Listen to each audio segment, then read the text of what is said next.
Chapter 1, General Rules. Section 1. The first and foremost rule for the wise conduct of life seems to me to be contained in a view to which Aristotle parenthetically refers in the Nicomachean Ethics 2 Greek. O phronimos to elepon dioke eo to edu, or, as it may be rendered, not pleasure, but freedom from pain, is what the wise man will aim at. Note: the truth of this remark turns upon the negative character of happiness, the fact that pleasure is only the negation of pain, and that pain is the positive element in life. Though I have given a detailed proof of this proposition in my chief work, 3, I may supply one more illustration of it here, drawn from a circumstance of daily occurrence. Suppose that, with the exception of some sore or painful spot, we are physically in a sound and healthy condition. The sore of this one spot will completely absorb our attention, causing us to lose the sense of general well-being and destroying all our comfort in life. In the same way, when all our affairs but one turn out as we wish, the single instance in which our aims are frustrated is a constant trouble to us, even though it be something quite trivial. We think a great deal about it, and very little about those other and more important matters in which we have been successful. In both these cases, what has met with resistance is the will. In the one case, as it is objectified in the organism; in the other, as it presents itself in the struggle of life. And in both, it is plain that the satisfaction of the will consists in nothing else than that it meets with no resistance. It is, therefore, a satisfaction which is not directly felt. At most, we can become conscious of it only when we reflect upon our condition. But that which checks or arrests the will is something positive; it proclaims its own presence. All pleasure consists in merely removing this check, in other words, in freeing us from its action, and hence pleasure is a state which can never last very long. Note: this is the true basis of the above excellent rule quoted from Aristotle, which bids us direct our aim, not toward securing what is pleasurable and agreeable in life, but toward avoiding, as far as possible, its innumerable evils. If this were not the right course to take, that saying of Voltaire's, "Happiness is but a dream and sorrow is real," would be as false as it is, in fact, true. A man who desires to make up the book of his life and determine where the balance of happiness lies, must put down in his accounts, not the pleasures which he has enjoyed, but the evils which he has escaped.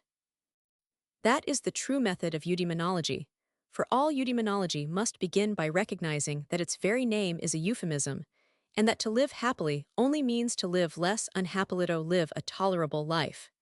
There is no doubt that life is given us, not to be enjoyed, but to be overcomido, be got over.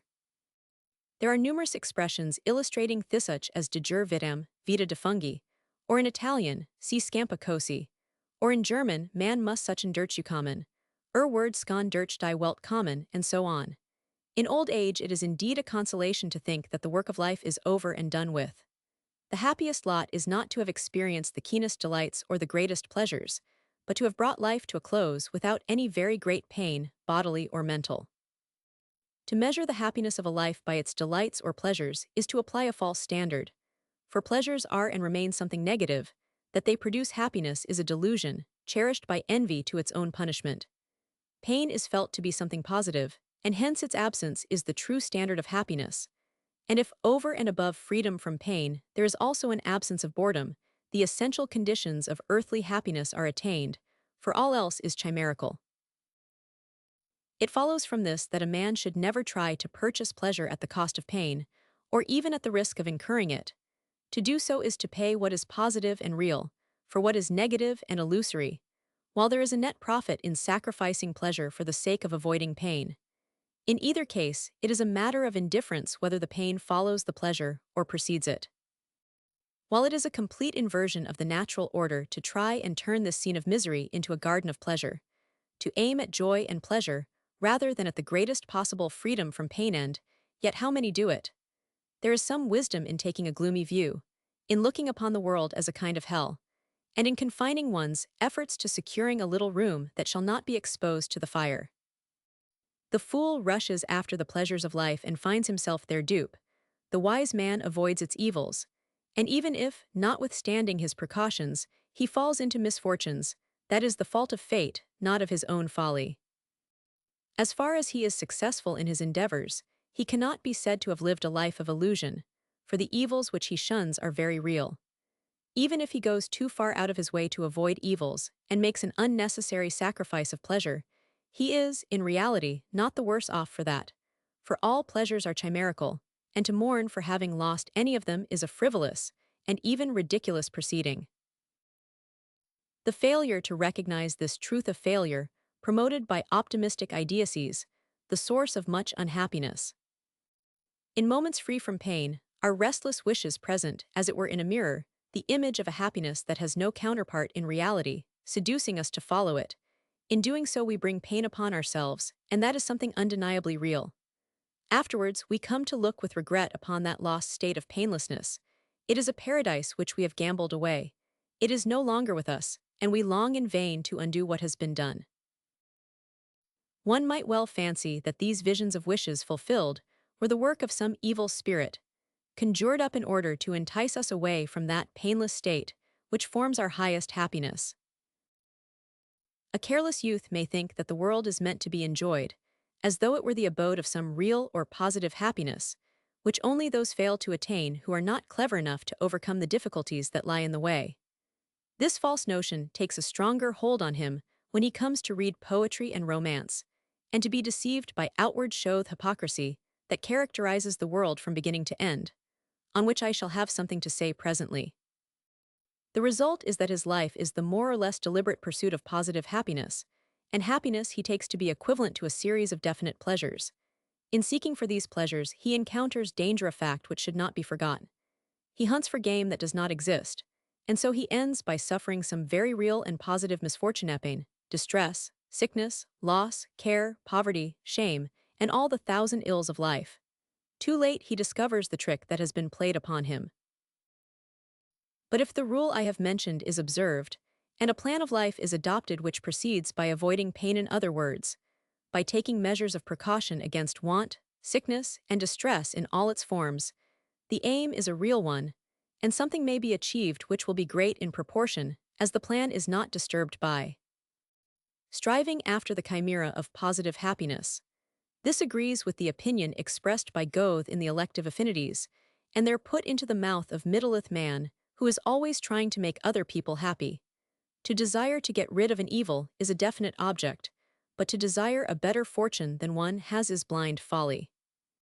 The same truth is contained in that fine French proverb, Le mia est l'ennemi du bien leave well alone. And, as I have remarked in my chief work, this is the leading thought underlying the philosophical system of the Cynics.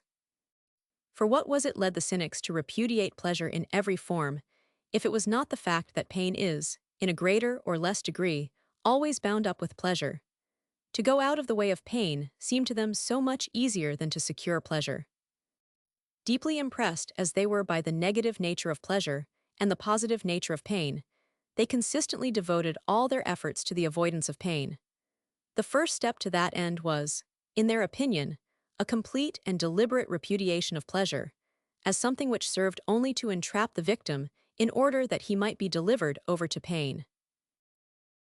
Note: we are all born, as Schiller says, in Arcadia. In other words, we come into the world full of claims to happiness and pleasure, and we cherish the fond hope of making them good. But as a rule, fate soon teaches us, in a rough and ready way, that we really possess nothing at all, but that everything in the world is at its command, in virtue of an unassailable right, not only to all we have or acquire to wife or child, but even to our very limbs, our arms, legs, eyes, and ears, nay, even to the nose in the middle of our face. And in any case, after some little time, we learn by experience that happiness and pleasure are a fata morgana, which, visible from afar, vanish as we approach. That, on the other hand, suffering and pain are a reality, which makes its presence felt without any intermediary, and for its effect stands in no need of illusion or the play of false hope. If the teaching of experience bears fruit in us, we soon give up the pursuit of pleasure and happiness, and think much more about making ourselves secure against the attacks of pain and suffering. We see that the best the world has to offer is an existence free from pain, a quiet, tolerable life, and we confine our claims to this, as to something we can more surely hope to achieve. For the safest way of not being very miserable is not to expect to be very happy.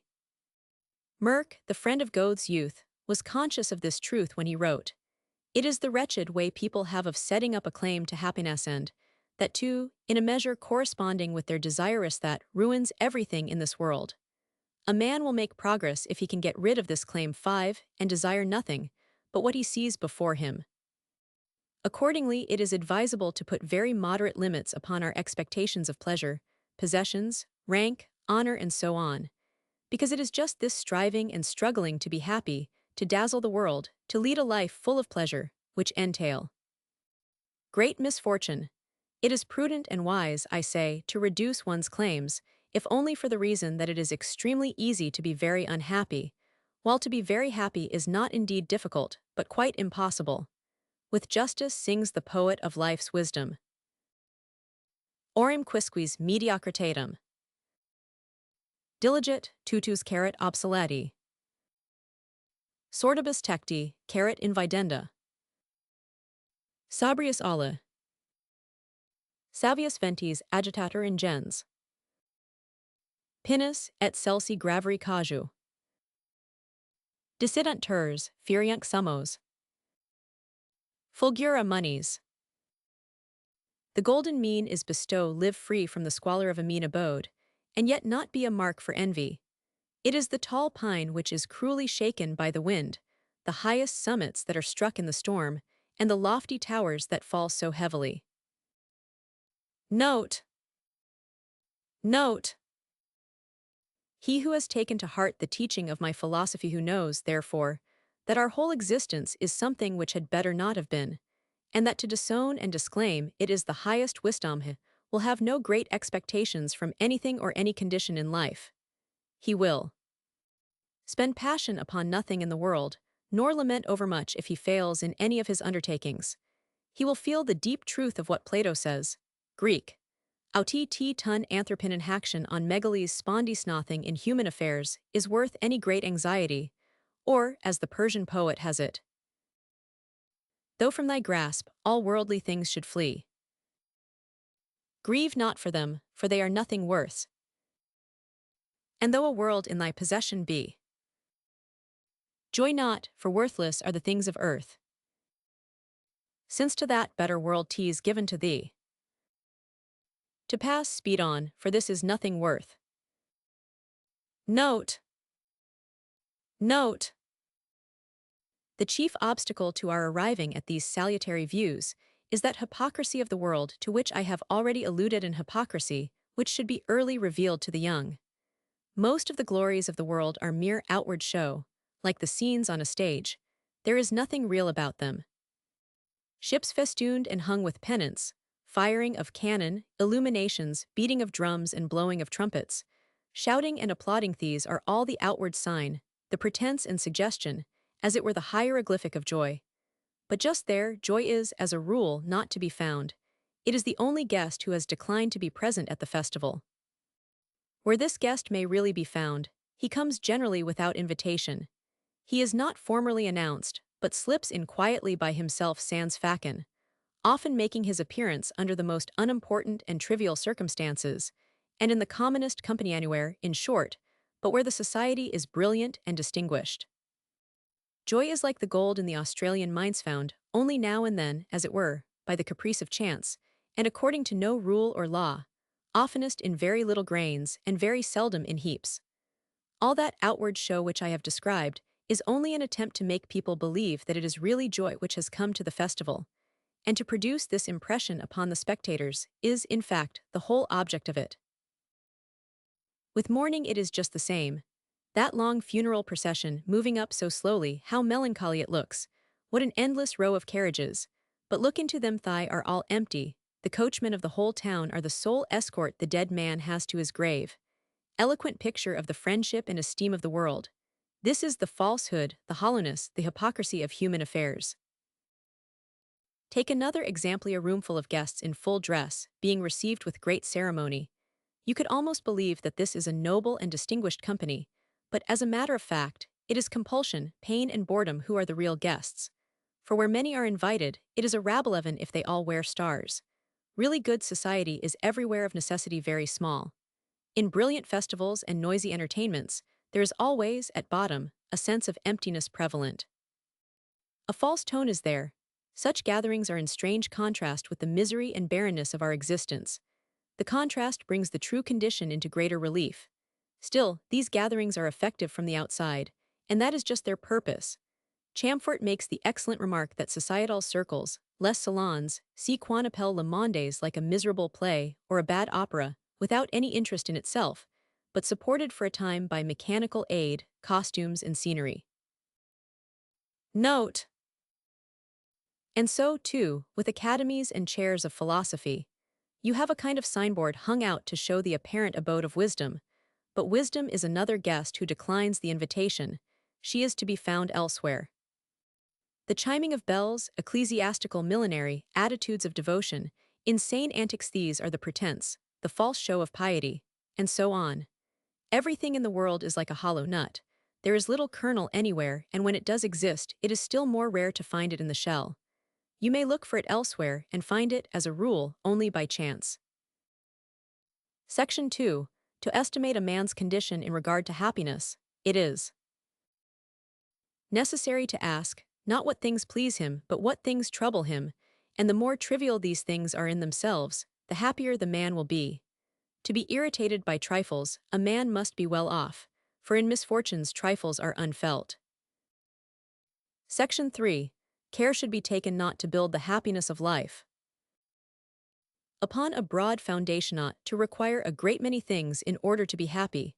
For happiness on such a foundation is the most easily undermined. It offers many more opportunities for accidents, and accidents are always happening. The architecture of happiness follows a plan in this respect just the opposite of that adopted in every other case, where the broadest foundation offers the greatest security.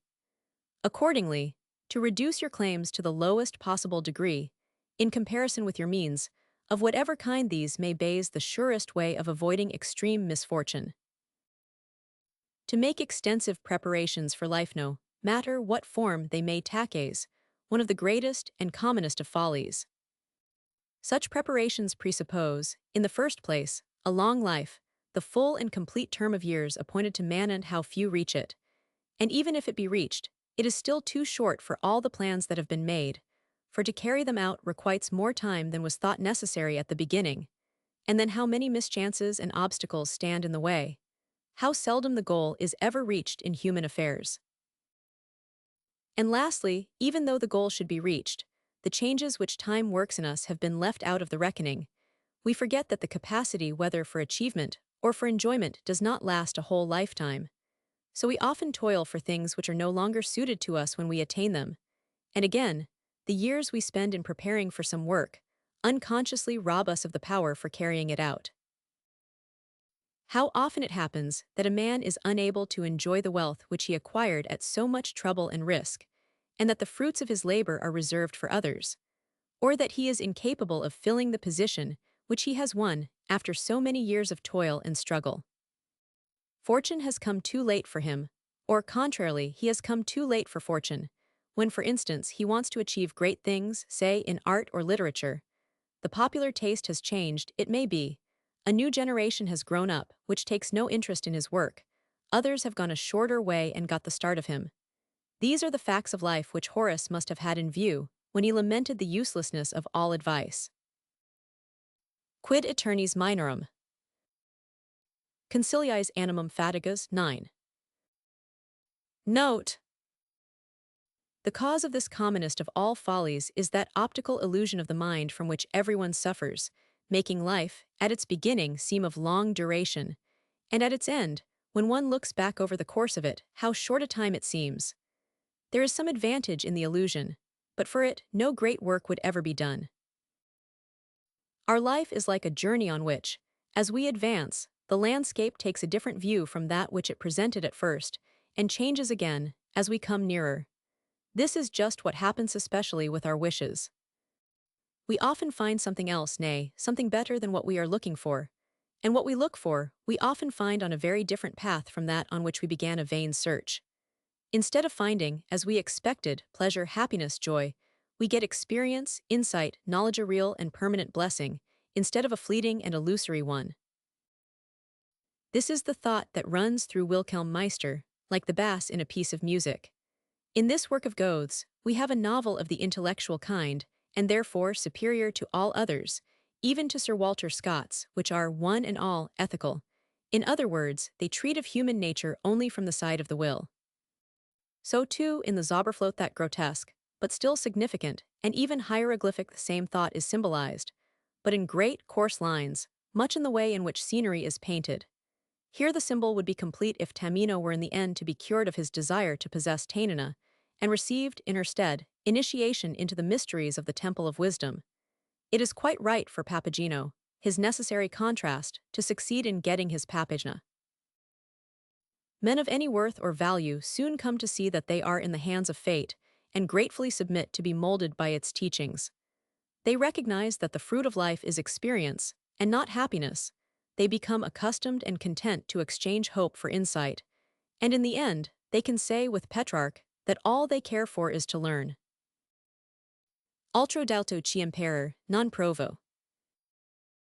It may even be that they to some extent still follow their old wishes and aims, trifling with them, as it were, for the sake of appearances, all the while really and seriously looking for nothing but instruction, a process which lends them an air of genius, a trait of something contemplative and sublime.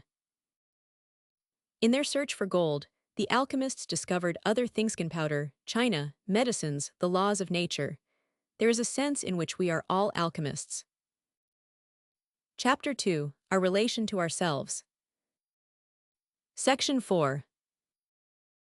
The mason employed on the building of a house may be quite ignorant of its general design, or at any rate, he may not keep it constantly in mind. So it is with man. In working through the days and hours of his life, he takes little thought of its character as a whole. If there is any merit or importance attaching to a man's career, if he lays himself out carefully for some special work, it is all the more necessary and advisable for him to turn his attention now and then to its plan, that is to say, the miniature sketch of its general outlines. Of course, to do that, he must have applied the maxim Greek, nothai sueton. He must have made some little progress in the art of understanding himself. He must know what is his real, chief, and foremost object in life, what it is that he most wants in order to be happy, and then, after that, what occupies the second and third place in his thoughts. He must find out what, on the whole, his vocation really is the part he has to play, his general relation to the world. If he maps out important work for himself on great lines, a glance at this miniature plan of his life will, more than anything else, stimulate, rouse, and ennoble him, urge him on to action, and keep him from false paths. Again, just as the traveler, on reaching a height, gets a connected view over the road he has taken with its many turns and windings, so it is only when we have completed a period in our life, or approach the end of it altogether, that we recognize the true connection between all our actions, what it is we have achieved, what work we have done. It is only then that we see the precise chain of cause and effect and the exact value of all our efforts. For as long as we are actually engaged in the work of life, we always act in accordance with the nature of our character, under the influence of motive, and within the limits of our capacity, in a word, from beginning to end, under a law of necessity. At every moment we do just what appears to us right and proper. It is only afterwards, when we come to look back at the whole course of our life and its general result, that we see the why and wherefore of it all. When we are actually doing some great deed, or creating some immortal work, we are not conscious of it as such. We think only of satisfying present aims, of fulfilling the intentions we happen to have at the time, of doing the right thing at the moment. It is only when we come to view our life as a connected whole that our character and capacities show themselves in their true light, that we see how, in particular instances, some happy inspiration, as it were, led us to choose the only true path out of 1,000 which might have brought us to ruin. It was our genius that guided us, a force felt in the affairs of the intellectual as in those of the world, and working by its defect just in the same way in regard to evil and disaster. Section 5. Another important element in the wise conduct of life is to preserve a proper proportion between our thought for the present and our thought for the future, in order not to spoil the one by paying overgreat attention to the other. Many live too long in the present, frivolous people, I mean, others, too much in the future, ever anxious and full of care. It is seldom that a man holds the right balance between the two extremes. Those who strive and hope and live only in the future, always looking ahead and impatiently anticipating what is coming, as something which will make them happy when they get it, are, in spite of their very clever airs, exactly like those donkeys one sees in Italy, whose pace may be hurried by fixing a stick on their heads with a wisp of hay at the end of it. This is always just in front of them, and they keep on trying to get it. Such people are in a constant state of illusion as to their whole existence. They go on living ad interim, until at last they die. Instead, therefore, of always thinking about our plans and anxiously looking to the future, or of giving ourselves up to regret for the past, we should never forget that the present is the only reality, the only certainty, that the future almost always turns out contrary to our expectations, that the past, too, was very different from what we suppose it to have been, but the past and the future are, on the whole, of less consequence than we think. Distance, which makes objects look small to the outward eye, makes them look big to the eye of thought. The present alone is true and actual. It is the only time which possesses full reality, and our existence lies in it exclusively. Therefore we should always be glad of it, and give it the welcome it deserves, and enjoy every hour that is bearable by its freedom from pain and annoyance, with a full consciousness of its value. We shall hardly be able to do this if we make a wry face over the failure of our hopes in the past or over our anxiety for the future. It is the height of folly to refuse the present hour of happiness, or wantonly to spoil it by vexation at bygones or uneasiness about what is to come. There is a time, of course, for forethought, nay, even for repentance. But when it is over, let us think of what is past as of something to which we have said farewell, of necessity subduing our hearts. Greek, alatamen protechtai isomen ichnumenopur. Tumhanani stethasi, philon damas hananki. And of the future as of that which lies beyond our power, in the lap of the gods.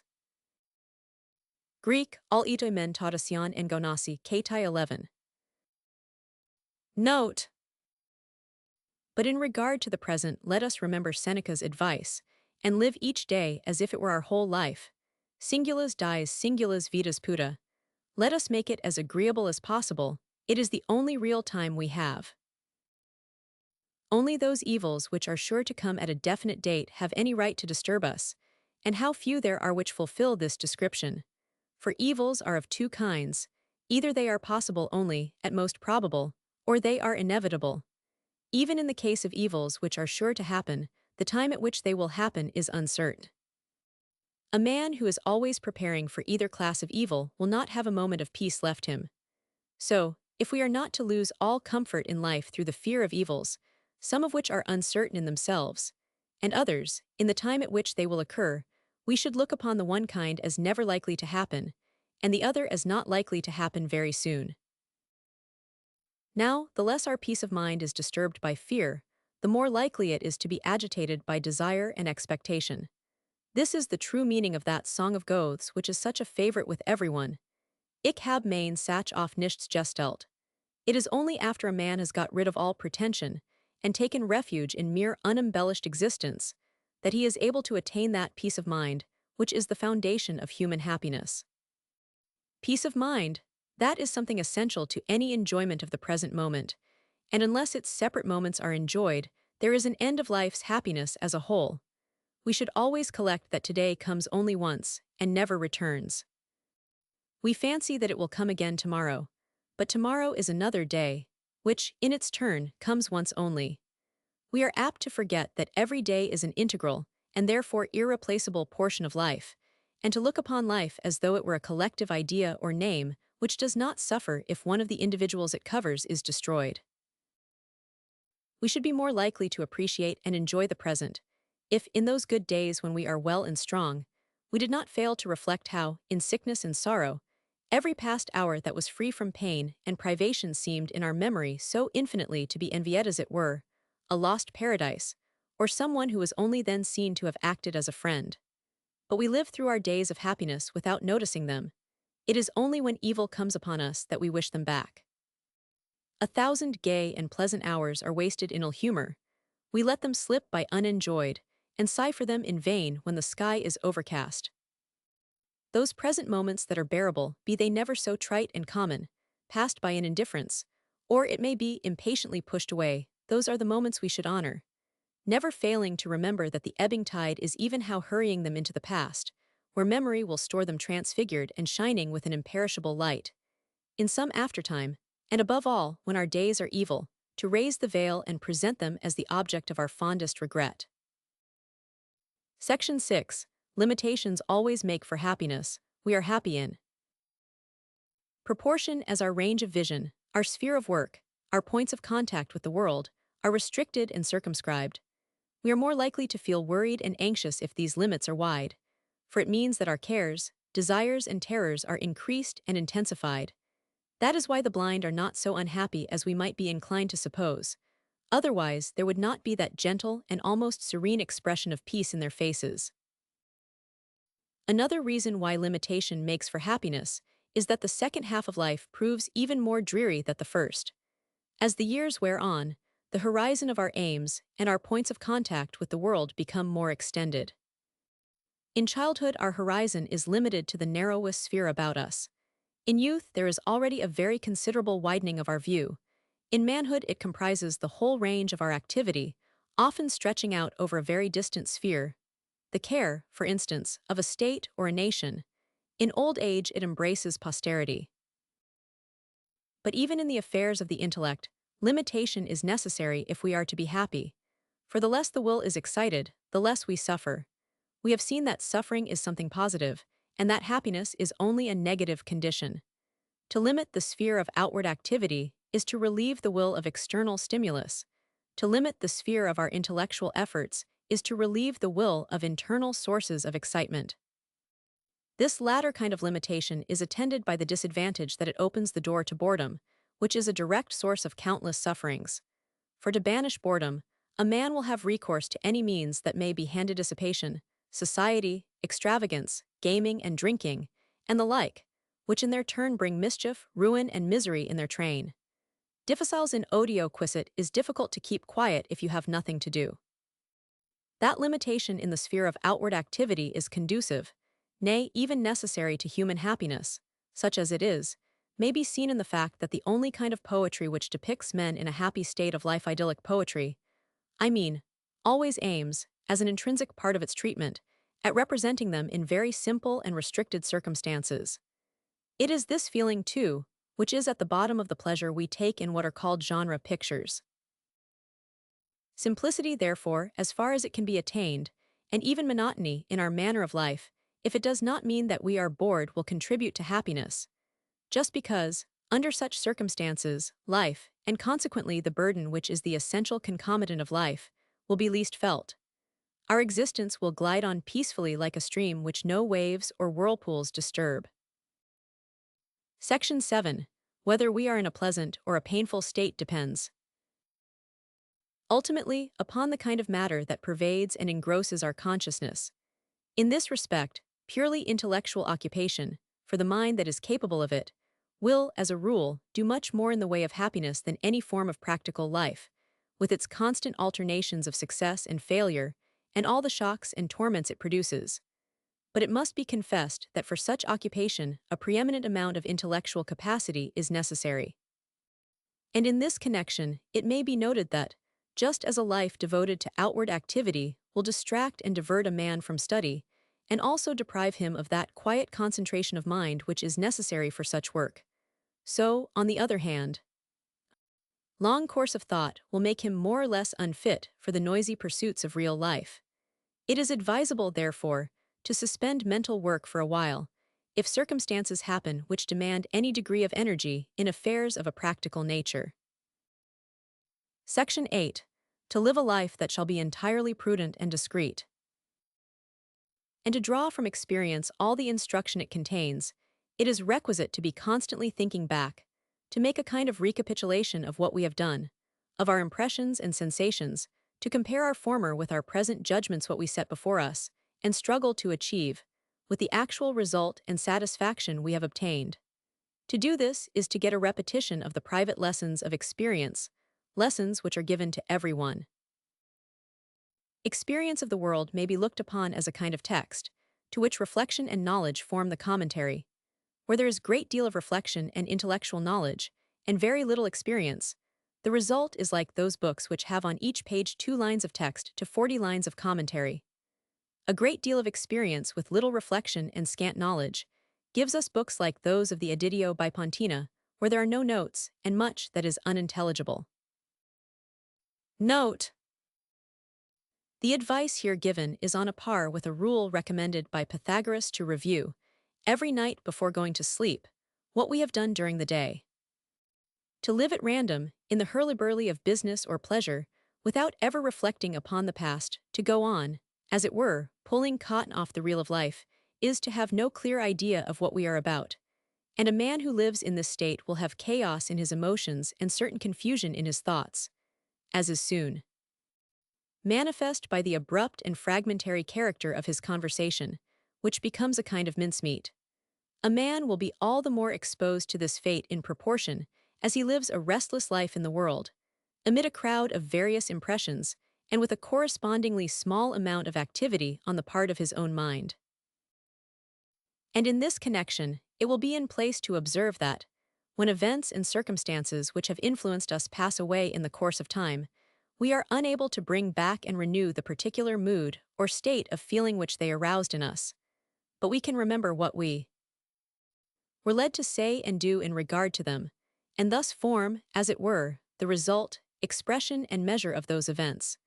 We should therefore be careful to preserve the memory of our thoughts at important points in our life, and herein lies the great advantage of keeping a journal.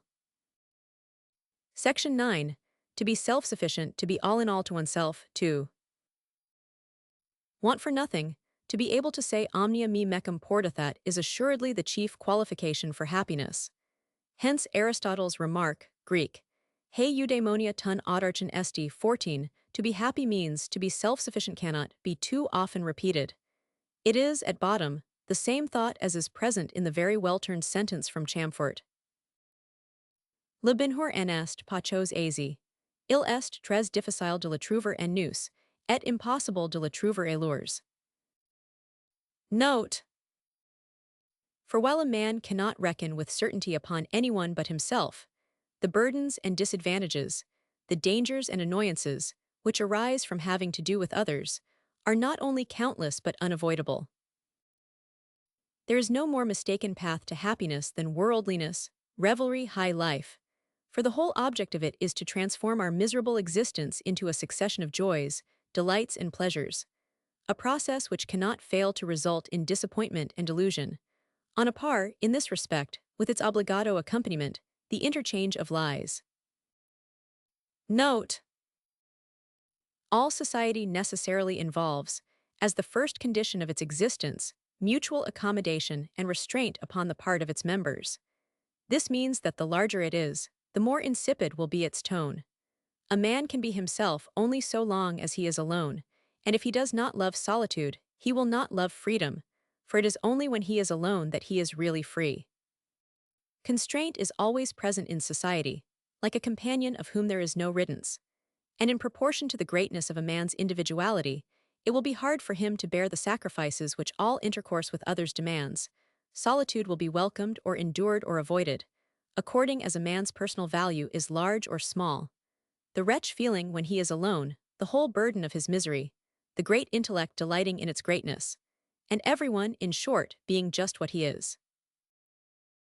Further, if a man stands high in nature's lists, it is natural and inevitable that he should feel solitary. It will be an advantage to him if his surroundings do not interfere with this feeling, for if he has to see a great deal of other people who are not of like character with himself, they will exercise a disturbing influence upon him, adverse to his peace of mind. They will rob him, in fact, of himself, and give him nothing to compensate for the loss. But while nature sets very wide differences between man and man in respect both of morality and of intellect, society disregards and effaces them, or rather, it sets up artificial differences in their stead, gradations of rank and position, which are very often diametrically opposed to those which nature establishes. The result of this arrangement is to elevate those whom nature has placed low, and to depress the few who stand high. These latter, then, usually withdraw from society, where, as soon as it is at all numerous, vulgarity reigns supreme. What offends a great intellect in society is the equality of rights, leading to equality of pretensions, which everyone enjoys, while at the same time, inequality of capacity means a corresponding disparity of social power. So-called good society recognizes every kind of claim but that of intellect, which is a contraband article, and people are expected to exhibit an unlimited amount of patience towards every form of folly and stupidity, perversity and dullness, whilst personal merit has to beg pardon, as it were, for being present, or else conceal itself altogether. Intellectual superiority offends by its very existence, without any desire to do so. The worst of what is called good society is not only that it offers us the companionship of people who are unable to win either our praise or our affection, but that it does not allow of our being that which we naturally are. It compels us, for the sake of harmony, to shrivel up, or even alter our shape altogether. Intellectual conversation, whether grave or humorous, is only fit for intellectual society. It is downright abhorrent to ordinary people, to please whom it is absolutely necessary to be commonplace and dull. This demands an act of severe self-denial. We have to forfeit three-fourths of ourselves in order to become like other people. No doubt their company may be set down against our loss in this respect, but the more a man is worth, the more he will find that what he gains does not cover what he loses, and that the balance is on the debit side of the account, for the people with whom he deals are generally bankrupt. That is to say, there is nothing to be got from their society which can compensate either for its boredom, annoyance, and disagreeableness, or for the self-denial which it renders necessary. Accordingly, most society is so constituted as to offer a good profit to anyone who will exchange it for solitude. Nor is this all.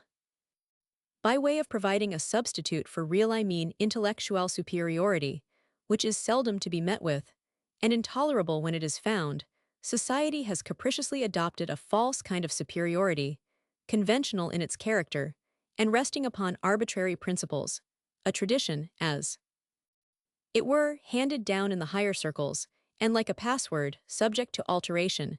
I refer to wanton fashion.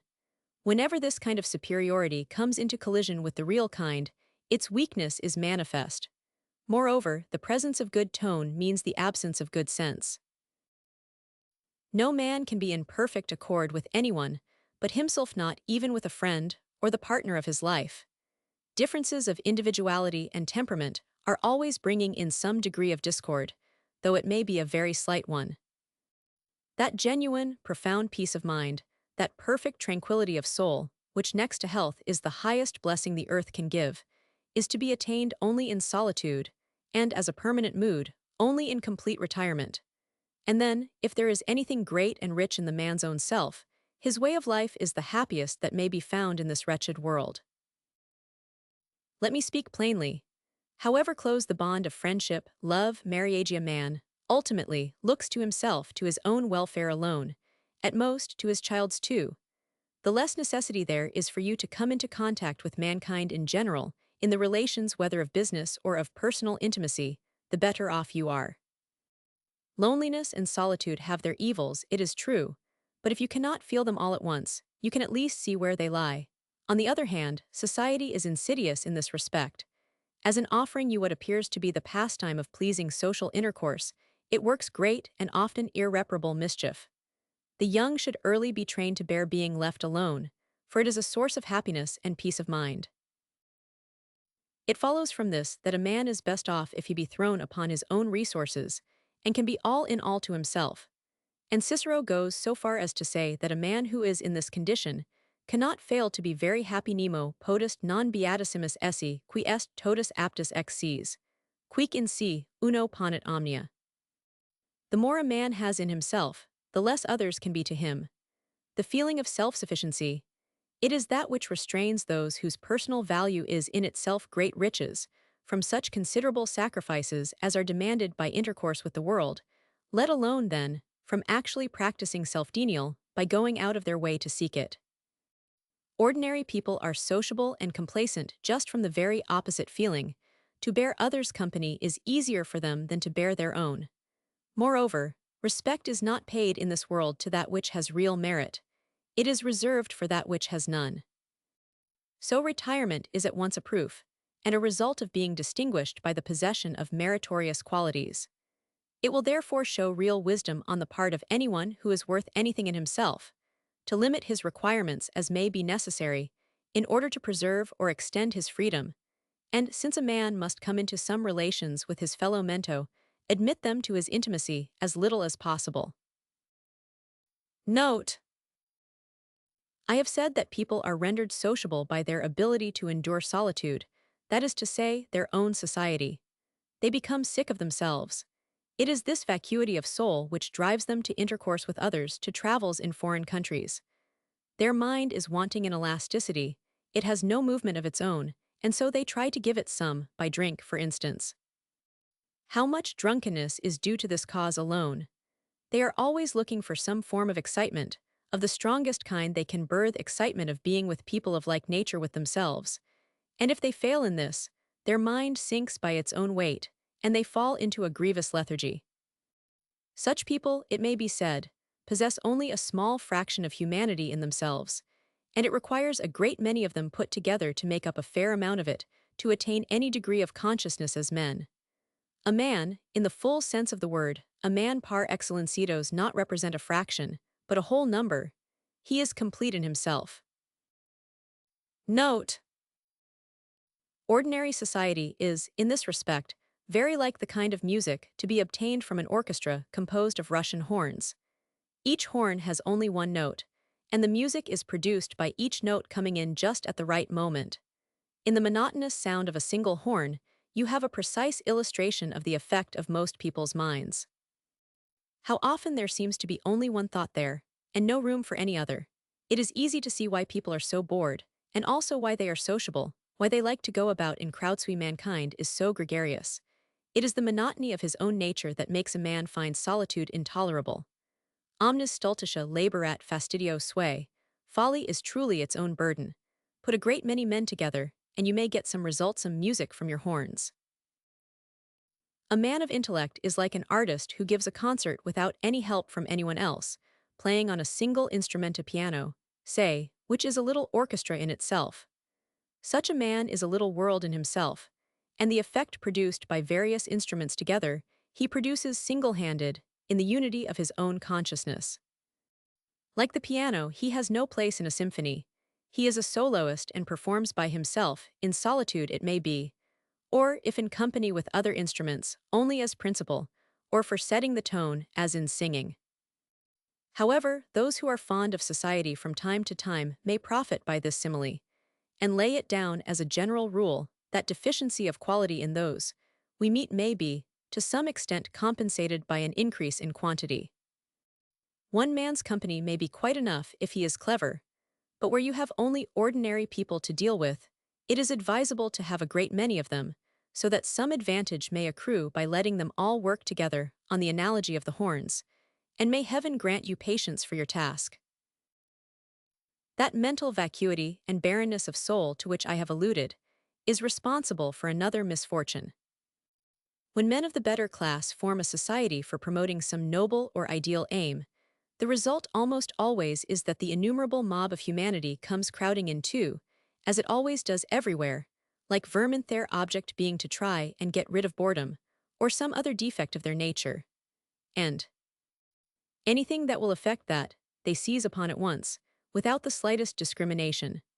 Some of them will slip into that society, or push themselves in, and then either soon destroy it altogether, or alter it so much that in the end it comes to have a purpose the exact opposite of that which it had at first. This is not the only point of view from which the social impulse may be regarded. On cold days, people manage to get some warmth by crowding together, and you can warm your mind in the same way by bringing it into contact with others. But a man who has a great deal of intellectual warmth in himself will stand in no need of such resources.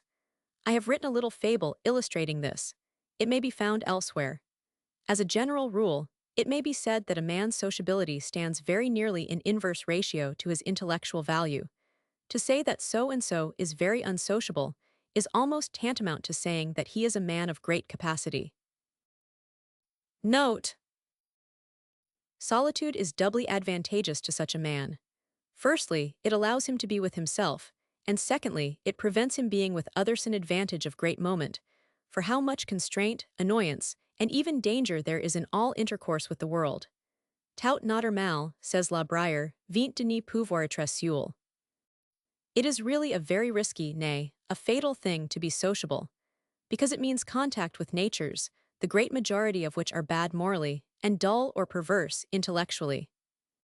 To be unsociable is not to care about such people, and to have enough in oneself to dispense with the necessity of their company is a great piece of good fortune, because almost all our sufferings spring from having to do with other people, and that destroys the peace of mind, which, as I have said, comes next after health in the elements of happiness.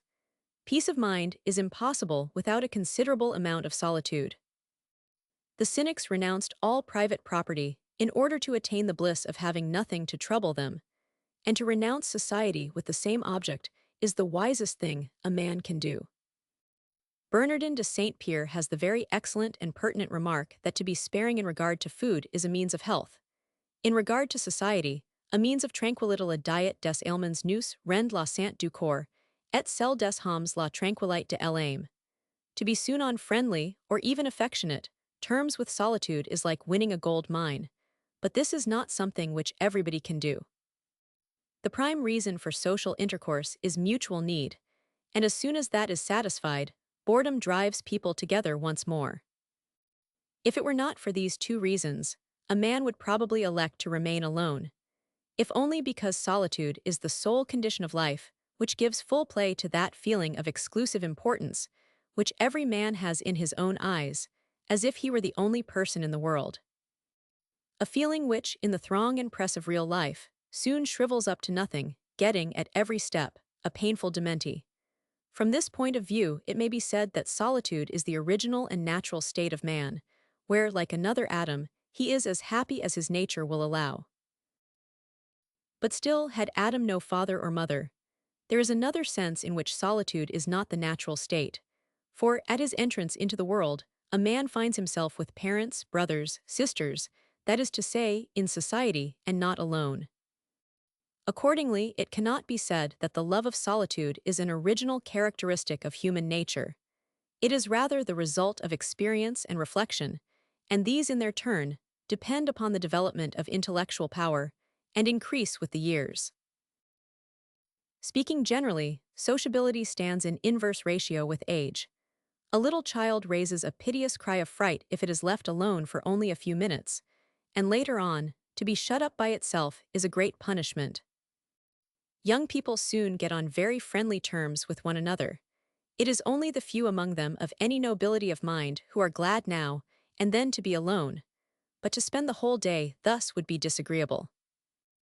A grown-up man can easily do it. It is little trouble to him to be much alone, and it becomes less and less trouble as he advances in years. An old man who has outlived all his friends and is either indifferent or dead to the pleasures of life is in his proper element in solitude, and in individual cases the special tendency to retirement and seclusion will always be in direct proportion to intellectual capacity. For this tendency is not, as I have said, a purely natural one. It does not come into existence as a direct need of human nature. It is rather the effect of the experience we go through, the product of reflection upon what our needs really are, proceeding, more especially, from the insight we attain into the wretched stuff of which most people are made, whether you look at their morals or their intellects. The worst of it all is that, in the individual, moral, and intellectual shortcomings are closely connected and play into each other's hands, so that all manner of disagreeable results are obtained, which make intercourse with most people not only unpleasant but intolerable. Hence, though the world contains many things which are thoroughly bad, the worst thing in it is society. Even Voltaire, that sociable Frenchman, was obliged to admit that there are everywhere crowds of people not worth talking to. La terre est couverte de gens qui ne méritent pas qu'on leur parle. And Petrarch gives a similar reason for wishing to be alone, that tender spirit, so strong and constant in his love of seclusion. The streams, the plains and woods know well, he says, how he has tried to escape the perverse and stupid people who have missed the way to heaven. Cercado ho sempre solitaria vita. L'arive il sano, e la campagni e I bosque. Perfugger quest, ingegni stordi e losc. Chi la strada del Silhanus marita. He pursues the same strain in that delightful book of his, De Vita Solitaria, which seems to have given Zimmermann the idea of his celebrated work on solitude. It is the secondary and indirect character of the love of seclusion to which Chamfort alludes in the following passage, couched in his sarcastic vein, on dit quelquefois d'un homme qui vit seul, il n'aime pas la société. C'est souvent comme si, on disait d'un homme qu'il n'aime pas la promenade, sous le prétexte qu'il ne s'y promène pas volontiers le soir dans le fort de Bondy. You will find a similar sentiment expressed by the Persian poet Sadi in his Garden of Roses. Since that time, he says, we have taken leave of society, preferring the path of seclusion, for there is safety in solitude. Angelus Celsius, 18, a very gentle and Christian writer, confesses to the same feeling in his own mythical language. Herod, he says, is the common enemy, and when, as with Joseph, God warns us of danger, we fly from the world to solitude, from Bethlehem to Egypt, or else suffering and death await us. Herods ist ein Feind, der Joseph der Verstand. Dem Match Gott die Jeffer im Traum in Geist bekannt. Die Welt ist Bethlehem, Egypten Einsamkeit. Fluch mein Ziel, Fluch, sans sturbus du Vorlade. Note: Giordano Bruno also declares himself a friend of seclusion. Tanti uomini, he says, chi in terra hanno voluto guster vita celeste, dicero con una voce, ex elongavi fugiens et mansi in solitude. Those who in this world have desired a foretaste of the divine life, have always proclaimed with one voice, Lo, then would I wander far off. I would lodge in the wilderness. Note: and in the work from which I have already quoted, Sadi says of himself, in disgust with my friends at Damascus, I withdrew into the desert about Jerusalem to seek the society of the beasts of the field. In short, the same thing has been said by all whom Prometheus has formed out of better clay.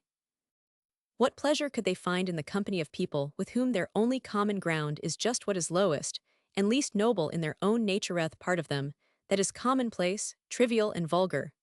What do they want with people who cannot rise to a higher level, and for whom nothing remains but to drag others down to theirs? For this is what they aim at. It is an aristocratic feeling that is at the bottom of this propensity to seclusion and solitude. Rascals are always sociable, more's the pity, and the chief sign that a man has any nobility in his character is the little pleasure he takes in others' company. He prefers solitude more and more, and in course of time, comes to see that, with few exceptions, the world offers no choice beyond solitude on one side and vulgarity on the other. This may sound a hard thing to say, but even Angelus Celsius, with all his Christian feelings of gentleness and love, was obliged to admit the truth of it. However painful solitude may be, he says, be careful not to be vulgar, for then you may find a desert everywhere. Die Einsamkeit ist noch, doch sei nur nicht gemein.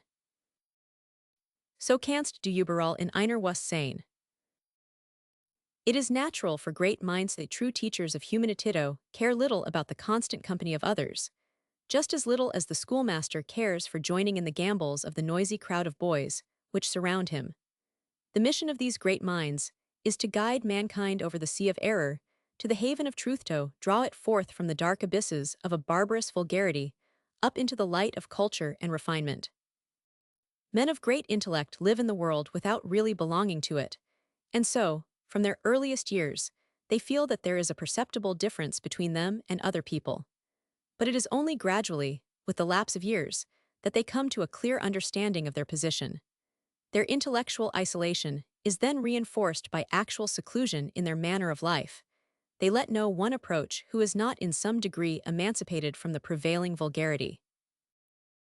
From what has been said, it is obvious that the love of solitude is not a direct, original impulse in human nature, but rather something secondary and of gradual growth.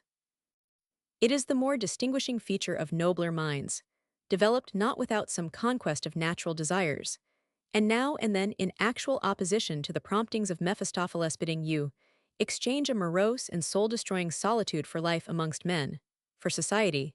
Even the worst, he says, will give a sense of human fellowship. Horauf mit deinem Gram zu spielen.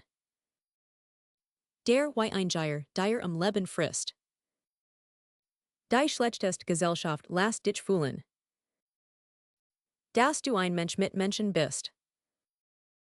Note: to be alone is the fate of all great minds of fate deplored at times, but still always chosen as the less grievous of two evils.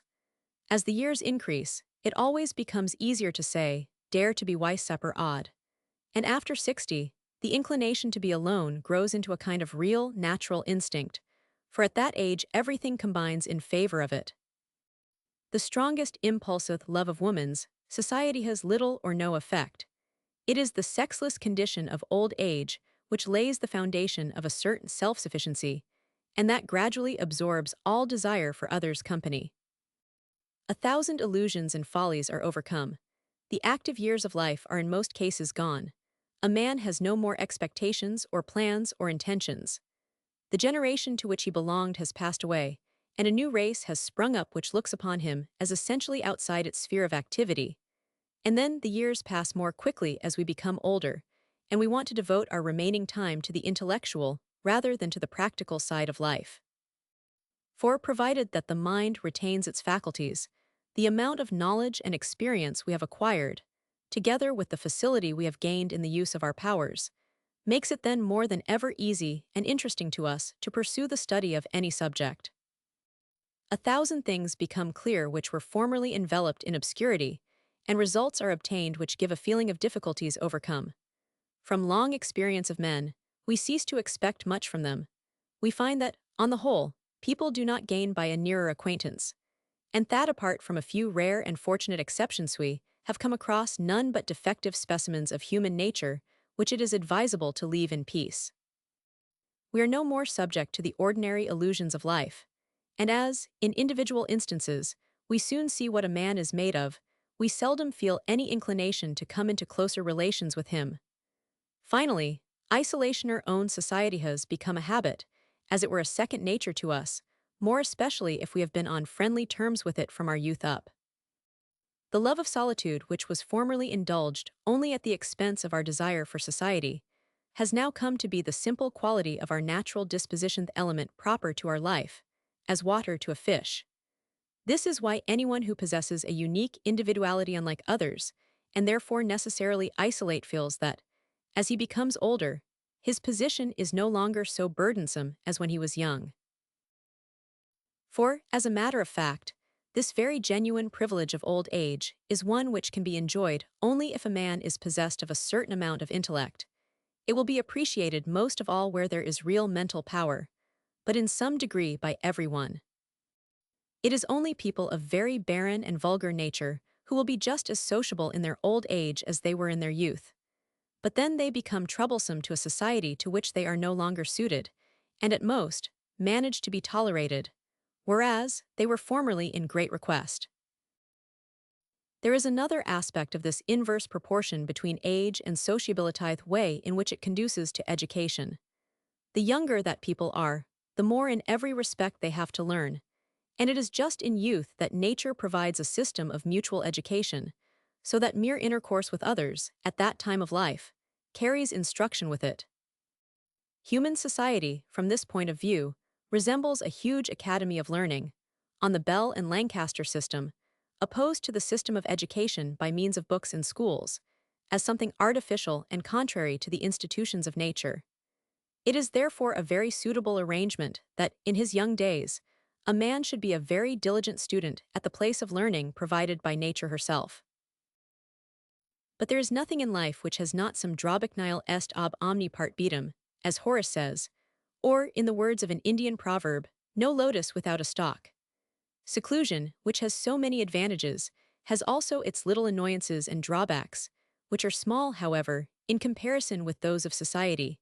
Hence anyone who is worth much in himself will get on better without other people than with them.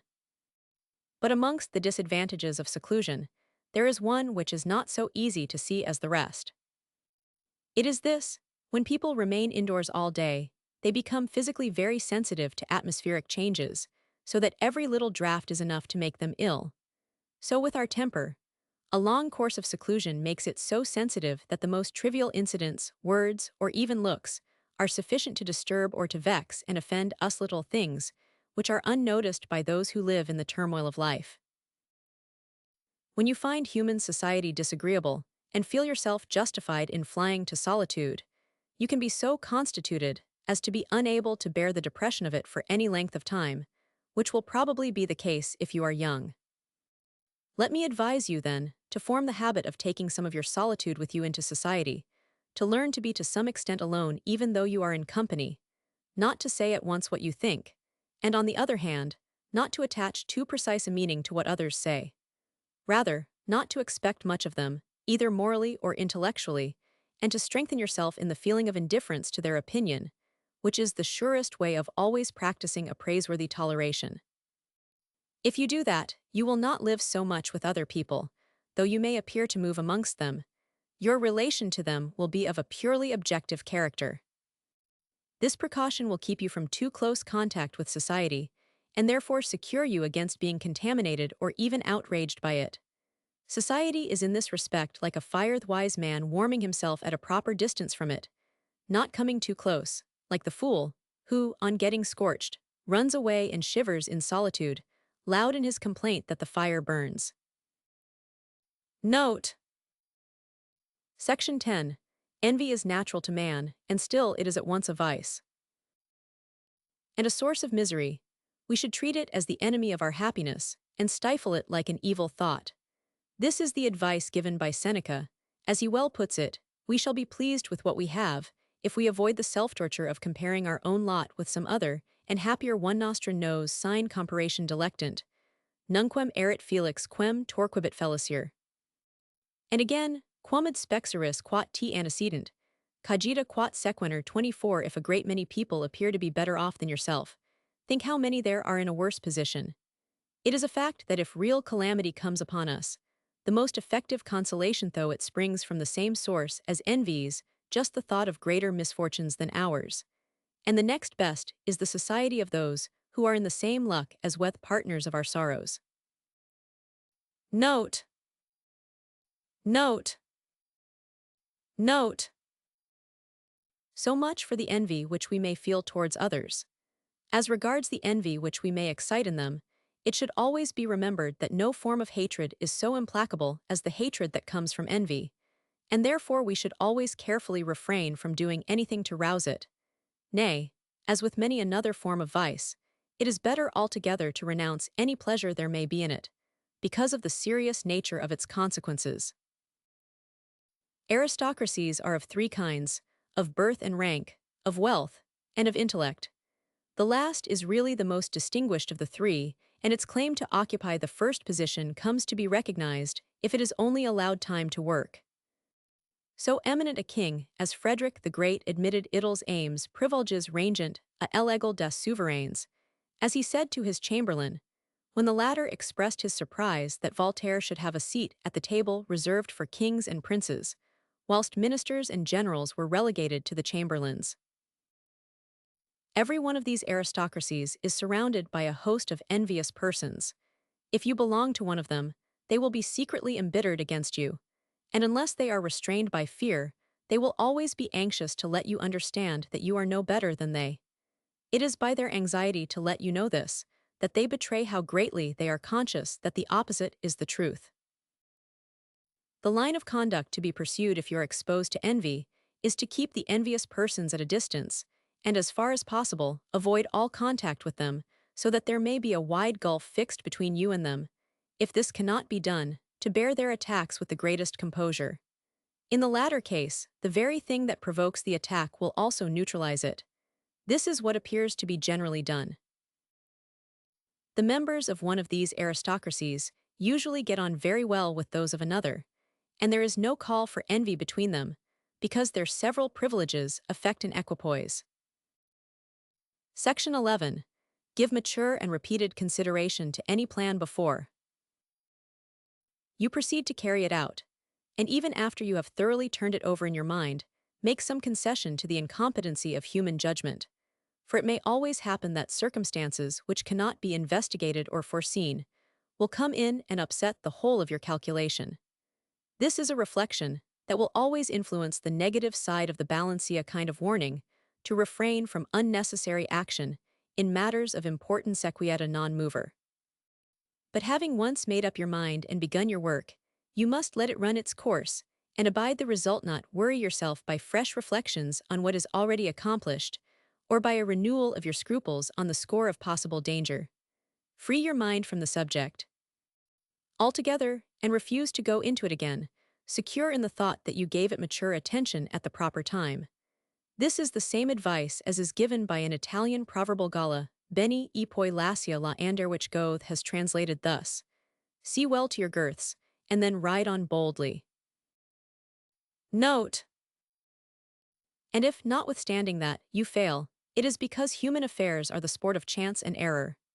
Socrates, the wisest of men, needed the warning voice of his good genius, or Greek daemonion, to enable him to do what was right in regard to his own personal affairs, or at any rate to avoid mistakes, which argues that the human intellect is incompetent for the purpose. There is a saying which is reported to have originated with one of the popes that, when misfortune happens to us, the blame of it, at least in some degree, attaches to ourselves. If this is not true absolutely, and in every instance, it is certainly true in the great majority of cases. It even looks as if this truth had a great deal to do with the effort people make as far as possible to conceal their misfortunes, and to put the best face they can upon them, for fear lest their misfortunes may show how much they are to blame. Section 12. In the case of a misfortune which has already happened, and therefore cannot be altered, you should not allow yourself to think that it might have been otherwise. Still less, that it might have been avoided by such and such means, for reflections of this kind will only add to your distress and make it intolerable, so that you will become a tormentor to yourself. Greek. Houton timoraomios. It is better to follow the example of King David, who, as long as his son lay on the bed of sickness, assailed Jehovah with unceasing supplications and entreaties for his recovery, but when he was dead, snapped his fingers and thought no more of it. If you are not light-hearted enough for that, you can take refuge in fatalism, and have the great truth revealed to you that everything which happens is the result of necessity, and therefore inevitable. However good this advice may be, it is one-sided and partial. In relieving and quieting us for the moment, it is no doubt effective enough, but when our misfortunes have resulted, as is usually the case from our own carelessness or folly, or, at any rate, partly by our own fault, it is a good thing to consider how they might have been avoided, and to consider it often in spite of its being a tender subject, a salutary form of self-discipline, which will make us wiser and better men for the future. If we have made obvious mistakes, we should not try, as we generally do, to gloss them over, or to find something to excuse or extenuate them.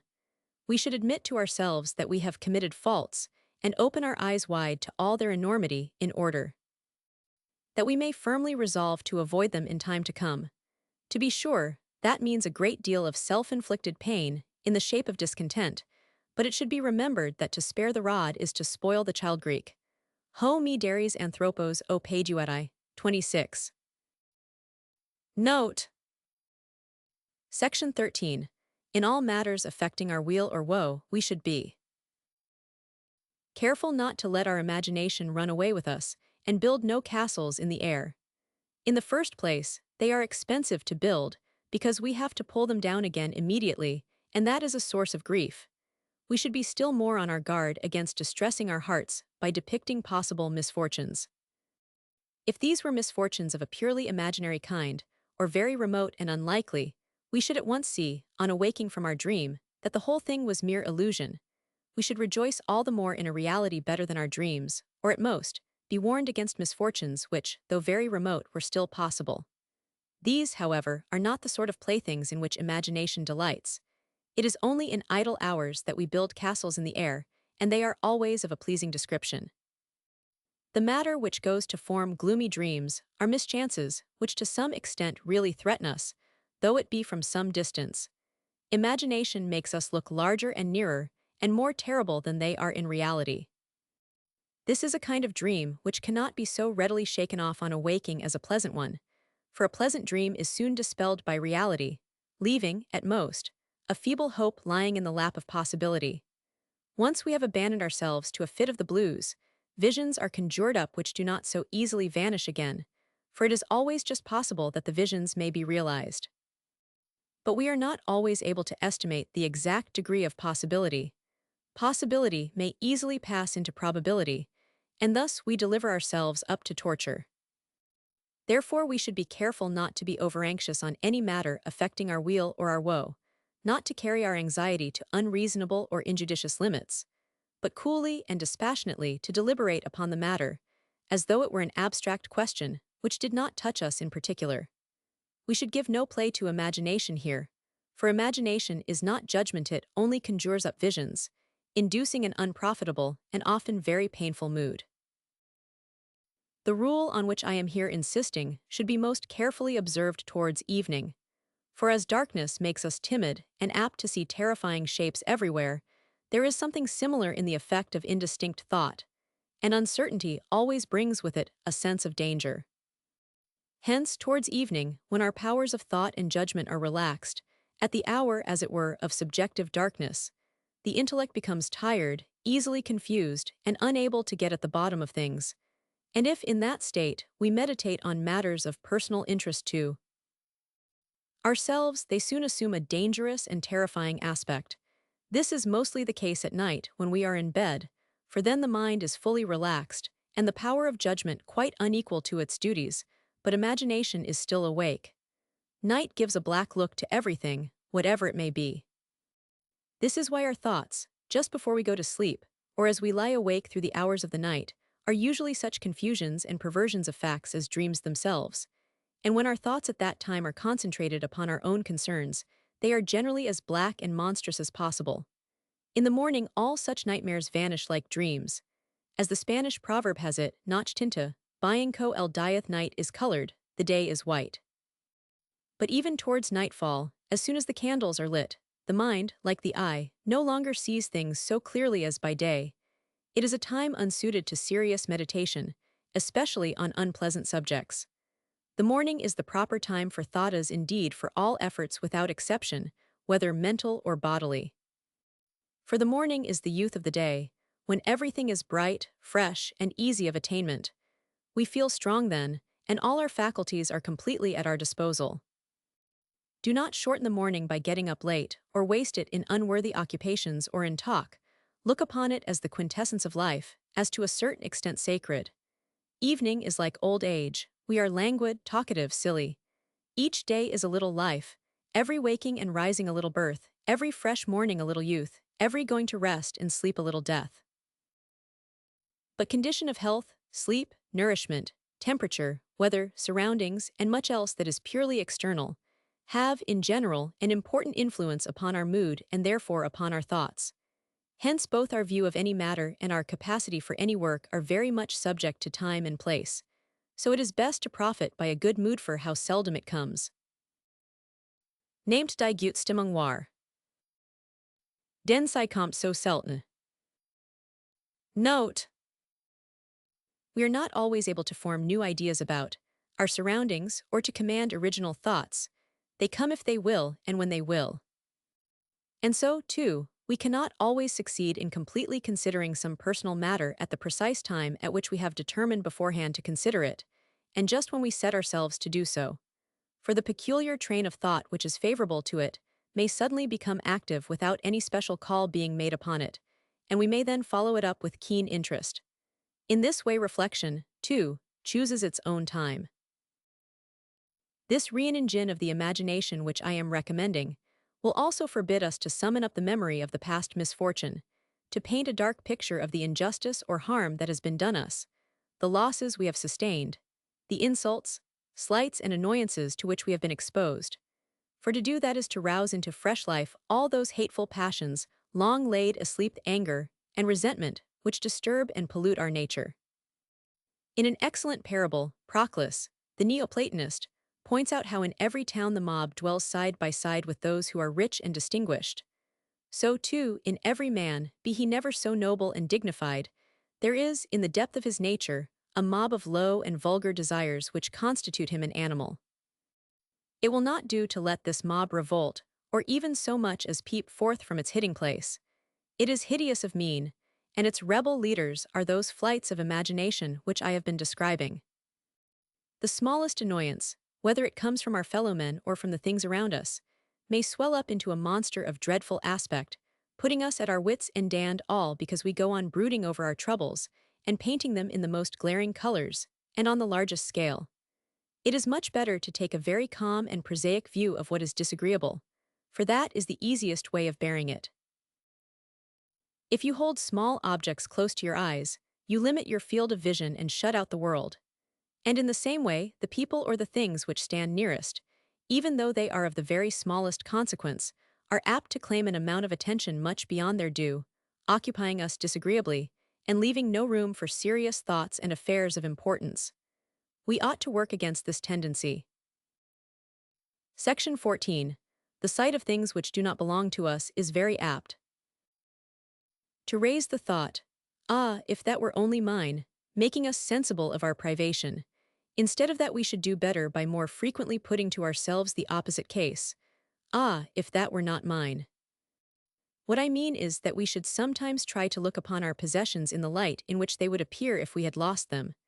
Whatever they may be, property, health, friends, a wife or child, or someone else we love, our horse or our dodget is usually only when we have lost them that we begin to find out their value.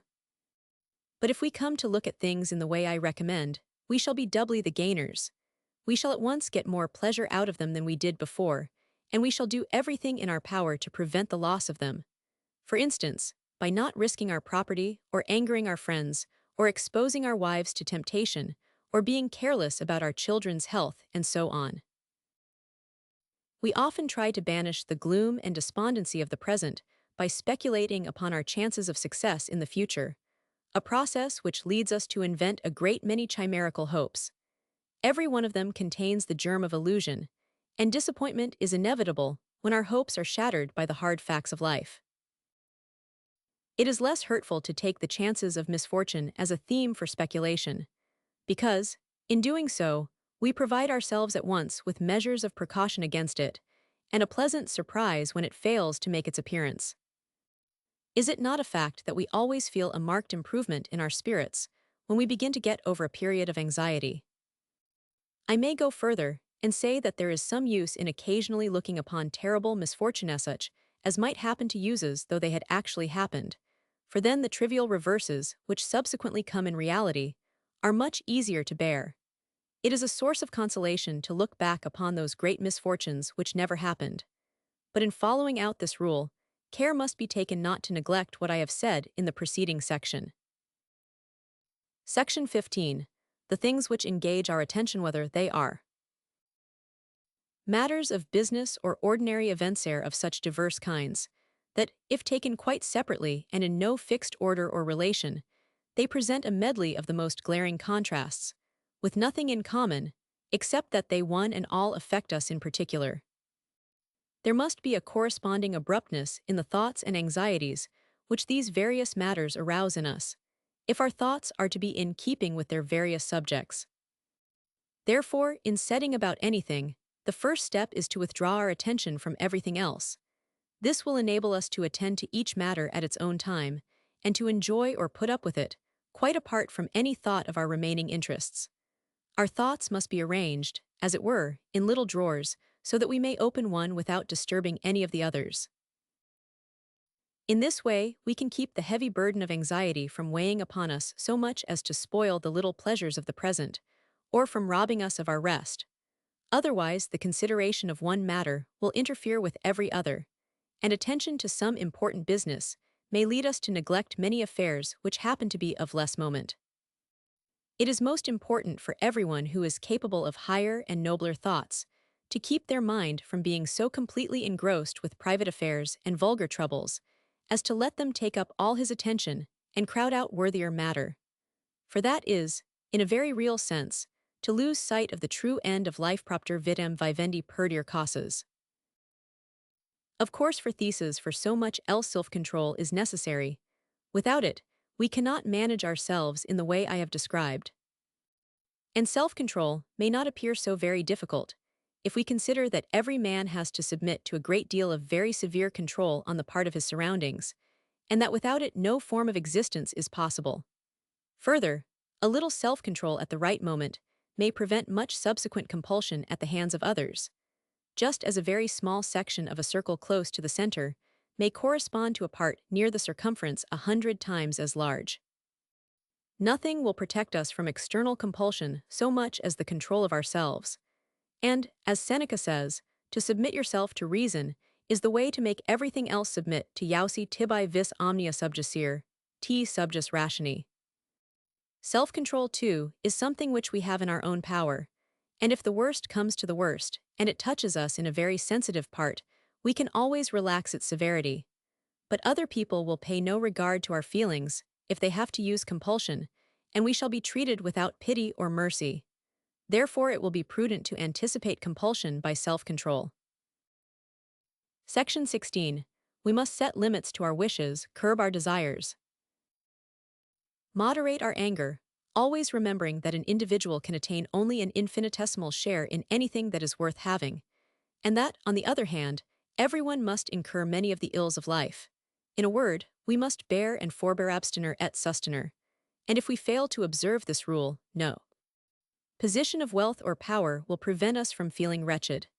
This is what Horace means when he recommends us to study carefully and inquire diligently what will best promote a tranquil life, not to be always agitated by fruitless desires and fears and hopes for things, which, after all, are not worth very much. Inter cuncta legs, et per contaber doctos. Qua ration quis, traducere lenitor evum. Ni te semper, inops agitet vexet cupido. Ni paver, et rerum mediocriter utilium spes. Note. Section 17. Life consists in movement, says Aristotle, and he is obviously right. We exist, physically, because our organism is the seat of constant motion, and if we are to exist intellectually, it can only be by means of continual occupatio matter, with what so long as it is some form of practical or mental activity. You may see that this is so by the way in which people who have no work or nothing to think about immediately begin to beat the devil's tattoo with their knuckles, or a stick, or anything that comes handy. The truth is that our nature is essentially restless in its character. We very soon get tired of having nothing to do. It is intolerable boredom. This impulse to activity should be regulated, and some sort of method introduced into it, which of itself will enhance the satisfaction we obtain. Activity, doing something, if possible creating something, at any rate learning something. How fortunate it is that men cannot exist without that. A man wants to use his strength to see, if he can, what effect it will produce, and he will get the most complete satisfaction of this desire if he can make or construct something but a book or a basket. There's a direct pleasure in seeing work grow under one's hands day by day, until at last it is finished. This is the pleasure attaching to a work of art or a manuscript, or even mere manual labor, and of course, the higher the work, the greater pleasure it will give. From this point of view, those are happiest of all who are conscious of the power to produce great works animated by some significant purpose. It gives a higher kind of interest, a sort of rare flavor to the whole of their life, which, by its absence from the life of the ordinary man, makes it, in comparison, something very insipid. For richly endowed natures, life and the world have a special interest beyond the mere everyday personal interest which so many others share, and something higher than thought of formal interest. It is from life and the world that they get the material for their works, and as soon as they are freed from the pressure of personal needs, it is to the diligent collection of material that they devote their whole existence. So with their intellect, it is to some extent of a twofold character, and devoted partly to the ordinary affairs of everyday those matters of will which are common to them and the rest of mankind, and partly to their peculiar work, the pure and objective contemplation of existence. And while, on the stage of the world, most men play their little part and then pass away, the genius lives a double life, at once an actor and a spectator. Let everyone, then, do something, according to the measure of his capacities. To have no regular work, no set sphere of activity, what a miserable thing it is. How often long travels undertaken for pleasure make a man downright unhappy, because the absence of anything that can be called occupation forces him, as it were, out of his right element. Effort struggles with difficulties. That is as natural to a man as grubbing in the ground is to a mole. To have all his wants satisfied is something intolerable, the feeling of stagnation, which comes from pleasures that last too long. To overcome difficulties is to experience the full delight of existence, no matter where the obstacles are encountered, whether in the affairs of life, in commerce or business, or in mental effort, the spirit of inquiry that tries to master its subject. There is always something pleasurable in the struggle and the victory.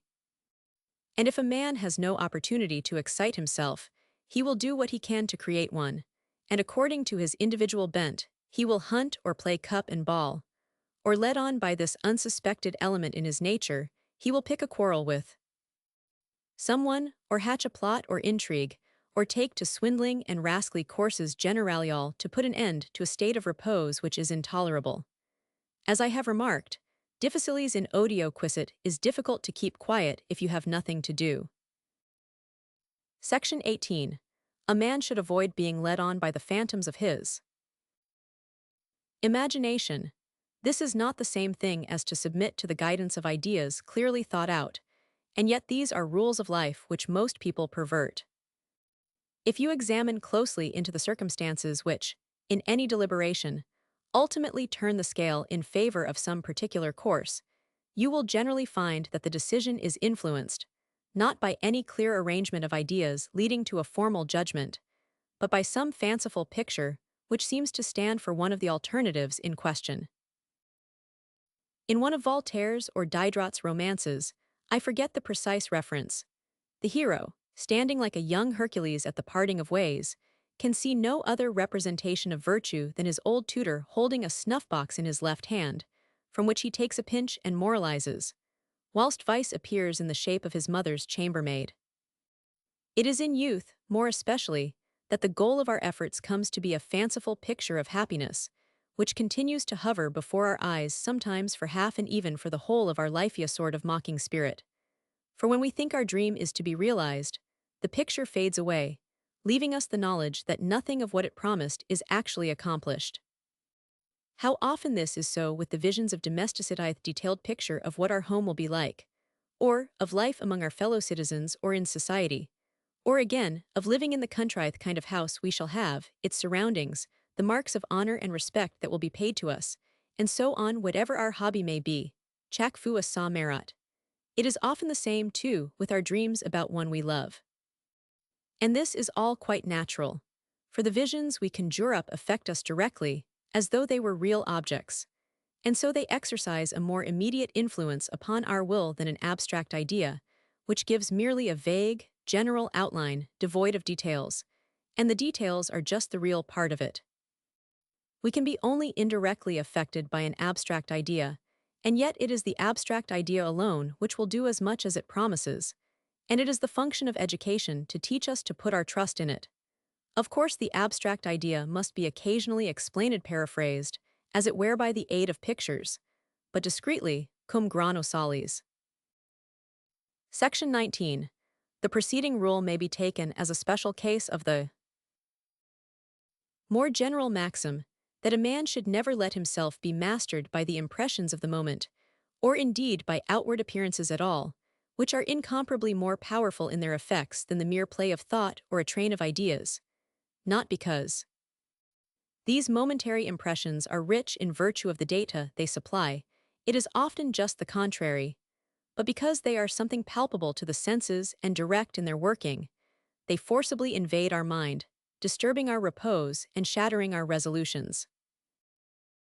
It is easy to understand that the thing which lies before our very eyes will produce the whole of its effect at once, but that time and leisure are necessary for the working of thought and the appreciation of argument, as it is impossible to think of everything at one and the same moment. This is why we are so allured by pleasure, in spite of all our determination to resist it, or so much annoyed by a criticism, even though we know that its author is totally incompetent to judge, or so irritated by an insult, though it comes from some very contemptible quarter. In the same way, to mention no other instances, 10 reasons for thinking that there is no danger may be outweighed by one mistaken notion that it is actually at hand. All this shows the radical unreason of human nature. Women frequently succumb altogether to this predominating influence of present impressions, and there are few men so overweighted with reason as to escape suffering from a similar cause. If it is impossible to resist the effects of some external influence by the mere play of thought, the best thing to do is to neutralize it by some contrary influence. For example, the effect of an insult may be overcome by seeking the society of those who have a good opinion of us, and the unpleasant sensation of imminent danger may be avoided by fixing our attention on the means of warding it off. Leibniz tells of an Italian who managed to bear up under the tortures of the rack by never for a moment ceasing to think of the gallows which would have awaited him had he revealed his secret. He kept on crying out, "I see it! I see it!" afterwards explaining that this was part of his plan. Note: it is from some such reason as this that we find it so difficult to stand alone in a matter of opinion, not to be made irresolute by the fact that everyone else disagrees with us and acts accordingly, even though we are quite sure that they are in the wrong. Take the case of a fugitive king who is trying to avoid capture. How much consolation he must find in the ceremonious and submissive attitude of a faithful follower, exhibited secretly so as not to betray his master's strict incognito. It must be almost necessary to prevent him doubting his own existence. Section 20. In the first part of this work, I have insisted upon the great value of health as the chief and most important element in happiness.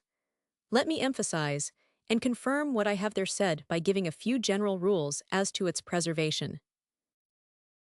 The way to harden the body is to impose a great deal of labor and effort upon it in the days of good health, to exercise it, both as a whole and in its several parts, and to habituate it to withstand all kinds of noxious influences. But on the appearance of an illness or disorder, either in the body as a whole or in many of its parts, a contrary course should be taken, and every means used to nurse the body, or the part of it which is affected, and to spare it any effort, for what is ailing and debilitated cannot be hardened. The muscles may be strengthened by a vigorous use of them, but not so the nerves, they are weakened by it. Therefore, while exercising the muscles in every way that is suitable, care should be taken to spare the nerves as much as possible. The eyes, for instance, should be protected from too strong a light, especially when it is reflected light, from any straining of them in the dark, or from the long-continued examination of minute objects, and the ears from too loud sounds.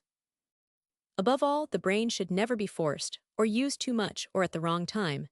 Let it have a rest during digestion, for then the same vital energy which forms thoughts in the brain has a great deal of work to do elsewhere, I mean in the digestive organs, where it prepares chyme and chyle. For similar reasons, the brain should never be used during, or immediately after, violent muscular exercise. For the motor nerves are in this respect on a par with the sensory nerves. The pain felt when a limb is wounded has its seat in the brain. And in the same way, it is not really our legs and arms which work and move. It is the brain, or, more strictly, that part of it which, through the medium of the spine, excites the nerves in the limbs and sets them in motion. Accordingly, when our arms and legs feel tired, the true seat of this feeling is in the brain. This is why it is only in connection with those muscles which are set in motion consciously and voluntarily, in other words, depend for their action upon the brain, that any feeling of fatigue can arise.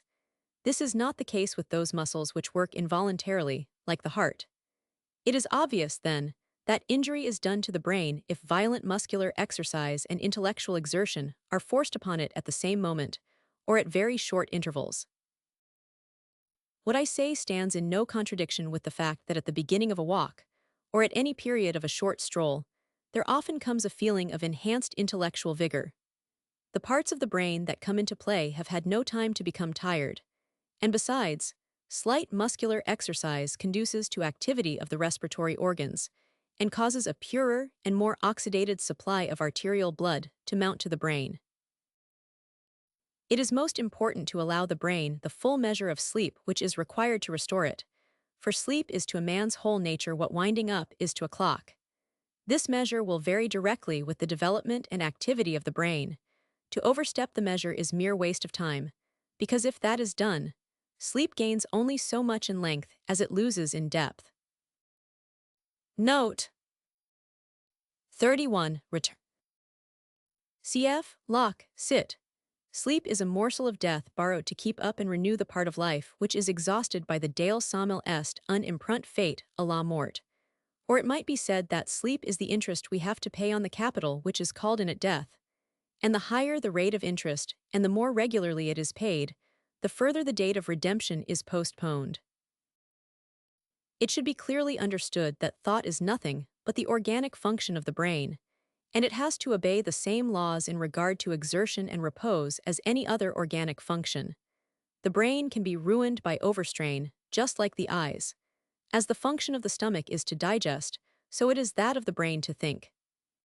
The notion of a soul, as something elementary and immaterial, merely lodging in the brain, and needing nothing at all for the performance of its essential function, which consists in always and unweariedly thinking, has, undoubtedly, driven many people to foolish practices, leading to a deadening of the intellectual powers. Frederick the Great, even, once tried to form the habit of doing without sleep altogether.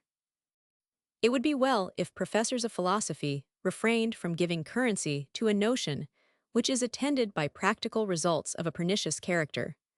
But then this is just what professorial philosophy does, in its old womanish endeavor to keep on good terms with the catechism. A man should accustom himself to view his intellectual capacities in no other light than that of physiological functions, and to manage them accordingly, nursing or exercising them as the case may be, remembering that every kind of physical suffering, malady, or disorder, in whatever part of the body it occurs, has its effect upon the mind.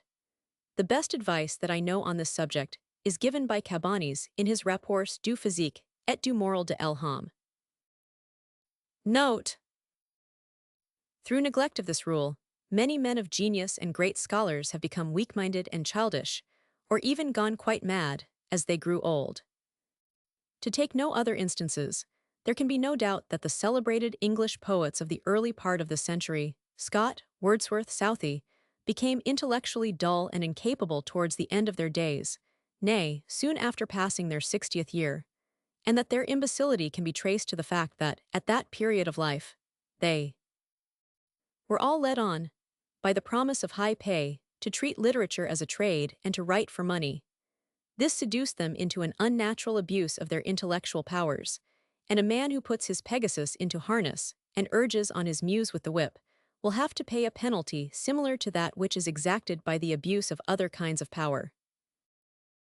And even in the case of Kant, I suspect that the second childhood of his last 4 years was due to overwork in later life, and after he had succeeded in becoming a famous man. Every month of the year has its own peculiar and direct influence upon health and bodily condition generally, nay, even upon the state of the mind. It is an influence dependent upon the weather.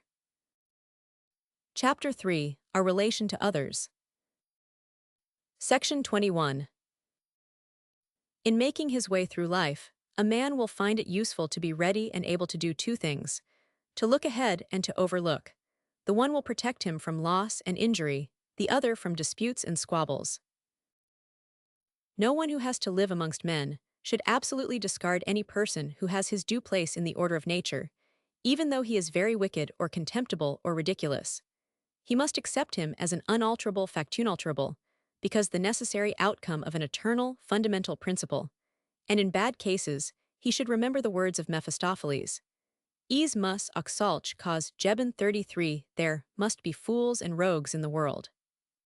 If he acts otherwise, he will be committing an injustice, and giving a challenge of life and death to the man he discards.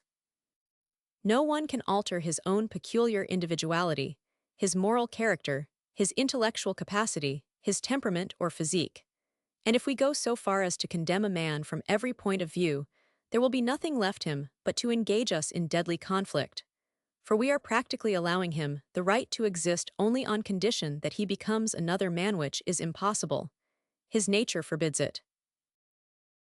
Note: so if you have to live amongst men, you must allow everyone the right to exist in accordance with the character he has, whatever it turns out to be, and all you should strive to do is to make use of this character in such a way as its kind and nature permit, rather than to hope for any alteration in it, or to condemn it offhand for what it is. This is the true sense of the maxim live and let live. That, however, is a task which is difficult in proportion as it is right, and he is a happy man who can once for all avoid having to do with a great many of his fellow creatures. The art of putting up with people may be learned by practicing patience on inanimate objects, which, in virtue of some mechanical or general physical necessity, oppose a stubborn resistance to our freedom of action, a form of patience which is required every day. The patience thus gained may be applied to our dealings with men, by accustoming ourselves to regard their opposition, wherever we encounter it, as the inevitable outcome of their nature, which sets itself up against us in virtue of the same rigid law of necessity as governs the resistance of inanimate objects. To become indignant at their conduct is as foolish as to be angry with a stone because it rolls into your path, and with many people the wisest thing you can do is to resolve to make use of those whom you cannot alter. Section 22.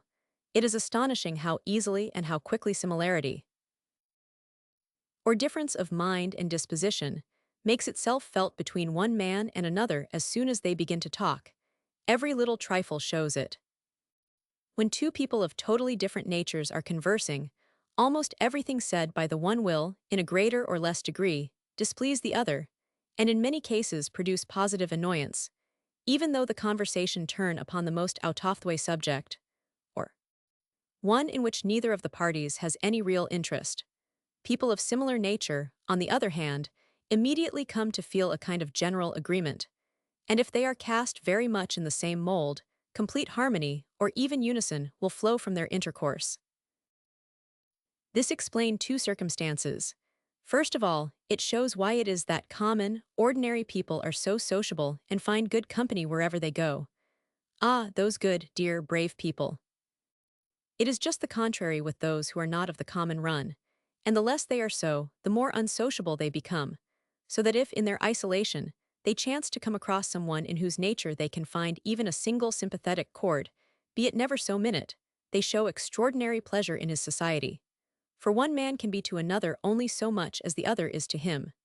Great minds are like eagles, and build their nest in some lofty solitude. Secondly, we are enabled to understand how it is that people of like disposition so quickly get on with one another, as though they were drawn together by magnetic force, kindred souls greeting each other from afar.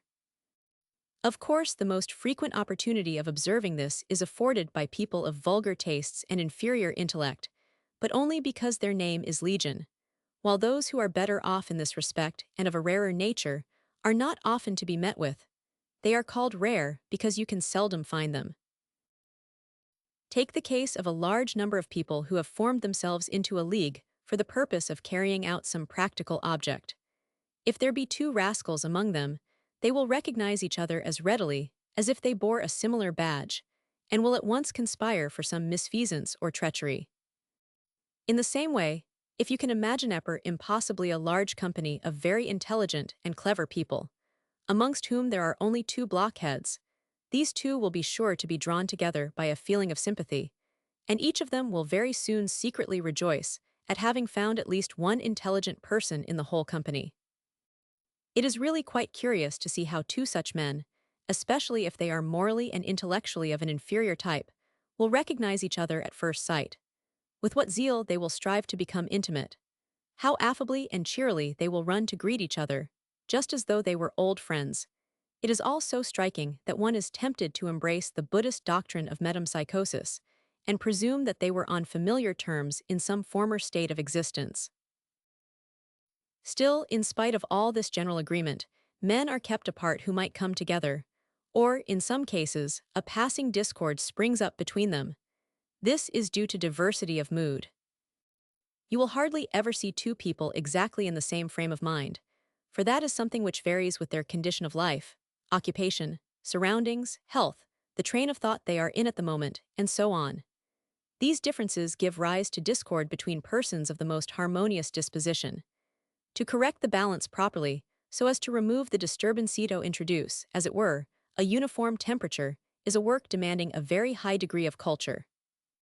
The extent to which uniformity of mood is productive of good fellowship may be measured by its effects upon a large company. When, for instance, a great many people are gathered together and presented with some objective interest which works upon all alike and influences them in a similar way, no matter what it be common danger or hope, some great news, a spectacle, a play, a piece of music, or anything of that kind, you will find them roused to a mutual expression of thought and a display of sincere interest. There will be a general feeling of pleasure amongst them, for that which attracts their attention produces a unity of mood by overpowering all private and personal interests. And in default of some objective interest of the kind I have mentioned, recourse is usually had to something subjective. A bottle of wine is not an uncommon means of introducing a mutual feeling of fellowship, and even tea and coffee are used for a like end. The discord which so easily finds its way into all society as an effect of the different moods in which people happen to be for the moment, also in part explains why it is that memory always idealizes, and sometimes almost transfigures, the attitude we have taken up at any period of the past change, due to our inability to remember all the fleeting influences which disturbed us on any given occasion. Memory is in this respect like the lens of a camera obscura. It contracts everything within its range, and so produces a much finer picture than the actual landscape affords. And in the case of a man, absence always goes some way towards securing this advantageous light, for though the idealizing tendency of the memory requires times to complete its work, it begins it at once. Hence it is a prudent thing to see your friends and acquaintances only at considerable intervals of time, and on meeting them again, you will observe that memory has been at work. Section 23. No man can see over his own height. Let me explain what I mean. You cannot see in another man any more than you have in yourself, and your own intelligence strictly determines the extent to which he comes within its grasp. If your intelligence is of a very low order, mental qualities in another, even though they be of the highest kind, will have no effect at all upon you. You will see nothing in their possessor except the meanest side of his individuality, in other words, just those parts of his character and disposition which are weak and defective. Your whole estimate of the man will be confined to his defects, and his higher mental qualities will no more exist for you than colors exist for those who cannot see. Intellect is invisible to the man who has none. In any attempt to criticize another's work, the range of knowledge possessed by the critic is as essential a part of his verdict as the claims of the work itself. Hence, intercourse with others involves a process of leveling down. The qualities which are present in one man and absent in another cannot come into play when they meet, and the self-sacrifice which this entails upon one of the parties calls forth no recognition from the other. Consider how sordid, how stupid, in a word, how vulgar most men are, and you will see that it is impossible to talk to them without becoming vulgar yourself for the time being. Vulgarity is in this respect like electricity. It is easily distributed. You will then fully appreciate the truth and propriety of the expression, to make yourself cheap, and you will be glad to avoid the society of people whose only possible point of contact with you is just that part of your nature of which you have least reason to be proud. So you will see that, in dealing with fools and blockheads, there is only one way of showing your intelligence be having nothing to do with them. That means, of course, that when you go into society, you may now and then feel like a good dancer who gets an invitation to a ball, and on arriving, finds that everyone is lame. With whom is he to dance? Section 24. I feel respect for the man, and he is one in a hundred who, when he is waiting or sitting unoccupied, refrains from rattling or beating time with anything that happens to be handy, his stick or knife and fork, or whatever else it may be. The probability is that he is thinking of something. With a large number of people, it is quite evident that their power of sight completely dominates over their power of thought. They seem to be conscious of existence only when they are making a noise, unless indeed they happen to be smoking, for this serves a similar end. It is for the same reason that they never fail to be all eyes and ears for what is going on around them. Section 25. La Rochefoucauld makes the striking remark that it is difficult to feel deep veneration and great affection for one and the same person. If this is so, we shall have to choose whether it is veneration or love that we want from our fellow men. Their love is always selfish, though in very different ways, and the means used to gain it are not always of a kind to make us proud. A man is loved by others mainly in the degree in which he moderates his claim on their good feeling and intelligence, but he must act genuinely in the matter, and without dissimulation, not merely out of forbearance, which is at bottom a kind of contempt. This calls to mind a very true observation of Helvetius 34. The amount of intellect necessary to please us is a most accurate measure of the amount of intellect we have ourselves. With these remarks as premises, it is easy to draw the conclusion. Note: now with veneration the case is just the opposite. It is wrung from men reluctantly, and for that very reason mostly concealed. Hence, as compared with love, veneration gives more real satisfaction, for it is connected with personal value, and the same is not directly true of love, which is subjective in its nature, whilst veneration is objective. To be sure, it is more useful to be loved than to be venerated. Section 26. Most men are so thoroughly subjective that nothing really interests them but themselves. They always think of their own case as soon as ever any remark is made, and their whole attention is engrossed and absorbed by the merest chance reference to anything which affects them personally, be it never so remote, with the result that they have no power left for forming an objective view of things, should the conversation take that turn. Neither can they admit any validity in arguments which tell against their interest or their vanity, hence their attention is easily distracted. They are so readily offended, insulted, or annoyed, that in discussing any impersonal matter with them, no care is too great to avoid letting your remarks bear the slightest possible reference to the very worthy and sensitive individuals whom you have before you, for anything you may say will perhaps hurt their feelings. People really care about nothing that does not affect them personally. True and striking observations, fine, subtle, and witty things are lost upon them. They cannot understand or feel them, but anything that disturbs their petty vanity in the most remote and indirect way, or reflects prejudicially upon their exceedingly precious Salvesto, that they are most tenderly sensitive. In this respect they are like the little dog, whose toes you are so apt to tread upon inadvertently you know it by the shrill bark it sets up. Or, again, they resemble a sick man covered with sores and boils, with whom the greatest care must be taken to avoid unnecessary handling. And in some people this feeling reaches such a pass that, if they are talking with anyone, and he exhibits, or does not sufficiently conceal, his intelligence and discernment, they look upon it as a downright insult. Although for the moment they hide their ill will, and the unsuspecting author of it afterwards ruminates in vain upon their conduct, and racks his brain to discover what he could possibly have done to excite their malice and hatred. But it is just as easy to flatter and win them over, and this is why their judgment is usually corrupt, and why their opinions are swayed, not by what is really true and right, but by the favor of the party or class to which they belong. And the ultimate reason of it all is, that in such people force of will greatly predominates over knowledge, and hence their meager intellect is wholly given up to the service of the will, and can never free itself from that service for a moment. Astrology furnishes a magnificent proof of this miserable subjective tendency in men, which leads them to see everything only as bearing upon themselves, and to think of nothing that is not straightway made into a personal matter.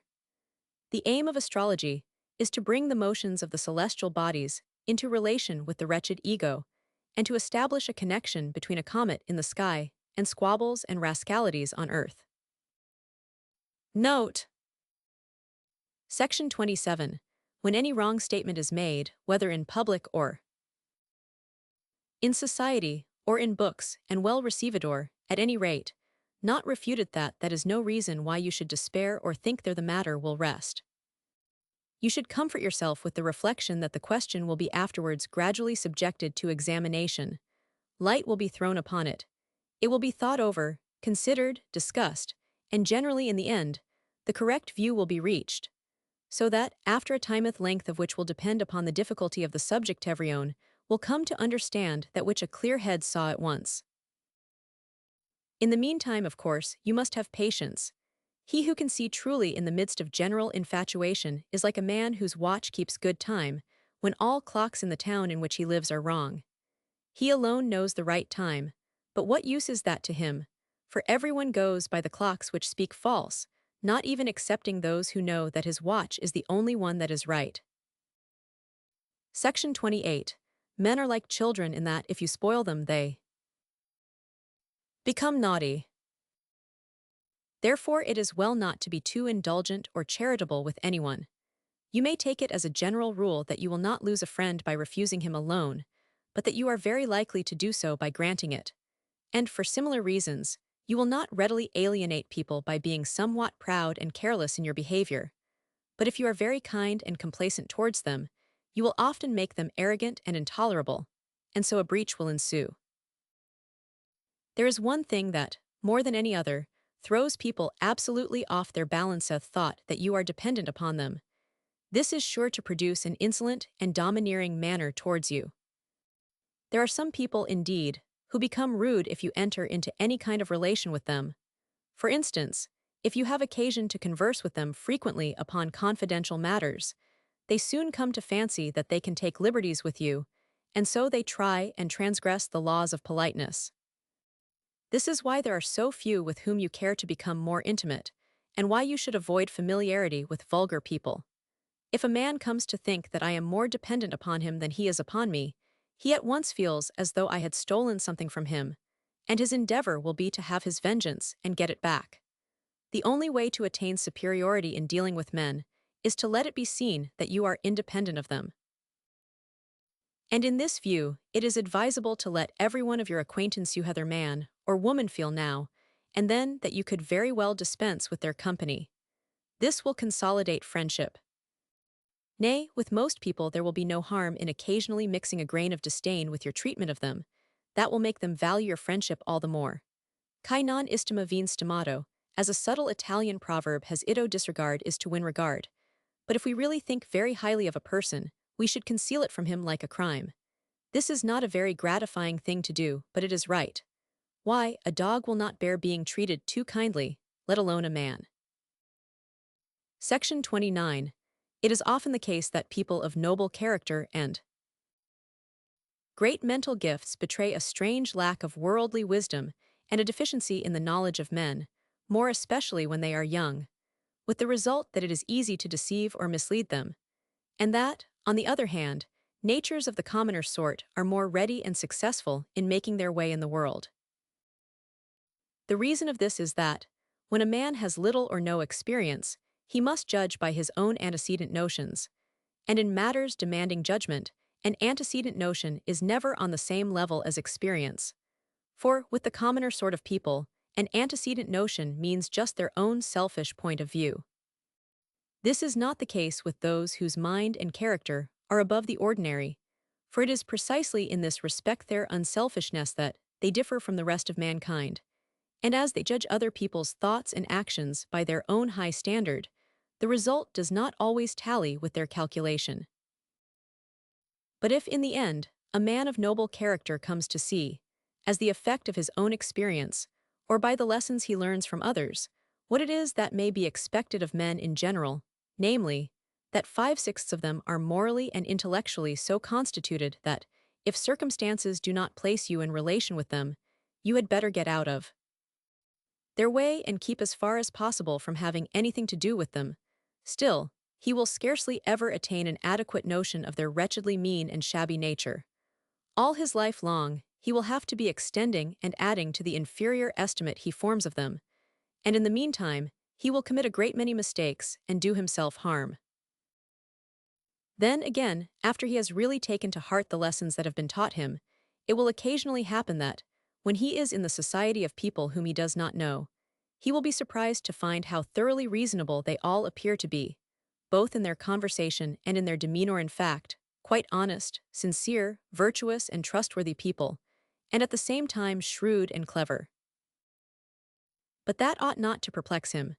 Nature is not like those bad poets, who, in setting a fool or a knave before us, do their work so clumsily, and with such evident design that you might almost fancy you saw the poet standing behind each of his characters, and continually disavowing their sentiments, and telling you in a tone of warning, "This is a knave, that is a fool, do not mind what he says." But nature goes to work like Shakespeare and Goethe, poets who make every one of their character seven, if it is the devil himself, appear to be quite in the right for the moment that they come before us in their several parts.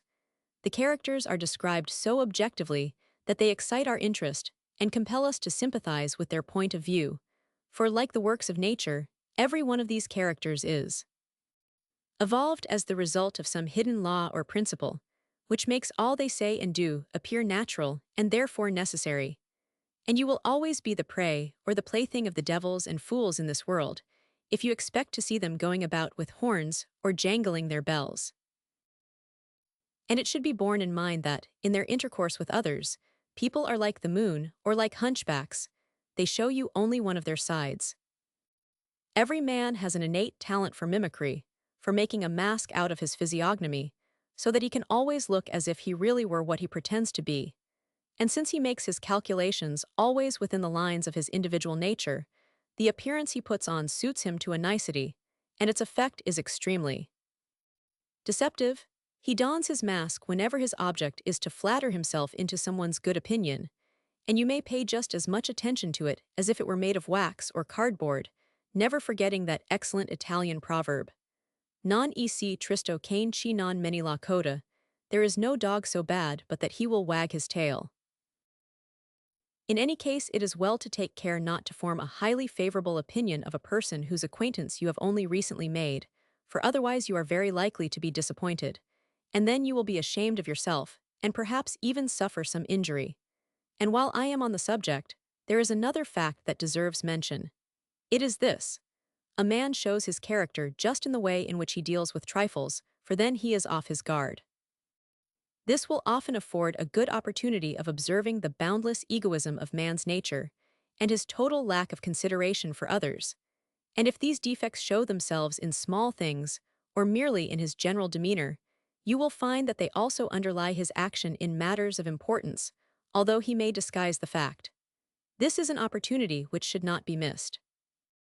If in the little affairs of every day, the trifles of life, those matters to which the rule de minimis non applies, a man is inconsiderate and seeks only what is advantageous or convenient to himself, to the prejudice of others' rights, if he appropriates to himself that which belongs to all alike, you may be sure there is no justice in his heart, and that he would be a scoundrel on a wholesale scale, only that law and compulsion bind his hands. Do not trust him beyond your door. He who is not afraid to break the laws of his own private circle will break those of the state when he can do so with impunity. If the average man were so constituted that the good in him outweighed the bad, it would be more advisable to rely upon his sense of justice, fairness, gratitude, fidelity, love, or compassion, than to work upon his fears. But as the contrary is the case, and it is the bad that outweighs the good, the opposite course is the more prudent one. If any person with whom we are associated or have to do exhibits unpleasant or annoying qualities, we have only to ask ourselves whether or not this person is of so much value to us that we can put up with frequent and repeated exhibitions of the same qualities in a somewhat aggravated form. In case of an affirmative answer to this question, there will not be much to be said, because talking is very little use. We must let the matter pass, with or without some notice, but we should nevertheless remember that we are thereby exposing ourselves to a repetition of the offense.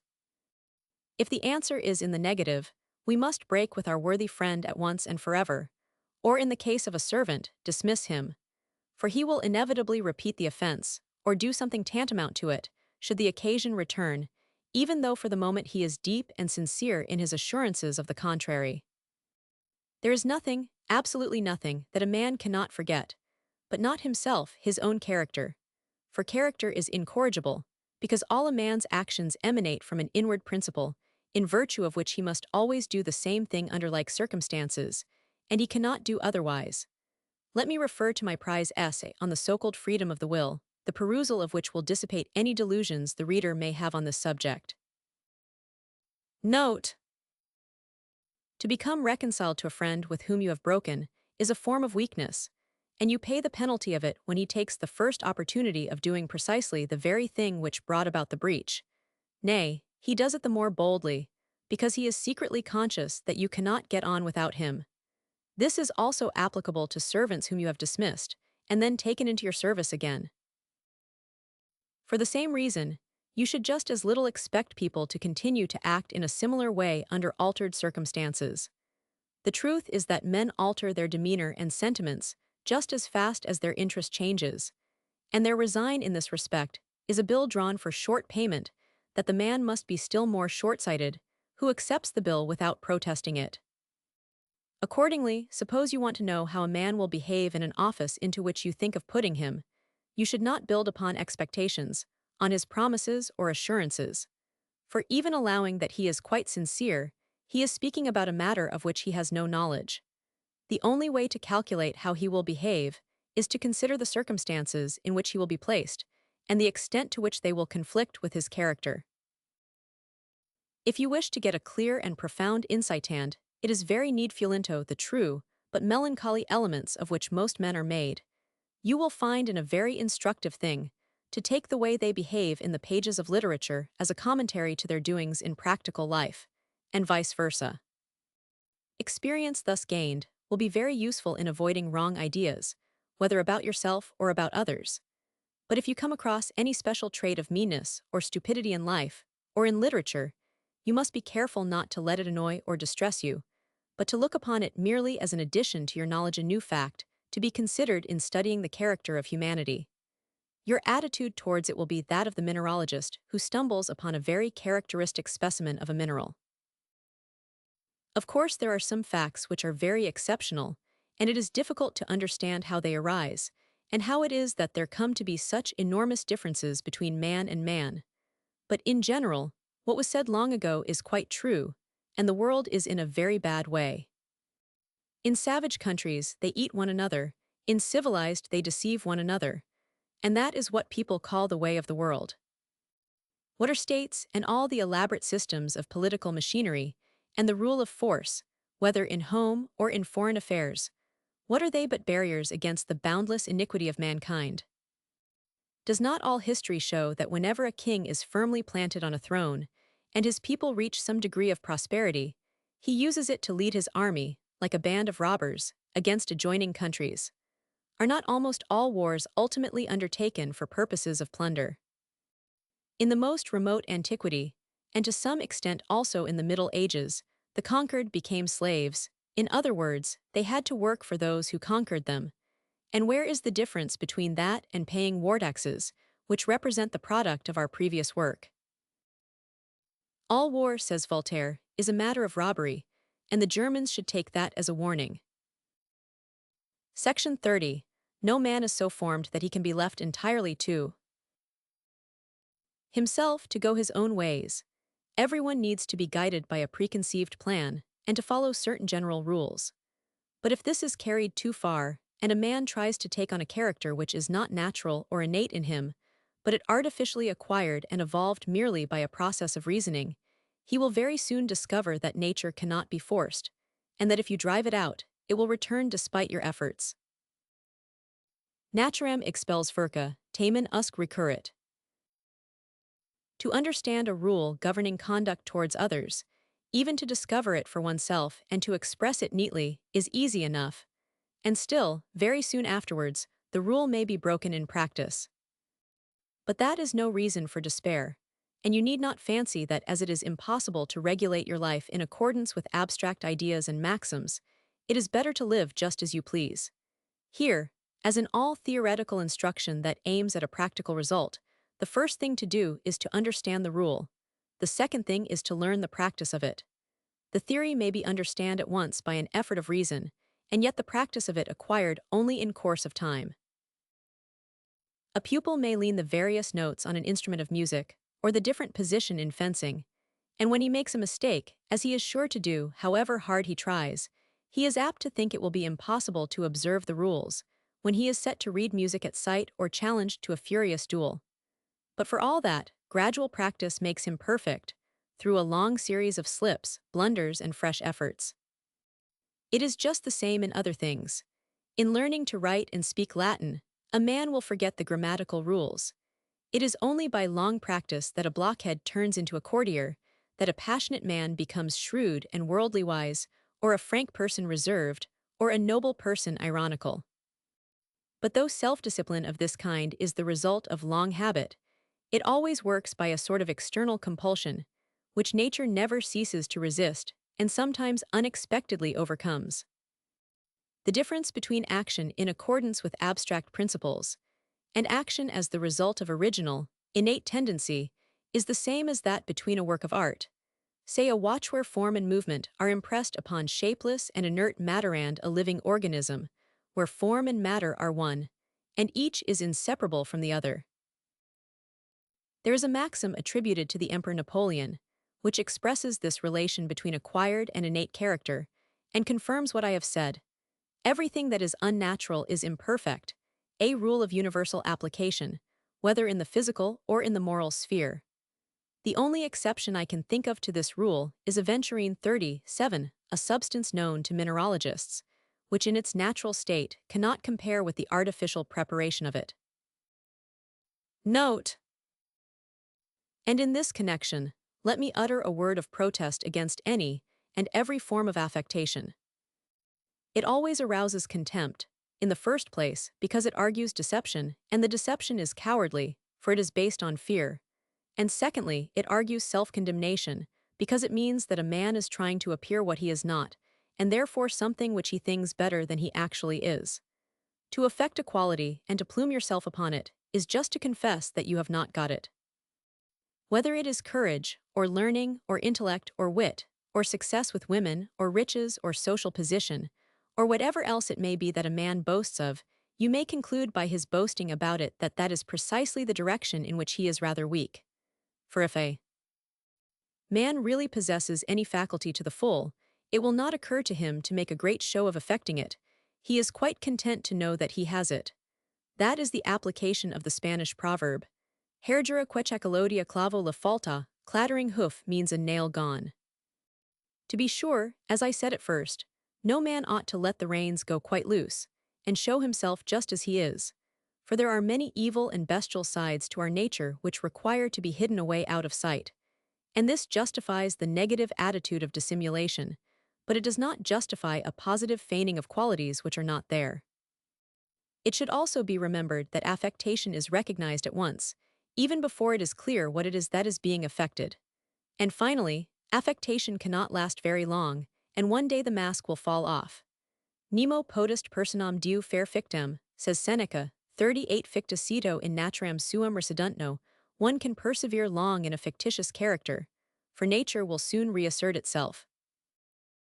Note: Section 31.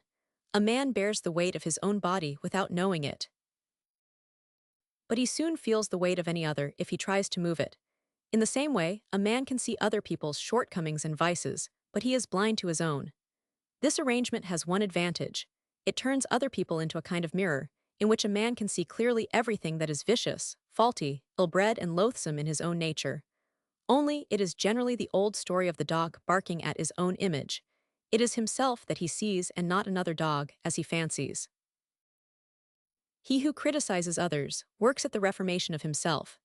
Those who form the secret habit of scrutinizing other people's general behavior and passing severe judgment upon what they do and leave undone, thereby improve themselves and work out their own perfection, for they will have sufficient sense of justice, or at any rate enough pride and vanity, to avoid in their own case that which they condemn so harshly elsewhere. But tolerant people are just the opposite, and claim for themselves the same indulgence that they extend to othershank veniam damus pedimusc vicissim. It is all very well for the Bible to talk about the mote in another's eye and the beam in one's own.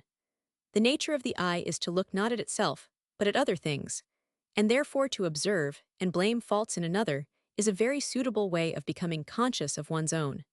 We require a looking-glass for the due dressing of our morals. The same rule applies in the case of style and fine writing. If instead of condemning, you applaud some new folly in these matters, you will imitate it. That is just why literary follies have such vogue in Germany. The Germans are a very tolerant people, everybody can see that. Their maxim is Hanc veniam dams pedimusque vicissum. Section 32. When he is young, a man of noble character fancies that the relations prevailing amongst mankind, and the alliances to which these relations lead, are at bottom and essentially ideal in their nature. That is to say, that they rest upon similarity of disposition or sentiment, or taste, or intellectual power, and so on. But later on, he finds out that it is a real foundation which underlies these alliances, that they are based upon some material interest. This is the true foundation of almost all alliances. Nay, most men have no notion of an alliance resting upon any other basis. Accordingly, we find that a man is always measured by the office he holds, or by his occupation, nationality, or family relations, in a word, by the position and character which have been assigned him in the conventional arrangements of life, where he is ticketed and treated as so much goods. Reference to what he is in himself, as a manto the measure of his own personal qualities never made unless for convenience sake. And so that view of a man is something exceptional, to be set aside and ignored, the moment that anyone finds it disagreeable. And this is what usually happens. But the more of personal worth a man has, the less pleasure he will take in these conventional arrangements, and he will try to withdraw from the sphere in which they apply. The reason why these arrangements exist at all is simply that in this world of ours, misery and need are the chief features. Therefore, it is everywhere the essential and paramount business of life to devise the means of alleviating them. Section 33. As paper money circulates in the world instead of real coin, so is the place of true esteem and genuine friendship. You have the outward appearance of a mimic show made to look as much like the real thing as possible. On the other hand, it may be asked whether there are any people who really deserve the true coin. For my own part, I should certainly pay more respect to an honest dog wagging his tail than to 100 such demonstrations of human regard. True and genuine friendship presupposes a strong sympathy with the weal and woe of another, purely objective in its character and quite disinterested. And this in its turn means an absolute identification of self with the object of friendship. The egoism of human nature is so strongly antagonistic to any such sympathy that true friendship belongs to that class of things incipient, for instance, with regard to which no one knows whether they are fabulous or really exist somewhere or other. Still, in many cases, there is a grain of true and genuine friendship in the relation of man to man, though generally, of course, some secret personal interest is at the bottom of them, some one among the many forms that selfishness can take. But in a world where all is imperfect, this grain of true feeling is such an ennobling influence that it gives some warrant for calling those relations by the name of friendship, for they stand far above the ordinary friendships that prevail amongst mankind. The latter are so constituted that, were you to hear how your dear friends speak of you behind your back, you would never say another word to them. Apart from the case where it would be a real help to you, if your friend were to make some great sacrifice to serve you, there is no better means of testing the genuineness of his feelings than the way in which he receives the news of a misfortune that has just happened to you. At that moment, the expression of his features will either show that his one thought is that of true and sincere sympathy for you, or else the absolute composure of his countenance, or the passing trace of something other than sympathy, will confirm the well-known maxim of La Rochefoucauld. Dans l'adversité de nos malheurs amis, nous trouvons toujours quelque chose qui nous déplaît. Pas, indeed, at such a moment, the ordinary so-called friend will find it hard to suppress the signs of a slight smile of pleasure. There are few ways by which you can make more certain of putting people into a good humor than by telling them of some trouble that has recently befallen you, or by unreservedly disclosing some personal weakness of yours. How characteristic this is of humanity! Distance and long absence are always prejudicial to friendship, however disinclined a man may be to admit. Our regard for people whom we do not see, even though they be our dearest friends, gradually dries up in the course of years, and they become abstract notions, so that our interest in them grows to be more and more intellectual, nay, It is kept up only as a kind of tradition. Whilst we retain a lively and deep interest in those who are constantly before our eyes, even if they be only pet animals.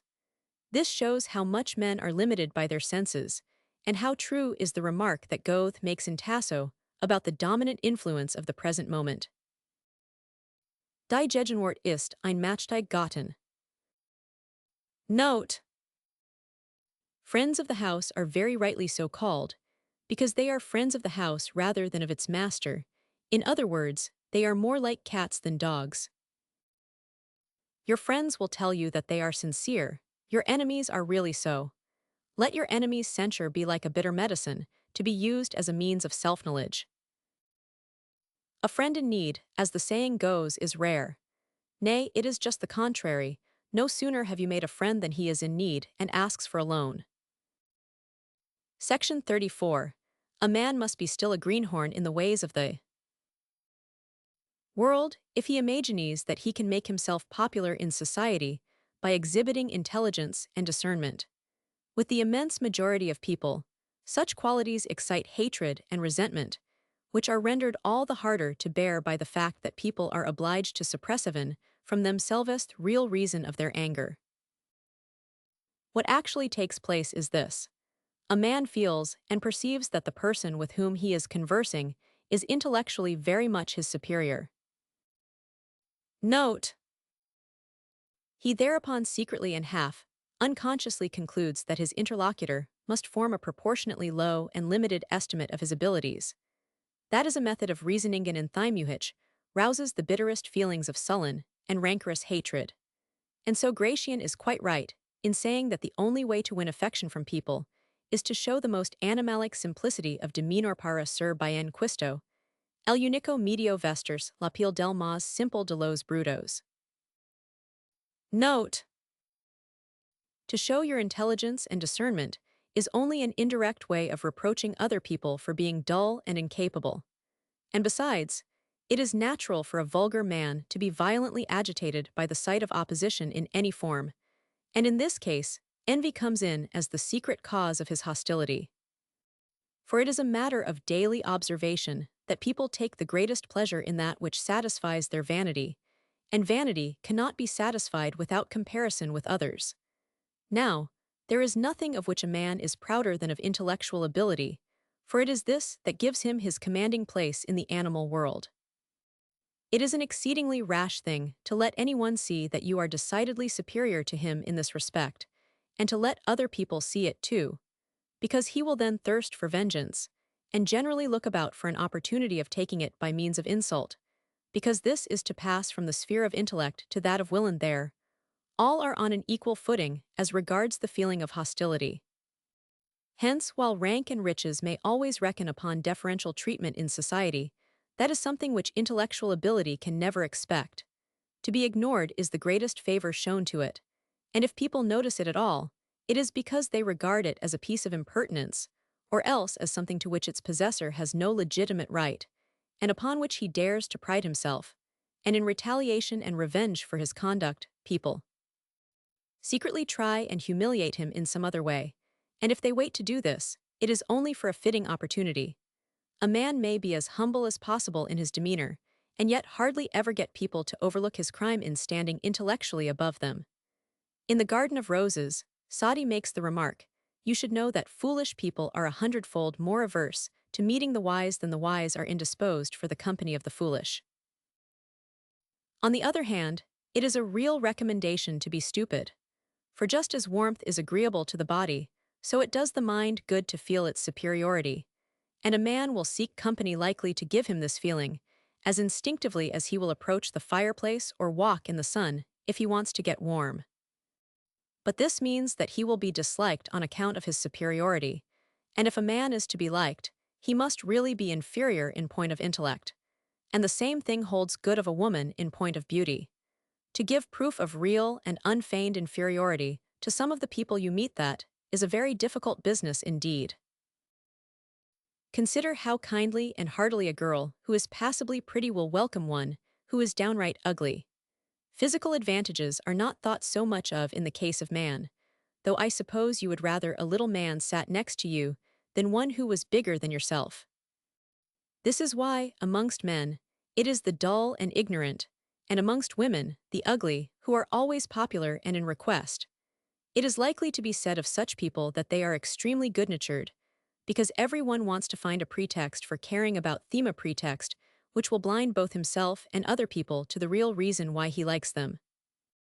This is also why mental superiority of any sort always tends to isolate its possessor. People run away from him out of pure hatred, and say all manner of bad things about him by way of justifying their action. Beauty, in the case of women, has a similar effect. Very pretty girls have no friends of their own sex, and they even find it hard to get another girl to keep them company. A handsome woman should always avoid applying for a position as companion, because the moment she enters the room, her prospective mistress will scowl at her beauty, as a piece of folly with which, both for her own and for her daughter's sake, she can very well dispense.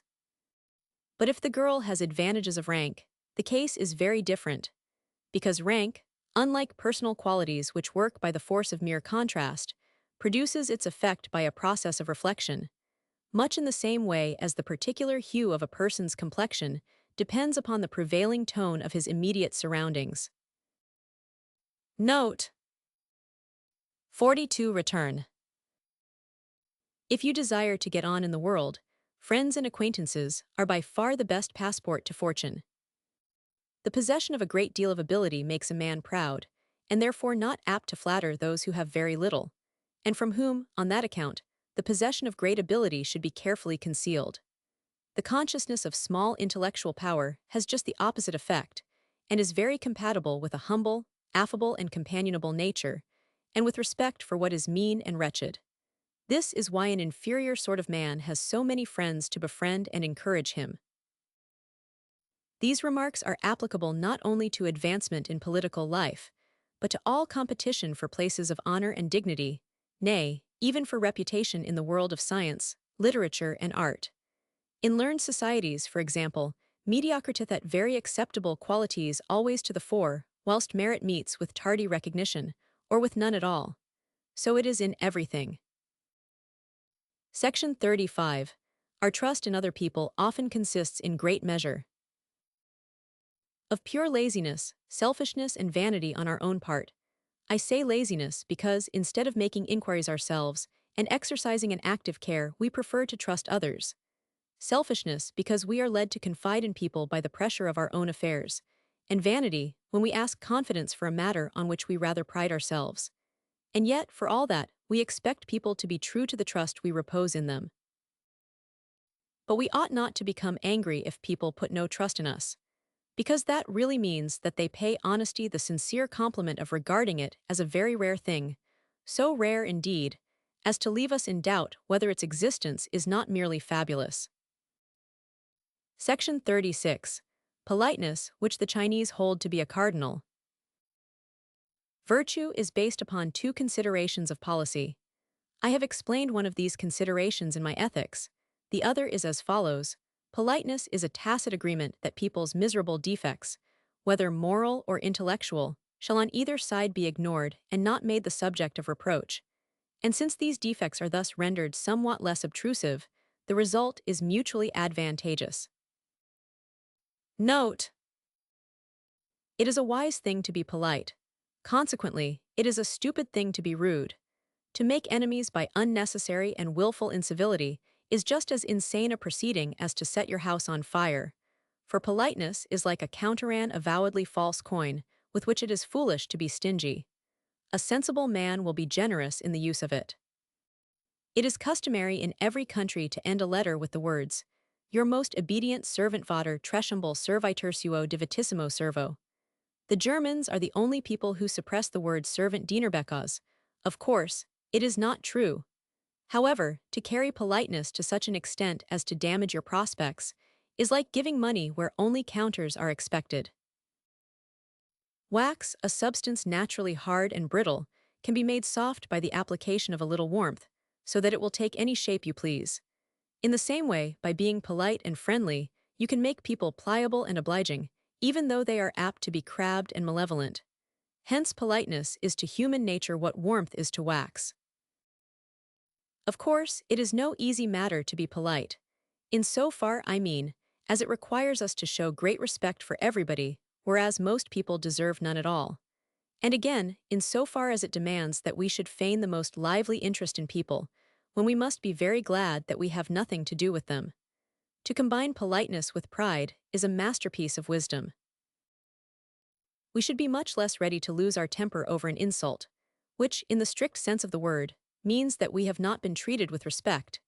If, on the one hand, we have not such an exaggerated estimate of our value and dignity, that is to say, if we were not so immensely proud of ourselves, and on the other hand, if we had arrived at any clear notion of the judgment which, in his heart, one man generally passes upon another.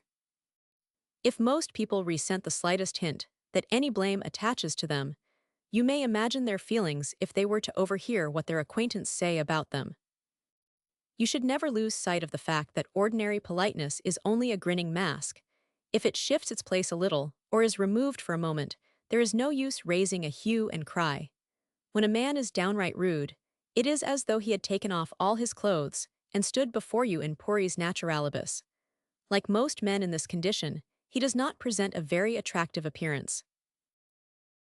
Section 37. You ought never to take any man as a model for what you should do or leave undone, because position and circumstances are in no two cases alike, and difference of character gives a peculiar, individual tone to what a man does. Hence duo cum faciunt idem, non est idem tuo persons may do the same thing with a different result. A man should act in accordance with his own character, as soon as he has carefully deliberated on what he is about to do. The outcome of this is that originality cannot be dispensed with in practical matters. Otherwise, what a man does will not accord with what he is. Section 38. Never combat any man's opinion, for though you reached the age of Methuselah, you would never have done setting him right upon all the absurd things that he believes. It is also well to avoid correcting people's mistakes in conversation, however good your intentions may be, for it is easy to offend people, and difficult, if not impossible, to mend them. If you feel irritated by the absurd remarks of two people whose conversation you happen to overhear, you should imagine that you are listening to a dialogue of two fools in a comedy. Probatum est. The man who comes into the world with the notion that he is really going to instruct in matters of the highest importance may thank his stars if he escapes with a whole skin. Section 39. If you want your judgment to be accepted, express it coolly and without passion. All violence has its seat in the will, and so, if your judgment is expressed with vehemence, people will consider it an effort of will, and not the outcome of knowledge, which is in its nature cold and unimpassioned. Since the will is the primary and radical element in human nature, and intellect merely supervenes as something secondary, people are more likely to believe that the opinion you express with so much vehemence is due to the excited state of your will, rather than that the excitement of the will comes only from the ardent nature of your opinion. Section 40. Even when you are fully justified in praising yourself, you should never be seduced into doing so. For vanity is so very common, and merit so very uncommon, that even if a man appears to be praising himself, though very indirectly, people will be ready to lay 100 to 1 that he is talking out of pure vanity, and that he has not sense enough to see what a fool he is making of himself.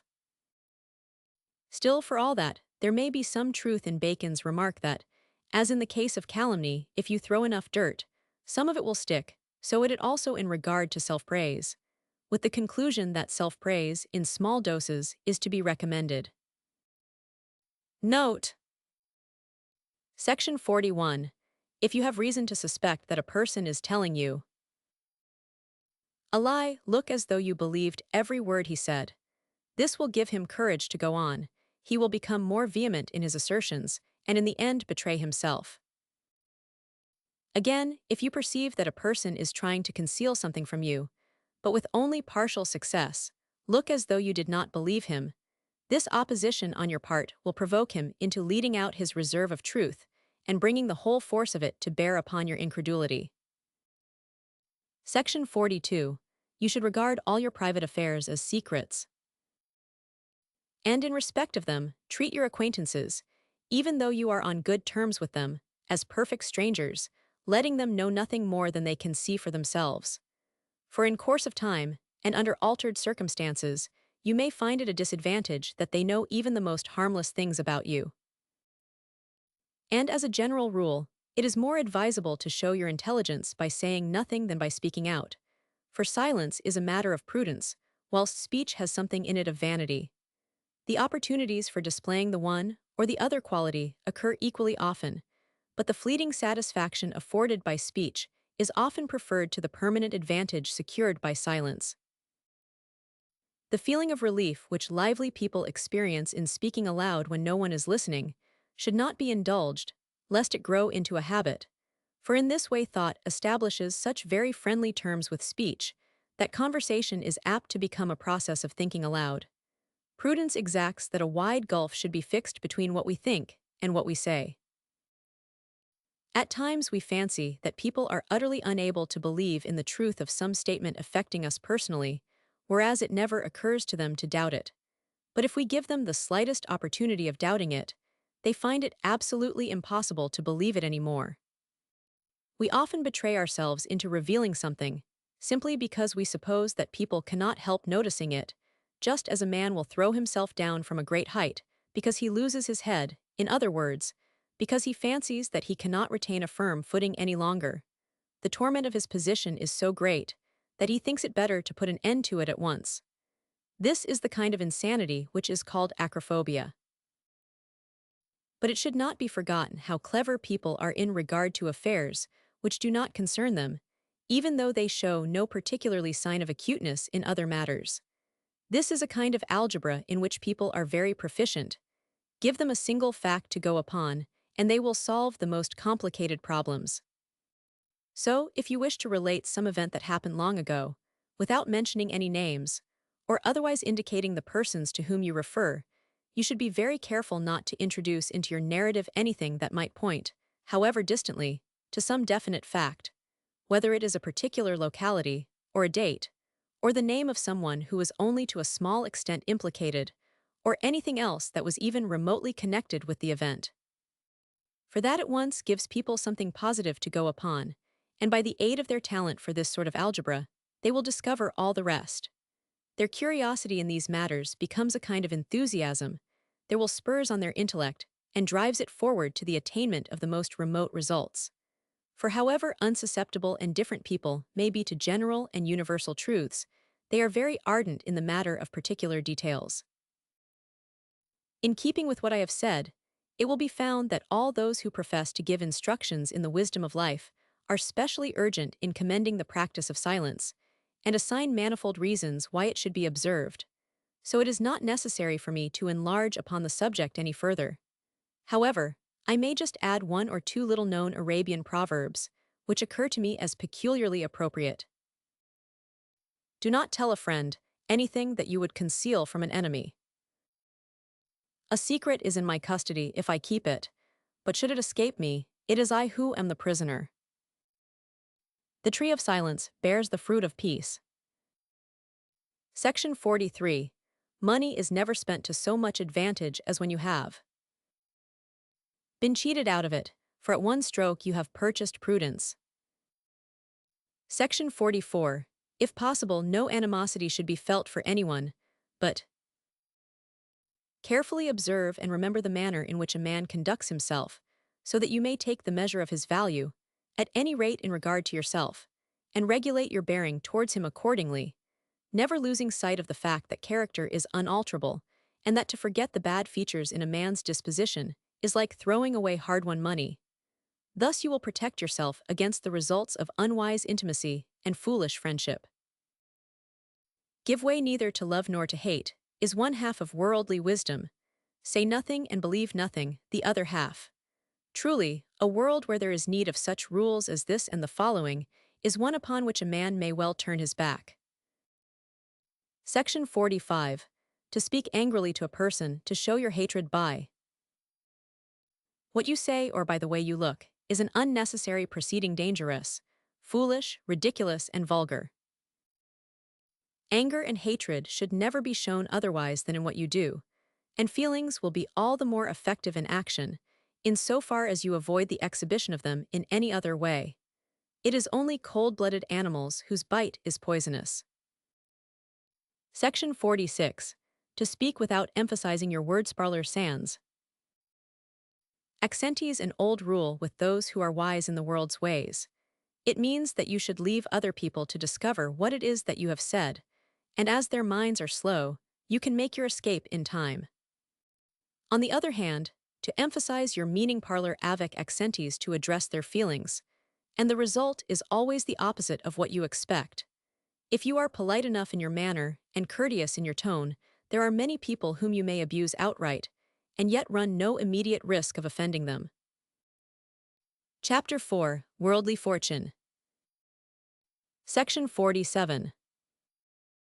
However varied the forms that human destiny may take, the same elements are always present, and so life is everywhere much of a piece, whether it passed in the cottage or in the palace, in the barrack or in the cloister.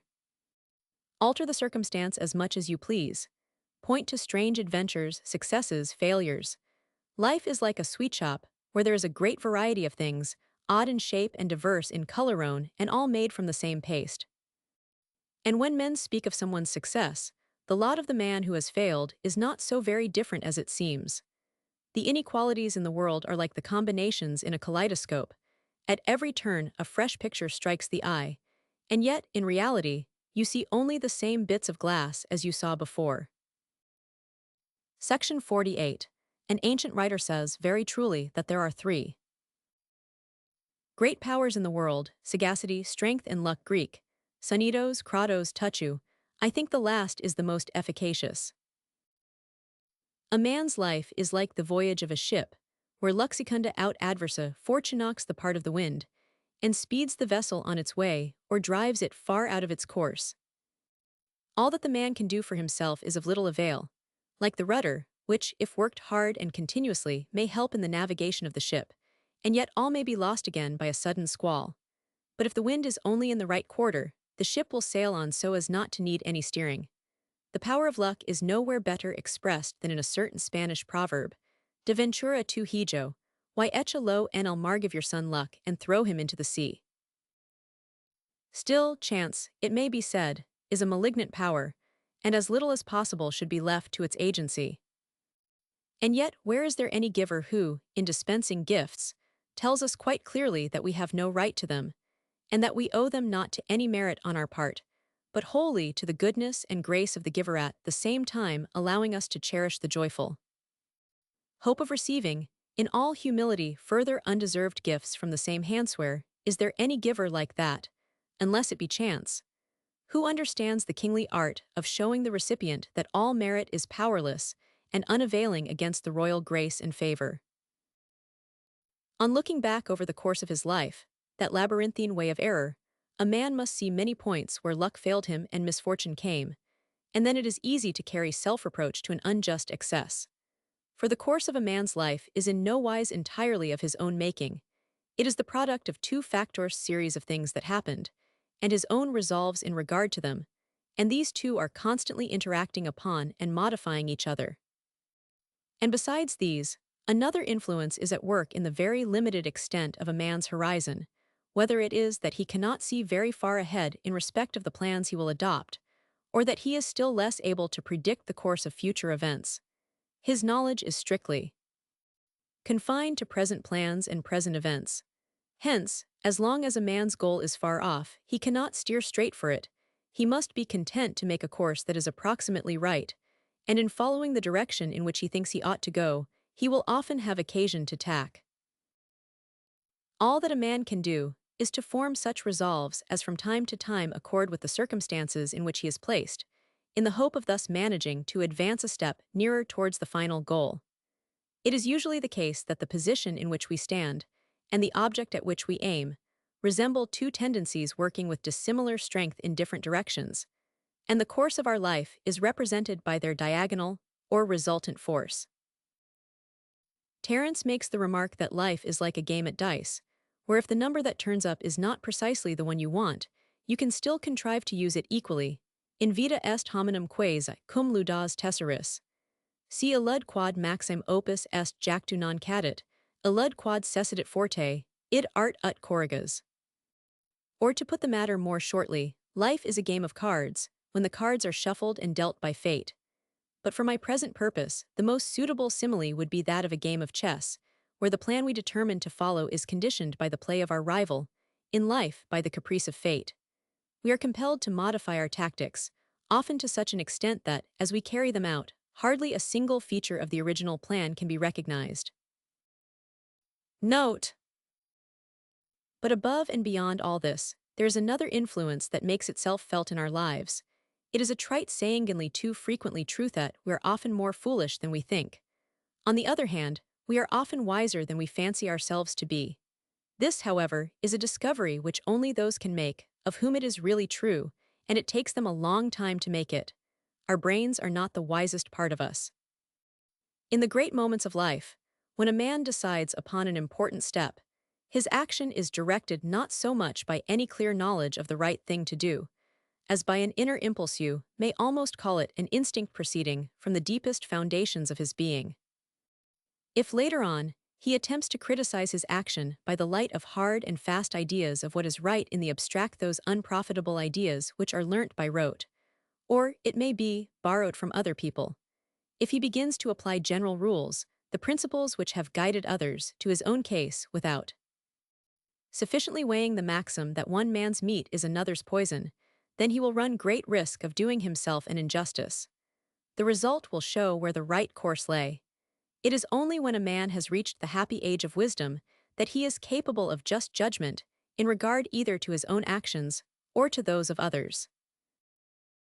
It may be that this impulse or instinct is the unconscious effect of a kind of prophetic dream, which is forgotten when we awake, lending our life a uniformity of tone, a dramatic unity, such as could never result from the unstable moments of consciousness, when we are so easily led into error, so liable to strike a false note. It is in virtue of some such prophetic dream that a man feels himself called to great achievements in a special sphere, and works in that direction from his youth, up out of an inner and secret feeling that that is his true path, just as by a similar instinct the bee is led to build up its cells in the comb. This is the impulse which Balthazar Gracian calls la grande synderesis, 46, the great power of moral discernment. It is something that a man instinctively feels to be his salvation, without which he were lost. Note: to act in accordance with abstract principles is a difficult matter, and a great deal of practice will be required before you can be even occasionally successful. It often happens that the principles do not fit in with your particular case. But every man has certain innate concrete principles, a part, as it were, of the very blood that flows in his veins, the sum or result, in fact, of all his thoughts, feelings, and volitions. Usually he has no knowledge of them in any abstract form. It is only when he looks back upon the course his life has taken that he becomes aware of having been always led on by themas, though they formed an invisible clue which he had followed unawares. Section 49. That time works great changes, and that all things are, in their nature, fleeting. These are truths that should never be forgotten. Hence, in whatever case you may be, it is well to picture to yourself the opposite. In prosperity, to be mindful of misfortune, in friendship of enmity, in good weather of days when the sky is overcast, in love of hatred, in moments of trust, to imagine the betrayal that will make you regret your confidence, and so, too, when you are in evil plight, to have a lively sense of happier times. What a lasting source of true worldly wisdom were there! We should then always reflect, and not be so very easily deceived, because, in general, we should anticipate the very changes that the years will bring. Perhaps in no form of knowledge is personal experience so indispensable as in learning to see that all things are unstable and transitory in this world. There is nothing that, in its own place and for the time it lasts, is not a product of necessity, and therefore capable of being fully justified. And it is this fact that makes circumstances of every year, every month, even of every day, seem as though they might maintain their right to last to all eternity. But we know that this can never be the case, and that in a world where all is fleeting, change alone endures. He is a prudent man who is not only undeceived by apparent stability, but is able to forecast the lines upon which movement will take place. Note: but people generally think that present circumstances will last, and that matters will go on in the future as they have flown in the past. Their mistakes arises from the fact that they do not understand the cause of the things they see, causes which, unlike the effects they produce, contain in themselves the germ of future change. The effects are all that people know, and they hold fast to them on the supposition that those unknown causes, which were sufficient to bring them about, will also be able to maintain them as they are.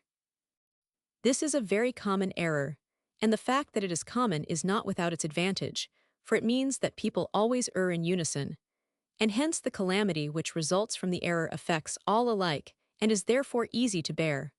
Whereas, if a philosopher makes a mistake, he is alone in his error, and so at a double disadvantage. Note: but in saying that we should anticipate the effects of time, I mean that we should mentally forecast what they are likely to be. I do not mean that we should practically forestall them, by demanding the immediate performance of promises which time alone can fulfill. The man who makes his demand will find out that there is no worse or more exacting usurer than time, and that, if you compel time to give money in advance, you will have to pay a rate of interest more ruinous than any Jew would require. It is possible, for instance, to make a tree burst forth into leaf, blossom, or even bear fruit within a few days, by the application of unslaked lime and artificial heat, but after that the tree will wither away. So a young man may abuse his strength at maybe only for a few weeks, be trying to do at 19 what he could easily manage at 30, and time may give him the loan for which he asks. But the interest he will have to pay comes out of the strength of his later years. Nay, it is part of his very life itself. There are some kinds of illness in which entire restoration to health is possible only by letting the complaint run its natural course, after which it disappears without leaving any trace of its existence. But if the sufferer is very impatient, and while he is still affected, insists that he is completely well, in this case, too, time will grant the loan, and the complaint may be shaken off. But lifelong weakness and chronic mischief will be the interest paid upon it. Again, in time of war or general disturbance, a man may require ready money at once, and have to sell out his investments in land or consols for a third or even a still smaller fraction of the sum he would have received from them, if he could have waited for the market to right itself, which would have happened in due course. But he compels time to grant him a loan, and his loss is the interest he has to pay. Or perhaps he wants to go on a long journey and requires the money. In 1 or 2 years he could lay by a sufficient sum out of his income, but he cannot afford to wait, and so he either borrows it or deducts it from his capital. In other words, he gets time to lend him the money in advance. The interest he pays is a disordered state of his accounts, and permanent and increasing deficits, which he can never make good. Such is time's usury, and all who cannot wait are its victims. There is no more thriftless proceeding than to try and mend the measured pace of time. Be careful, then, not to become its debtor. Section 50. In the daily affairs of life, you will have very many opportunities of recognizing a characteristic difference between ordinary people of prudence and discretion. In estimating the possibility of danger in connection with any undertaking, an ordinary man will confine his inquiries to the kind of risk that has already attended such undertakings in the past, whereas a prudent person will look ahead and consider everything that might possibly happen in the future, having regard to a certain Spanish maxim: Lo que no aquis en un anno. Aquis en un rato. A thing may not happen in a year, and yet may happen within 2 minutes. The difference in question is, of course, quite natural, for it requires some amount of discernment to calculate possibilities, but a man need only have his senses about him to see what has already happened. Do not omit to sacrifice to evil spirits. What I mean is that a man should not hesitate about spending time, trouble, and money, or giving up his comfort, or restricting his aims and denying himself, if he can thereby shut the door on the possibility of misfortune. The most terrible misfortunes are also the most improbable and remotest least likely to occur. The rule I am giving is best exemplified in the practice of insurance, a public sacrifice made on the altar of anxiety. Therefore, take out your policy of insurance. Section 51. Whatever fate befalls you, do not give way to great rejoicings or great lamentations, partly because all things are full of change, and your fortune may turn at any moment, partly because men are so apt to be deceived in their judgment as to what is good or bad for them.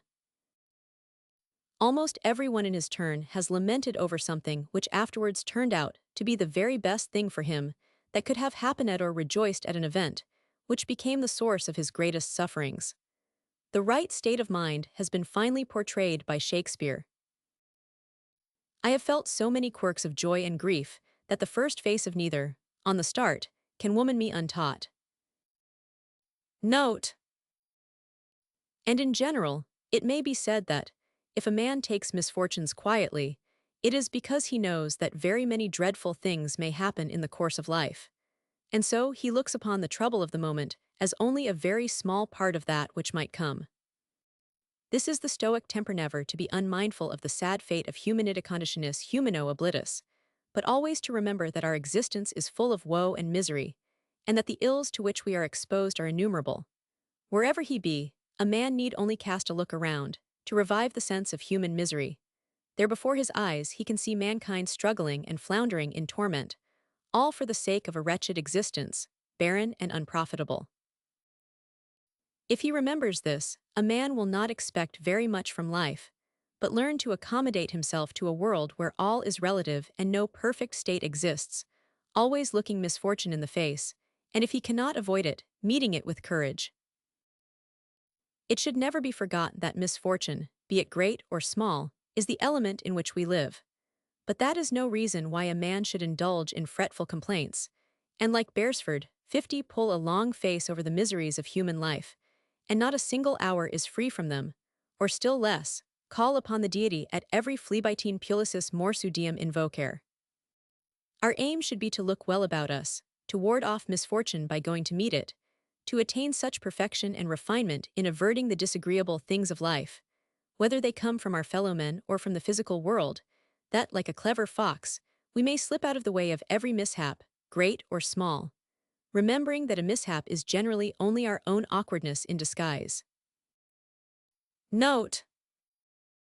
The main reason why misfortune falls less heavily upon us, if we have looked upon its occurrence as not impossible, and, as the saying is, prepared ourselves for it, may be this: if, before this misfortune comes, we have quietly thought over it as something which may or may not happen, the whole of its extent and range is known to us, and we can, at least, determine how far it will affect us, so that, if it really arrives, it does not depress us unduly, its weight is not felt to be greater than it actually is. But if no preparation has been made to meet it, and it comes unexpectedly, the mind is in a state of terror for the moment, and unable to measure the full extent of the calamity. It seems so far-reaching in its effects that the victim might well think there was no limit to them. In any case, its range is exaggerated. In the same way, darkness and uncertainty always increase the sense of danger. And of course, if we have thought over the possibility of misfortune, we have also at the same time considered the sources to which we shall look for help and consolation. Or, at any rate, we have accustomed ourselves to the idea of it. There is nothing that better fits us to endure the misfortunes of life with composure than to know for certain that everything that happens from the smallest up to the greatest facts of existence happens of necessity. A man soon accommodates himself to the inevitable to something that must be, and if he knows that nothing can happen except of necessity, he will see that things cannot be other than they are, and that even the strangest chances in the world are just as much product of necessity as phenomena which obey well-known rules and turn out exactly in accordance with expectation. Let me here refer to what I have said elsewhere on the soothing effect of the knowledge that all things are inevitable and a product of necessity. Note. If a man is steeped in the knowledge of this truth, he will, first of all, do what he can, and then readily endure what he must. We may regard the petty vexations of life that are constantly happening as designed to keep us in practice for bearing great misfortunes, so that we may not become completely enervated by a career of prosperity. A man should be as Siegfried armed Capepi, towards the small troubles of every day, those little differences we have with our fellow men, insignificant disputes, unbecoming conduct in other people, petty gossip, and many other similar annoyances of life. He should not feel them at all, much less take them to heart and brood over them, but hold them at arm's length and push them out of his way, like stones that lie in the road, and upon no account think about them and give them a place in his reflections. Section 52. What people commonly call fate is, as a general rule, nothing but their own stupid and foolish conduct. There is a fine passage in Homer 53 illustrating the truth of this remark, where the poet praises Greek, metastrewed counsel, and his advice is worthy of all attention. For if wickedness is atoned for only in another world, stupidity gets its reward here, although, now and then, mercy may be shown to the offender. Note: it is not ferocity, but cunning that strikes fear into the heart and forebodes danger. So true it is that the human brain is a more terrible weapon than the lion's paw. The most finished man of the world would be one who is never irresolute and never in a hurry. Section 53. Courage comes next to prudence as a quality of mind very essential to happiness. It is quite true that no one can endow himself with either, since a man inherits prudence from his mother and courage from his father. Still, if he has these qualities, he can do much to develop them by means of resolute exercise. In this world, where the game is played with loaded dice, a man must have a temper of iron, with armor proof to the blows of fate, and weapons to make his way against men. Life is one long battle. We have to fight at every step, and Voltaire very rightly says that if we succeed, it is at the point of the sword, and that we die with the weapon in our hand and knee, rusit dans si monde quà la pointe de l'épée, et en muet les armes à la main. It is a cowardly soul that shrinks or grows faint and despondent as soon as the storm begins to gather, or even when the first cloud appears on the horizon. Our motto should be no surrender, and far from yielding to the ills of life, let us take fresh courage from misfortune. Tu ni sed mollis, sed contra audentir ito. Note: as long as the issue of any matter fraught with peril is still in doubt, and there is yet some possibility left that all may come right, no one should ever tremble or think of anything but resistance, just as a man should not despair of the weather if he can see a bit of blue sky anywhere. Let our attitude be such that we should not quake even if the world fell in ruins about us. Si fractus elabatur orbis, impavidum furiant ruinae. Note: our whole life itself let alone its blessings would not be worth such a cowardly trembling and shrinking of the heart. Therefore, let us face life courageously and show a firm front to every ill. Quacerca vivit fortes fortiac adversus, opponite pectora rebus. Still, it is possible for courage to be carried to an excess and to degenerate into rashness. It may even be said that some amount of fear is necessary if we are to exist at all in the world, and cowardice is only the exaggerated form of it. This truth has been very well expressed by Bacon in his account of terror panicus, and the etymological account which he gives of its meaning is very superior to the ancient explanation preserved for us by Plutarch.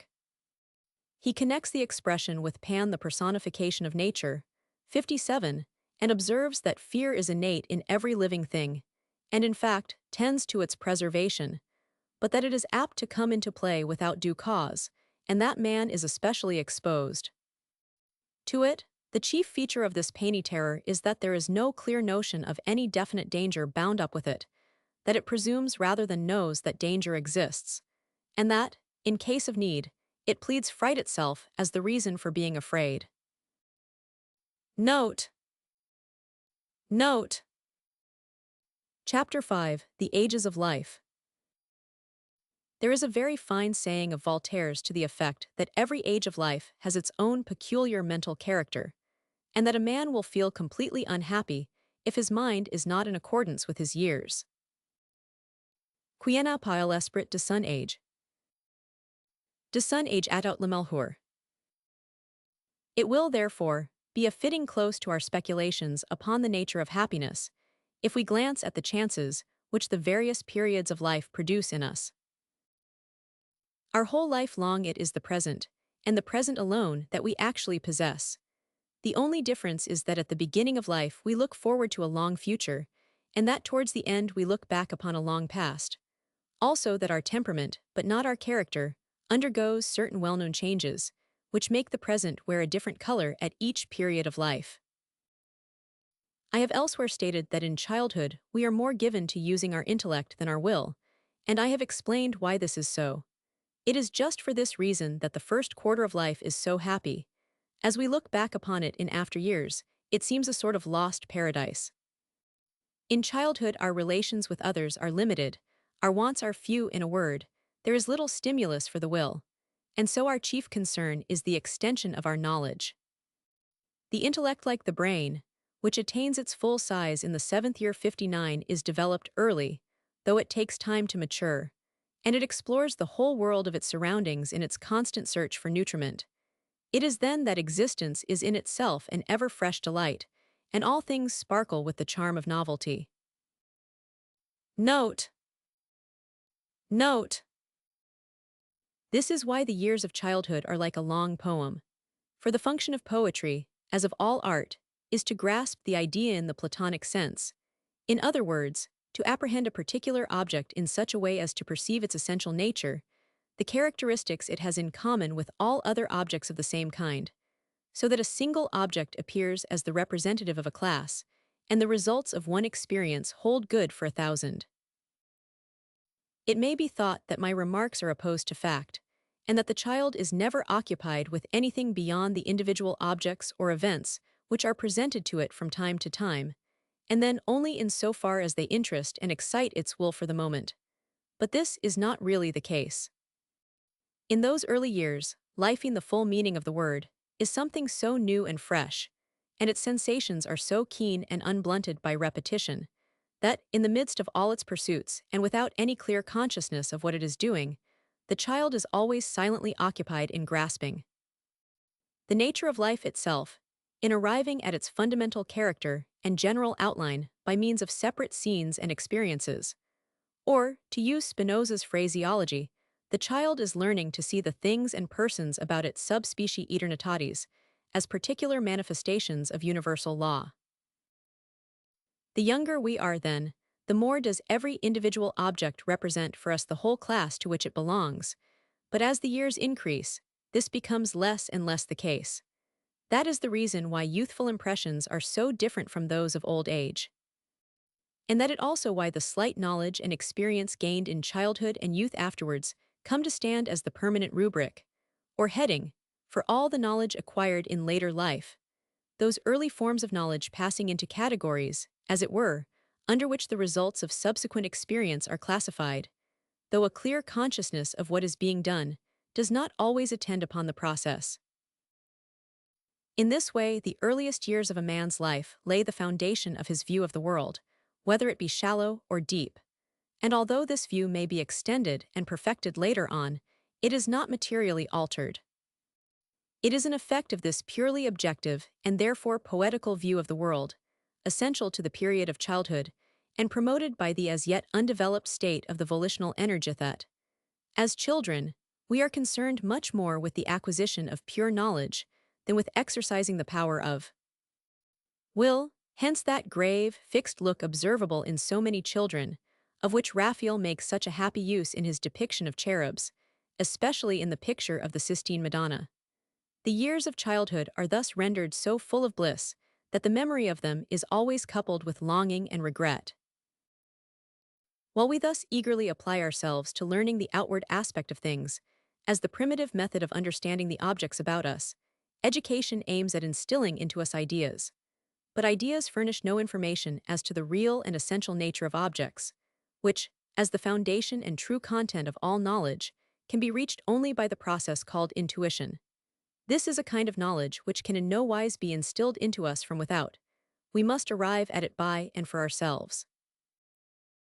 Hence a man's intellectual as well as his moral qualities proceed from the depths of his own nature, and are not the result of external influences, and no educational schemia of pestalozzi or of anyone else can turn a born simpleton into a man of sense. The thing is impossible. He was born a simpleton, and a simpleton he will die. It is the depth and intensity of this early intuitive knowledge of the external world that explain why the experiences of childhood take such a firm hold on the memory. When we were young, we were completely absorbed in our immediate surroundings. There was nothing to distract our attention from them. We looked upon the objects about us as though they were the only ones of their kind, as though, indeed, nothing else existed at all.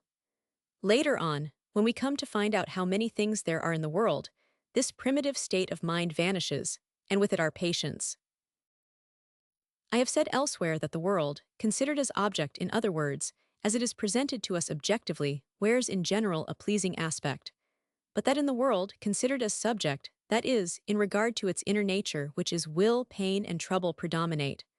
I may be allowed to express the matter briefly thus: the world is glorious to look at but dreadful in reality.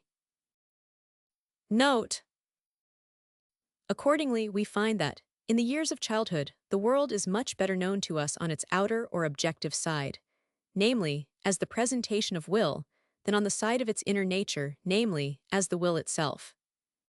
Since the objective side wears a pleasing aspect, and the inner or subjective side with its tale of horror remains as yet unknown, the youth, as his intelligence develops, takes all the forms of beauty that he sees, in nature and in art, for so many objects of blissful existence. They are so beautiful to the outward eye that on their inner side they must, he thinks, be much more beautiful still. So the world lies before him like another Eden, and this is the Arcadia in which we are all born. A little later, this state of mind gives birth to a thirst for real lifeth impulse to do, and suffer which drives a man forth into the hurlyburly of the world. There he learns the other side of existence's inner side, the will, which is thwarted at every step. Then comes the great period of disillusion, a period of very gradual growth. But once it has fairly begun, a man will tell you that he has got over all his false notionslage des illusions est pass. And yet the process is only beginning, and it goes on extending its sway and applying more and more to the whole of life. So it may be said that in childhood, life looks like the scenery in a theater, as you view it from a distance, and that in old age it is like the same scenery when you come up quite close to it. And lastly, there is another circumstance that contributes to the happiness of childhood. As spring commences, the young leaves on the trees are similar in color and much the same in shape, and in the first years of life we all resemble one another and harmonize very well. But with puberty divergence begins, and like the radii of a circle, we go further and further apart. The period of youth, which forms the remainder of this earlier half of our existence, seen how many advantages it has over the later half, is troubled and made miserable by the pursuit of happiness, as though there were no doubt that it can be met with somewhere in life, a hope that always ends in failure and leads to discontent. An illusory image of some vague future bliss born of a dream, and shaped by fancy floats before our eyes, and we search for the reality in vain. So it is that the young man is generally dissatisfied with the position in which he finds himself, whatever it may be. He ascribes his disappointment solely to the state of things that meets him on his first introduction to life, when he had expected something very different, whereas it is only the vanity and wretchedness of human life everywhere that he is now for the first time experiencing. It would be a great advantage to a young man if his early training could eradicate the idea that the world has a great deal to offer him. But the usual result of education is to strengthen this delusion, and our first ideas of life are generally taken from fiction rather than from fact. In the bright dawn of our youthful days, the poetry of life spreads out a gorgeous vision before us, and we torture ourselves by longing to see it realized. We might as well wish to grasp the rainbow. The youth expects his career to be like an interesting romance, and there lies the germ of that disappointment which I have been describing. What lends a charm to all these visions is just the fact that they are visionary and not real, and that in contemplating them, we are in the sphere of pure knowledge, which is sufficient in itself and free from the noise and struggle of life. To try and realize those visions is to make them an object of will, a process which always involves pain. Note. If the chief feature of the earlier half of life is a never-satisfied longing after happiness, The later half is characterized by the dread of misfortune. For, as we advance in years, it becomes in a greater or less degree clear that all happiness is chimerical in its nature, and that pain alone is real. Accordingly, in later years, we, or at least the more prudent amongst us, are more intent upon eliminating what is painful from our lives and making our position secure than on the pursuit of positive pleasure. I may observe, by the way, that in old age, we are better able to prevent misfortunes from coming, and in youth better able to bear them when they come. In my young days, I was always pleased to hear a ring at my door. Ah, thought I, now for something pleasant. But in later life, my feelings on such occasions were rather akin to dismay than to pleasure. Heaven help me, thought I, what am I to do? A similar revulsion of feeling in regard to the world of men takes place in all persons of any talent or distinction. For that very reason they cannot be said properly to belong to the world. In a greater or less degree, according to the extent of their superiority, they stand alone. In their youth they have a sense of being abandoned by the world, but later on, they feel as though they had escaped it. The earlier feeling is an unpleasant one, and rests upon ignorance. The second is pleasurable, for in the meantime they have come to know what the world is.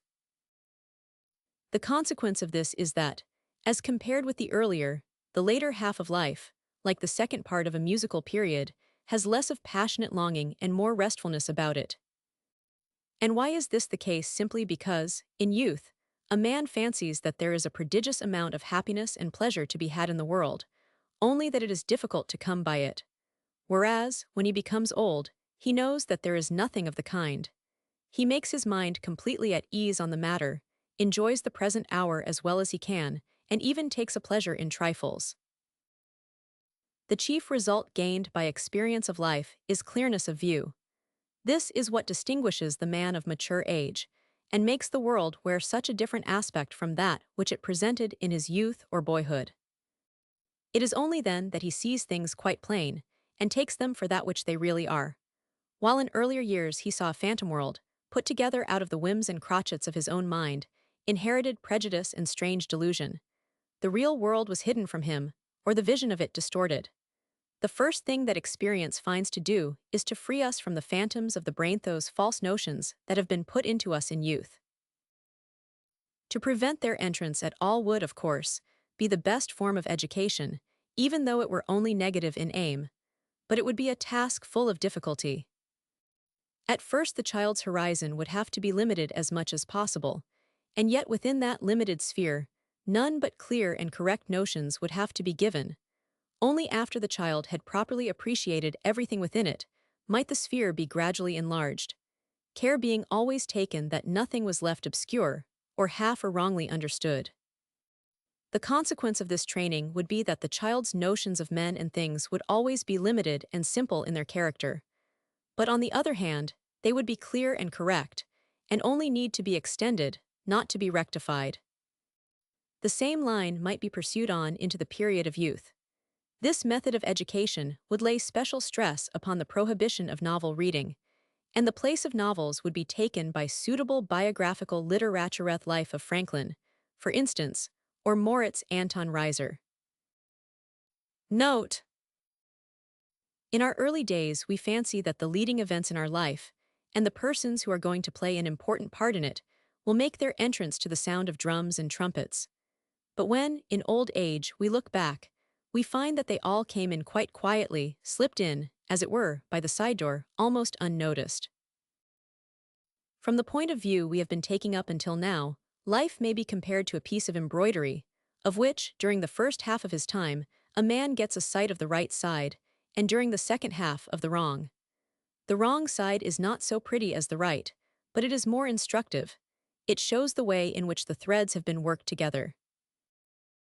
Intellectual superiority, even if it is of the highest kind, will not secure for a man a preponderating place in conversation until after he is 40 years of age.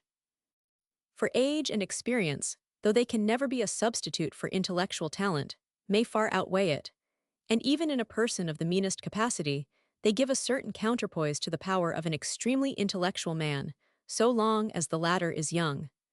Of course I allude here to personal superiority, not to the place a man may gain by his works. And on passing his 40th year, any man of the slightest power of mind, any man, that is, who has more than the sorry share of intellect with which nature has endowed 5/6 of mankind, will hardly fail to show some trace of misanthropy. For, as is natural, he has by that time inferred other people's character from an examination of his own, with the result that he has been gradually disappointed to find that in the qualities of the head, or in those of the heart, and usually in both, he reaches a level to which they do not attain. So he gladly avoids having anything more to do with them. For it may be said, in general, that every man will love or hate solitude, in other words, his own society, just in proportion as he is worth anything in himself. Kant has some remarks upon this kind of misanthropy in his critique of the faculty of judgment. Note: in a young man, it is a bad sign, as well from an intellectual as from a moral point of view, if he is precocious in understanding the ways of the world and in adapting himself to its pursuits. If he at once knows how to deal with men, and enters upon life, as it were, fully prepared. It argues a vulgar nature. On the other hand, to be surprised and astonished at the way people act, and to be clumsy and cross-grained in having to do with them, indicates a character of the nobler sort. The cheerfulness and vivacity of youth are partly due to the fact that, when we are ascending the hill of life, death is not visible. It lies down at the bottom of the other side. But once we have crossed the top of the hill, death comes in view, which, until then, was known to us only by hearsay. This makes our spirits droop, for at the same time we begin to feel that our vital powers are on the ebb. A grave seriousness now takes the place of that early extravagance of spirit, and the change is noticeable even in the expression of a man's face. As long as we are young, people may tell us what they please. We look upon life as endless and use our time recklessly, but the older we become, the more we practice economy. For towards the close of life, every day we live gives us the same kind of sensation as the criminal experiences at every step on his way to be tried. From the standpoint of youth, life seems to stretch away into an endless future, from the standpoint of old age to go back but a little way into the past, so that at the beginning, life presents us with a picture in which the objects appear a great way off, as though we had reversed our telescope, while in the end everything seems so close. To see how short life is, a man must have grown old, that is to say, he must have lived long. On the other hand, as the years increase, things look smaller, one and all, and life, which had so firm and stable a base in the days of our youth, now seems nothing but a rapid flight of moments, every one of them illusory. We have come to see that the whole world is vanity. Time itself seems to go at a much slower pace when we are young, so that not only is the first quarter of life the happiest, it is also the longest of all. It leaves more memories behind it. If a man were put to it, he could tell you more out of the first quarter of his life than out of 2 of the remaining periods. Nay, in the spring of life, as in the spring of the year, the days reach a length that is positively tiresome. But in the autumn, whether of the year or of life, though they are short, they are more genial and uniform. But why is it that to an old man his past life appears so short? For this reason: his memory is short, and so he fancies that his life has been short too. He no longer remembers the insignificant parts of it, and much that was unpleasant is now forgotten. How little, then, there is left! For in general, a man's memory is as imperfect as his intellect, and he must make a practice of reflecting upon the lessons he has learned and the events he has experienced, if he does not want them both to sink gradually into the gulf of oblivion. Now we are unaccustomed to reflect upon matters of no importance, or, as a rule, upon things that we have found disagreeable, and yet that is necessary if the memory of them is to be preserved. But the class of things that may be called insignificant is continually receiving fresh additions. Much that wears an air of importance at first gradually becomes of no consequence at all from the fact of its frequent repetition, so that in the end we actually lose count of the number of times it happens. Hence we are better able to remember the events of our early than of our later years. The longer we live, the fewer are the things that we can call important or significant enough to deserve further consideration, and by this alone can they be fixed in the memory. In other words, they are forgotten as soon as they are past. Thus it is that time runs on, leaving always fewer traces of its passage. Further, if disagreeable things have happened to us, we do not care to ruminate upon them, least of all when they touch our vanity, as is usually the case. For few misfortunes fall upon us for which we can be held entirely blameless. So people are very ready to forget many things that are disagreeable, as well as many that are unimportant. It is from this double cause that our memory is so short, and a man's recollection of what has happened always becomes proportionately shorter, the more things that have occupied him in life. The things we did in years gone by, the events that happened long ago, are like those objects on the coast, which, to the seafarer on his outward voyage, become smaller every minute, more unrecognizable and harder to distinguish. Again, it sometimes happens that memory and imagination will call up some long past, seen as vividly, as if it had occurred only yesterday, so that the event in question seems to stand very near to the present time. The reason of this is that it is impossible to call up all the intervening period in the same vivid way, as there is no one figure pervading it which can be taken in at a glance. And besides, most of the things that happened in that period are forgotten, and all that remains of it is the general knowledge that we have lived through a mere notion of abstract existence, not a direct vision of some particular experience. It is this that causes some single event of long ago to appear as though it took place but yesterday. The intervening time vanishes, and the whole of life looks incredibly short. Nay, there are occasional moments in old age when we can scarcely believe that we are so advanced in years, or that the long past lying behind us has had any real existency of feeling, which is mainly due to the circumstance that the present always seems fixed and immovable as we look at it. These and similar mental phenomena are ultimately to be traced to the fact that it is not our nature in itself, but only the outward presentation of it, that lies in time, and that the present is the point of contact between the world as subject and the world as object. Note: again, why is it that in youth we can see no end to the years that seem to lie before us? Because we are obliged to find room for all the things we hope to attain in life. We cram the years so full of projects that if we were to try and carry them all out, death would come prematurely, though we reach the age of Methuselah. Another reason why life looks so long when we are young is that we are apt to measure its length by the few years we have already lived. In those early years, things are new to us, and so they appear important. We dwell upon them after they have happened and often call them to mind. And thus in youth life seems replete with incident, and therefore of long duration. Sometimes we credit ourselves with a longing to be in some distant spot, whereas, in truth, we are only longing to have the time back again which we spent their days when we were younger and fresher than we are now. In those moments time mocks us by wearing the mask of space, and if we travel to the spot, we can see how much we have been deceived. There are two ways of reaching a great age, both of which presuppose a sound constitution as a conditio sine qua non. They may be illustrated by two lamps, one of which burns a long time with very little oil because it has a very thin wick, and the other just as long, though it has a very thick one, because there is plenty of oil to feed it. Here, the oil is the vital energy, and the difference in the wick is the manifold way in which the vital energy is used. Up to our third to sixth year, we may be compared, in respect of the way in which we use our vital energy, to people who live on the interest of their money. What they spend today, they have again tomorrow.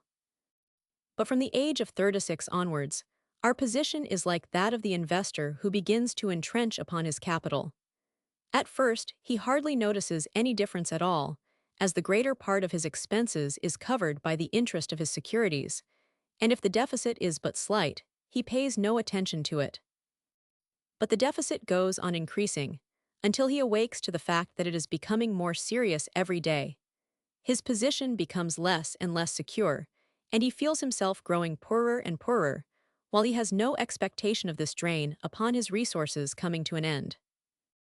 His fall from wealth to poverty becomes faster every moment, like the fall of a solid body in space, until at last he has absolutely nothing left. A man is truly in a woeful plight if both the terms of this comparison, his vital energy and his wealth, really begin to melt away at one and the same time. It is the dread of this calamity that makes love of possession increase with age. On the other hand, at the beginning of life, in the years before we attain majority, and for some little time afterwards the state of our vital energy puts us on a level with those who each year lay by a part of their interest and add it to their capital.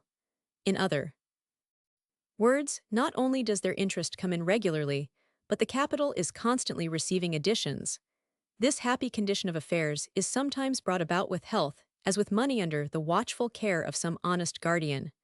O happy youth and sad old age! Nevertheless, a man should economize his strength even when he is young. Aristotle observes that amongst those who were victors at Olympia, only 2 or 3 gained a prize at 2 different periods, once in boyhood and then again when they came to be men. And the reason of this was that the premature efforts which the training involved so completely exhausted their powers that they failed to last on into manhood. As this is true of muscular, so it is still more true of nervous energy, of which all intellectual achievements are the manifestation. Hence, those infant prodigious ingenia precedeth fruit of a hothouse education, who surprise us by their cleverness as children, afterwards turn out very ordinary folk. Nay, the manner in which boys are forced into an early acquaintance with the ancient tongues may, perhaps, be to blame for the dullness and lack of judgment which distinguish so many learned persons. Note: I have said that almost every man's character seems to be specially suited to some one period of life, so that on reaching it the man is at his best.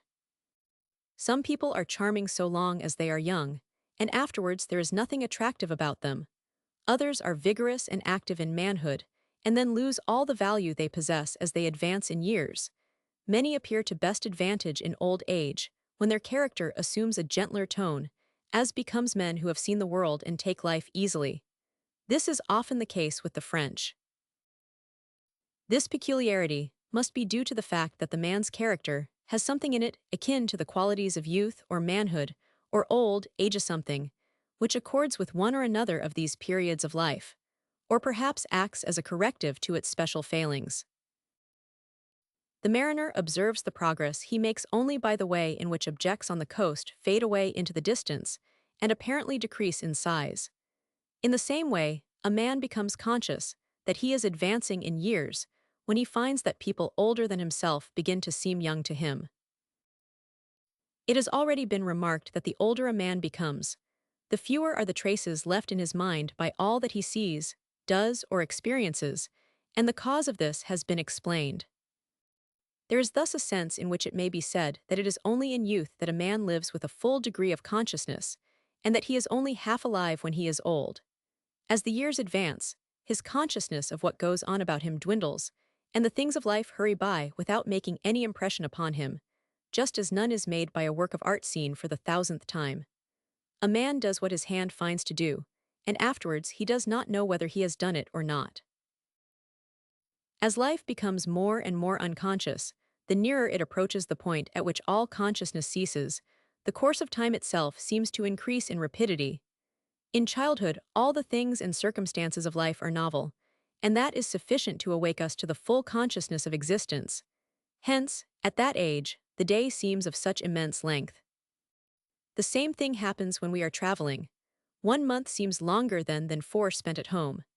Still, though time seems to last longer when we are young or on a journey, the sense of novelty does not prevent it from now and then in reality hanging heavily upon our hands under both these circumstances, at any rate more than is the case when we are old or staying at home. But the intellect gradually becomes so rubbed down and blunted by long habituation to such impressions that things have a constant tendency to produce less and less impression upon us as they pass by, and this makes time seem increasingly less important, and therefore shorter in duration. The hours of the boy are longer than the days of the old man. Accordingly, time goes faster and faster the longer we live, like a ball rolling down a hill. Or, to take another example, as in a revolving disc, the further a point lies from the center, the more rapid is its rate of progression, so it is in the wheel of life. The further you stand from the beginning, the faster time moves for you. Hence it may be said that as far as concerns the immediate sensation that time makes upon our minds, the length of any given year is in direct proportion to the number of times it will divide our whole life. For instance, at the age of 50, the year appears to us only 1/10 as long as it did at the age of 5. This variation in the rate at which time appears to move exercises a most decided influence upon the whole nature of our existence at every period of it. First of all, it causes childhood, even though it embrace only a span of 15 years, to seem the longest period of life, and therefore the richest in reminiscences. Next, it brings it about that a man is apt to be bored just in proportion as he is young. Consider, for instance, that constant need of occupation, whether it is work or play, that is shown by children. If they come to an end of both work and play, a terrible feeling of boredom ensues. Even in youth, people are by no means free from this tendency and dread the hours when they have nothing to do. As manhood approaches, boredom disappears, and old men find the time too short when their days fly past them like arrows from a bow. Of course, I must be understood to speak of men, not of decrepit brutes. With this increased rapidity of time, boredom mostly passes away as we advance in life, and as the passions with all their attendant pain are then laid asleep, the burden of life is, on the whole, appreciably lighter in later years than in youth, provided, of course, that health remains. So it is that the period immediately preceding the weakness and troubles of old age receives the name of a man's best years. That may be a true appellation, in view of the comfortable feeling which those years bring. But for all that the years of youth, when our consciousness is lively and open to every sort of impression, have this privilege that then the seeds are sown and the buds come forth. It is the springtime of the mind. Deep truths may be perceived, but can never be excogitate, that is to say, the first knowledge of them is immediate, called forth by some momentary impression. This knowledge is of such a kind as to be attainable only when the impressions are strong, lively, and deep. And if we are to be acquainted with deep truths, everything depends upon a proper use of our early years. In later life, we may be better able to work upon other people, upon the world, because our natures are then finished and rounded off, and no more a prey to fresh views. But then the world is less able to work upon us. These are the years of action and achievement, while youth is the time for forming fundamental conceptions and laying down the groundwork of thought. In youth, it is the outward aspect of things that most engages us, while in age, thought or reflection is the predominating quality of the mind. Hence, youth is the time for poetry, and age is more inclined to philosophy. In practical affairs, it is the same. A man shapes his resolutions in youth more by the impression that the outward world makes upon him, whereas, when he is old, it is thought that determines his actions. This is partly to be explained by the fact that it is only when a man is old that the results of outward observation are present in sufficient numbers to allow of their being classified according to the ideas they represent, a process which in its turn causes those ideas to be more fully understood in all their bearings, and the exact value and amount of trust to be placed in them fixed and determined, while at the same time he has grown accustomed to the impressions produced by the various phenomena of life, and their effects on him are no longer what they were. Contrarily, in youth, the impressions that things make, that is to say, the outward aspects of life, are so overpoweringly strong, especially in the case of people of lively and imaginative disposition, that they view the world like a picture, and their chief concern is the figure they cut in it, the appearance they present. Nay, they are unaware of the extent to which this is the case. It is a quality of mind that shows itself in no other way in that personal vanity and that love of fine clothes which distinguish young people. There can be no doubt that the intellectual powers are most capable of enduring great and sustained efforts in youth, up to the age of 35 at latest, from which period their strength begins to decline, though very gradually. Still, the later years of life, and even old age itself, are not without their intellectual compensation. It is only then that a man can be said to be really rich in experience or in learning. He has then had time and opportunity enough to enable him to see and think over life from all its sides. He has been able to compare one thing with another, and to discover points of contact and connecting links, so that only then are the true relations of things rightly understood. Further, in old age there comes an increased depth in the knowledge that was acquired in youth. A man has now many more illustrations of any ideas he may have attained. Things which he thought he knew when he was young, he now knows in reality. And besides, his range of knowledge is wider, and in whatever direction it extends, it is thorough, and therefore formed into a consistent and connected whole, whereas in youth knowledge is always defective and fragmentary.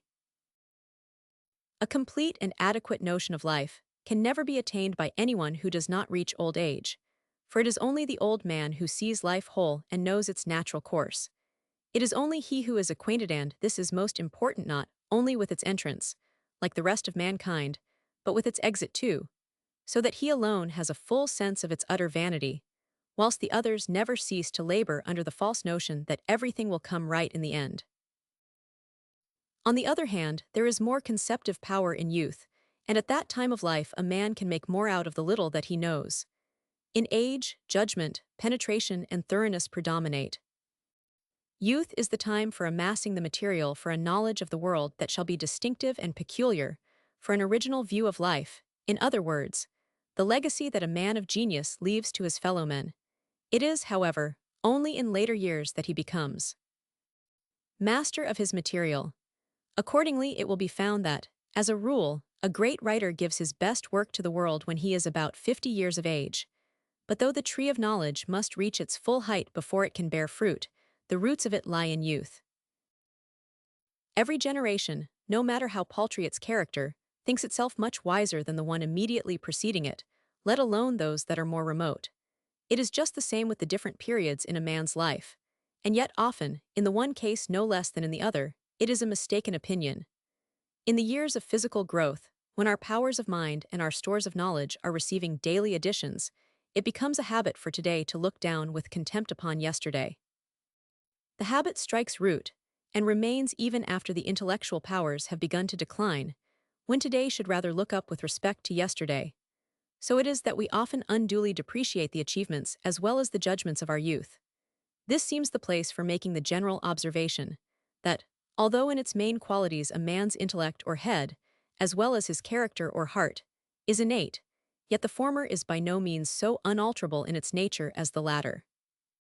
The fact is that the intellect is subject to very many transformations, which, as a rule, do not fail to make their actual appearance. And this is so, partly because the intellect has a deep foundation in the physique, and partly because the material with which it deals is given in experience. And so, from a physical point of view, we find that if a man has any peculiar power, it first gradually increases in strength until it reaches its acme, after which it enters upon a path of slow decadence, until it ends in imbecility.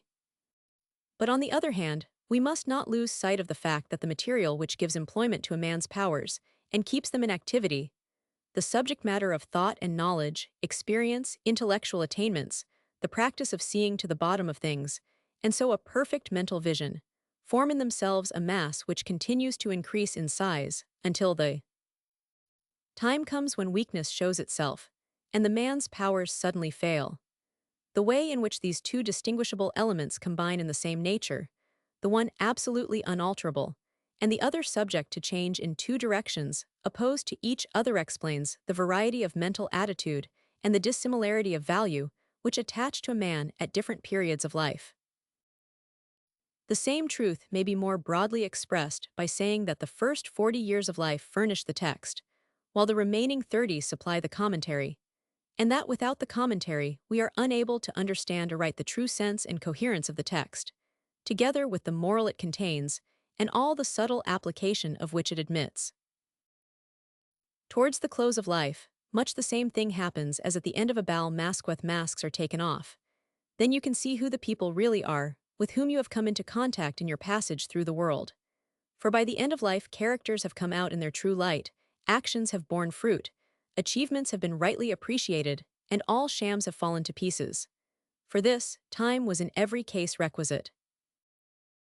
But the most curious fact is that it is also only towards the close of life that a man really recognizes and understands his own true self, the aims and objects he has followed in life, more especially the kind of relation in which he has stood to other people and to the world. It will often happen that as a result of this knowledge, a man will have to assign himself a lower place than he formerly thought was his due. But there are exceptions to this rule, and it will occasionally be the case that he will take a higher position than he had before.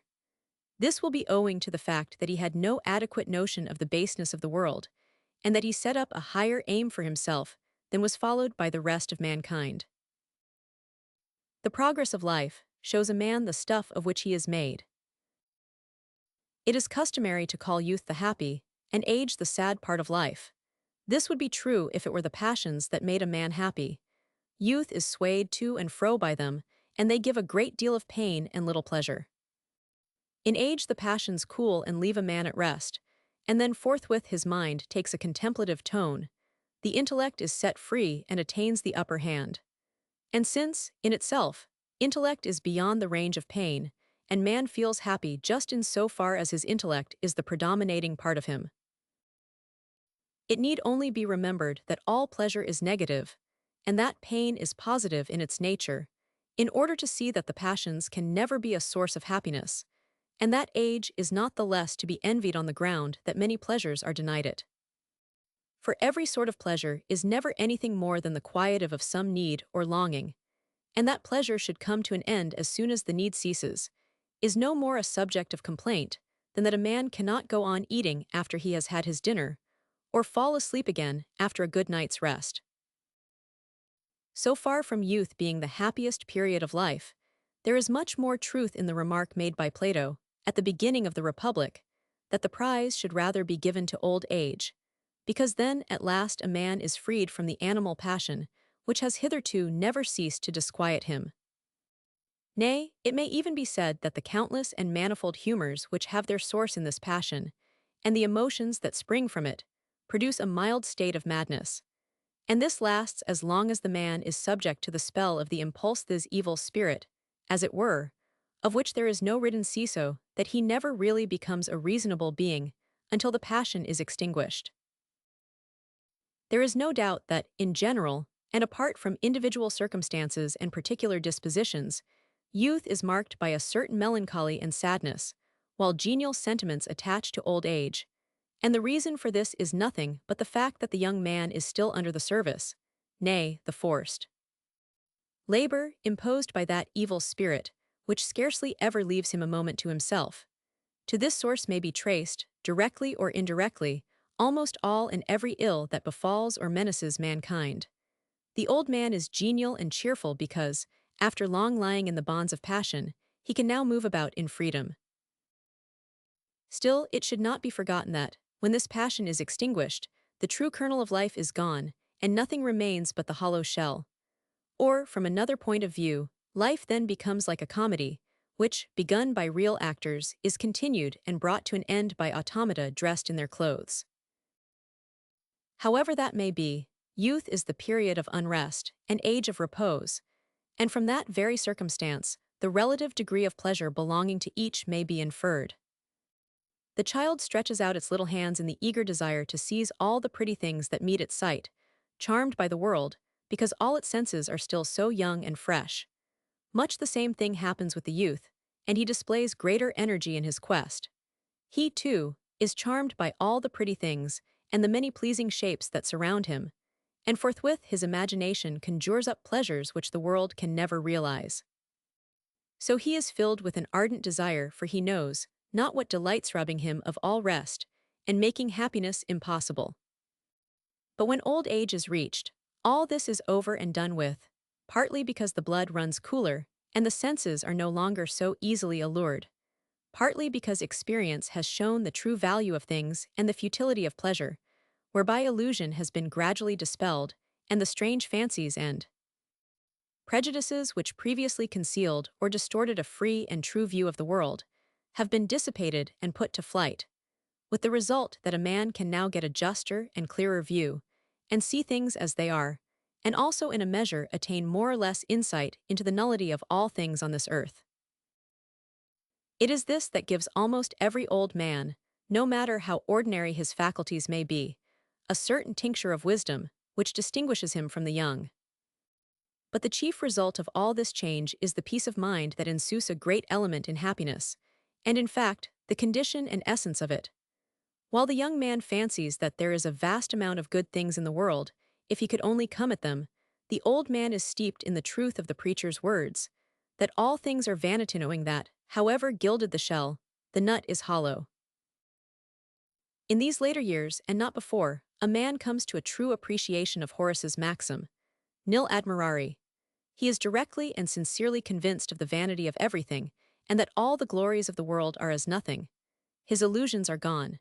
He is no more beset with the idea that there is any particular amount of happiness anywhere, in the palace or in the cottage, any more than he himself enjoys when he is free from bodily or mental pain. The worldly distinctions of great and small, high and low, exist for him no longer. And in this blissful state of mind, the old man may look down with a smile upon all false notions. He is completely undeceived, and knows that whatever may be done to adorn human life and deck it out in finery, its paltry character will soon show through the glitter of its surroundings, and that, paint and bejewel it as one may, it remains everywhere much the same, an existence which has no true value except in freedom from pain, and is never to be estimated by the presence of pleasure, let alone, then, of display. Note: disillusion is the chief characteristic of old age, for by that time the fictions are gone which gave life its charm and spurred on the mind to activity. The splendors of the world have been proved null and vain. Its pomp, grandeur, and magnificence are faded. A man has then found out that behind most of the things he wants, and most of the pleasures he longs for, there is very little after all, and so he comes by degrees to see that our existence is all empty and void. It is only when he is 70 years old that he quite understands the first words of the preacher, and this again explains why it is that old men are sometimes fretful and morose. It is often said that the common lot of old age is disease and weariness of life. Disease is by no means essential to old age, especially where a really long span of years is to be attained, for as life goes on, the conditions of health and disorder tend to increase crescent vita, crescit sanitas et morbis. And as far as weariness or boredom is concerned, I have stated above why old age is even less exposed to that form of evil than youth. Nor is boredom by any means to be taken as a necessary accompaniment of that solitude, which, for reasons that do not require to be explained, old age certainly cannot escape. It is rather the fate that awaits those who have never known any other pleasures but the gratification of the senses and the delights of society, who have left their minds unenlightened and their faculties unused. It is quite true that the intellectual faculties decline with the approach of old age, but where they were originally strong, there will always be enough left to combat the onslaught of boredom. And then again, as I have said, experience, knowledge, reflection, and skill in dealing with men combine to give an old man an increasingly accurate insight into the ways of the world. His judgment becomes keen, and he attains a coherent view of life. His mental vision embraces a wider range, constantly finding new uses for his stores of knowledge and adding to them at every opportunity. He maintains uninterrupted that inward process of self-education, which gives employment and satisfaction to the mind, and thus forms the due reward of all its efforts. All this serves in some measure as a compensation for decreased intellectual power. And besides, time, as I have remarked, seems to go much more quickly when we are advanced in years, and this is in itself a preventive of boredom. There is no great harm in the fact that a man's bodily strength decreases in old age, unless, indeed, he requires it to make a living. To be poor when one is old is a great misfortune. If a man is secure from that and retains his health, old age may be a very passable time of life. Its chief necessity is to be comfortable and well off, and in consequence, money is then prized more than ever, because it is a substitute for failing strength. Deserted by Venus, the old man likes to turn to Bacchus to make him merry. In the place of wanting to see things, to travel and learn, comes the desire to speak and teach. It is a piece of good fortune if the old man retains some of his love of study, or of music, or of the theater if, in general, he is still somewhat susceptible to the things about him, as is, indeed, the case with some people to a very late age. At that time of life, what a man has in himself is of greater advantage to him than ever it was before.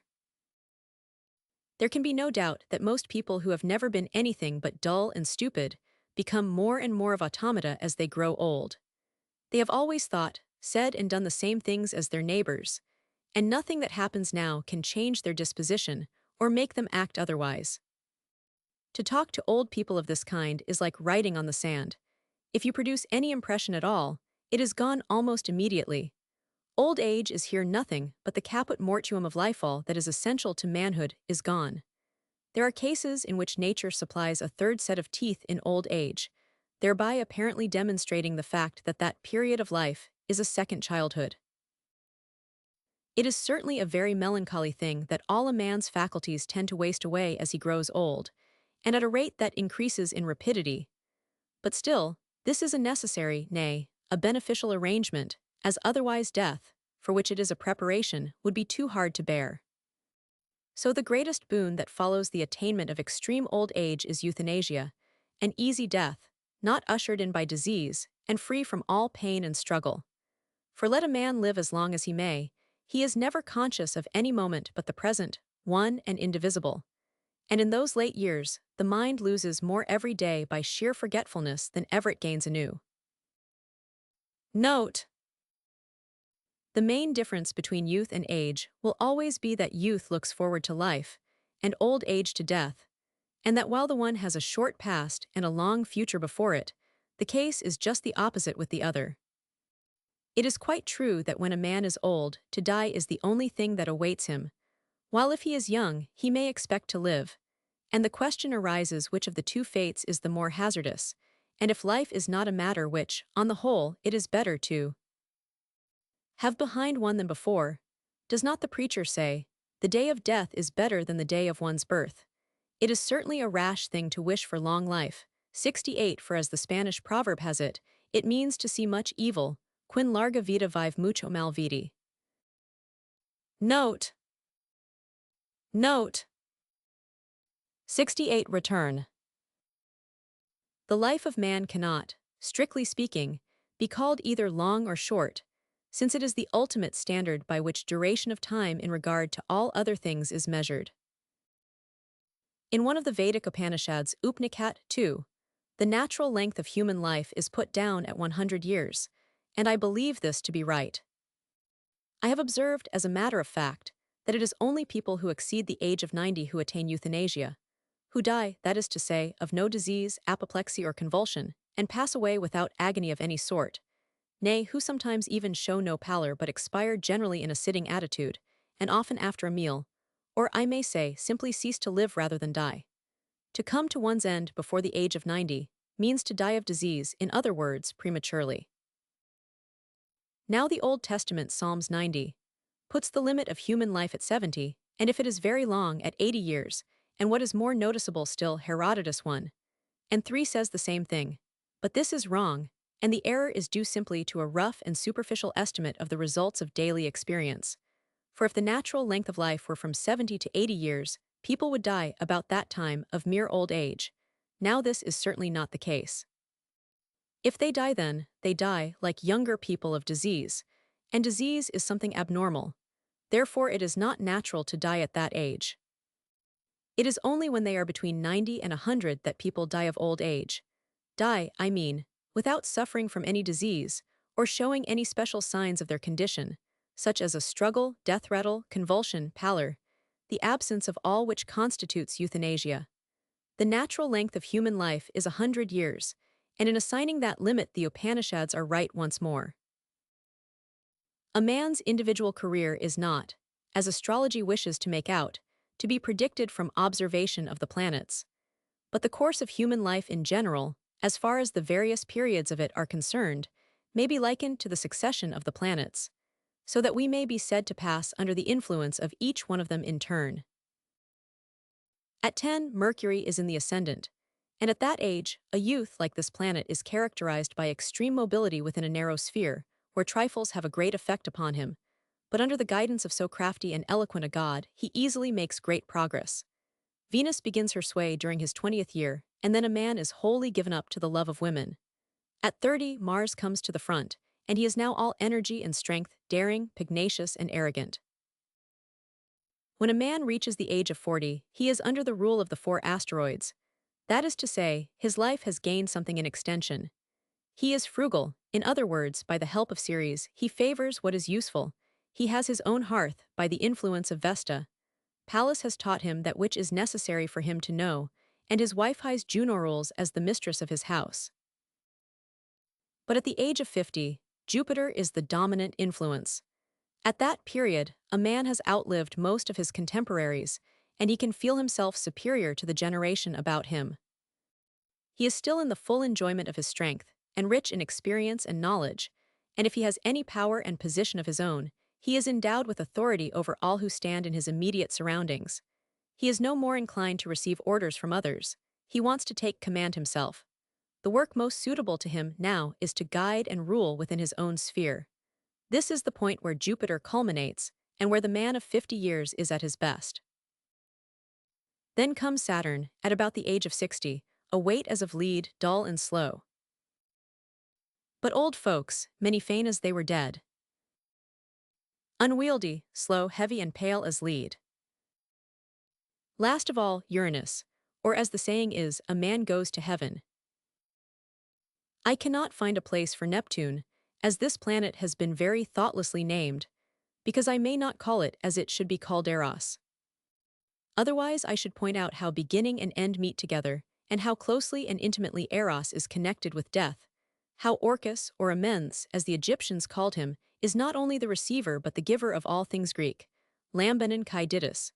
Death is the great reservoir of life. Everything comes from Orcus. Everything that is alive now was once there. Could we but understand the great trick by which that is done, all would be clear.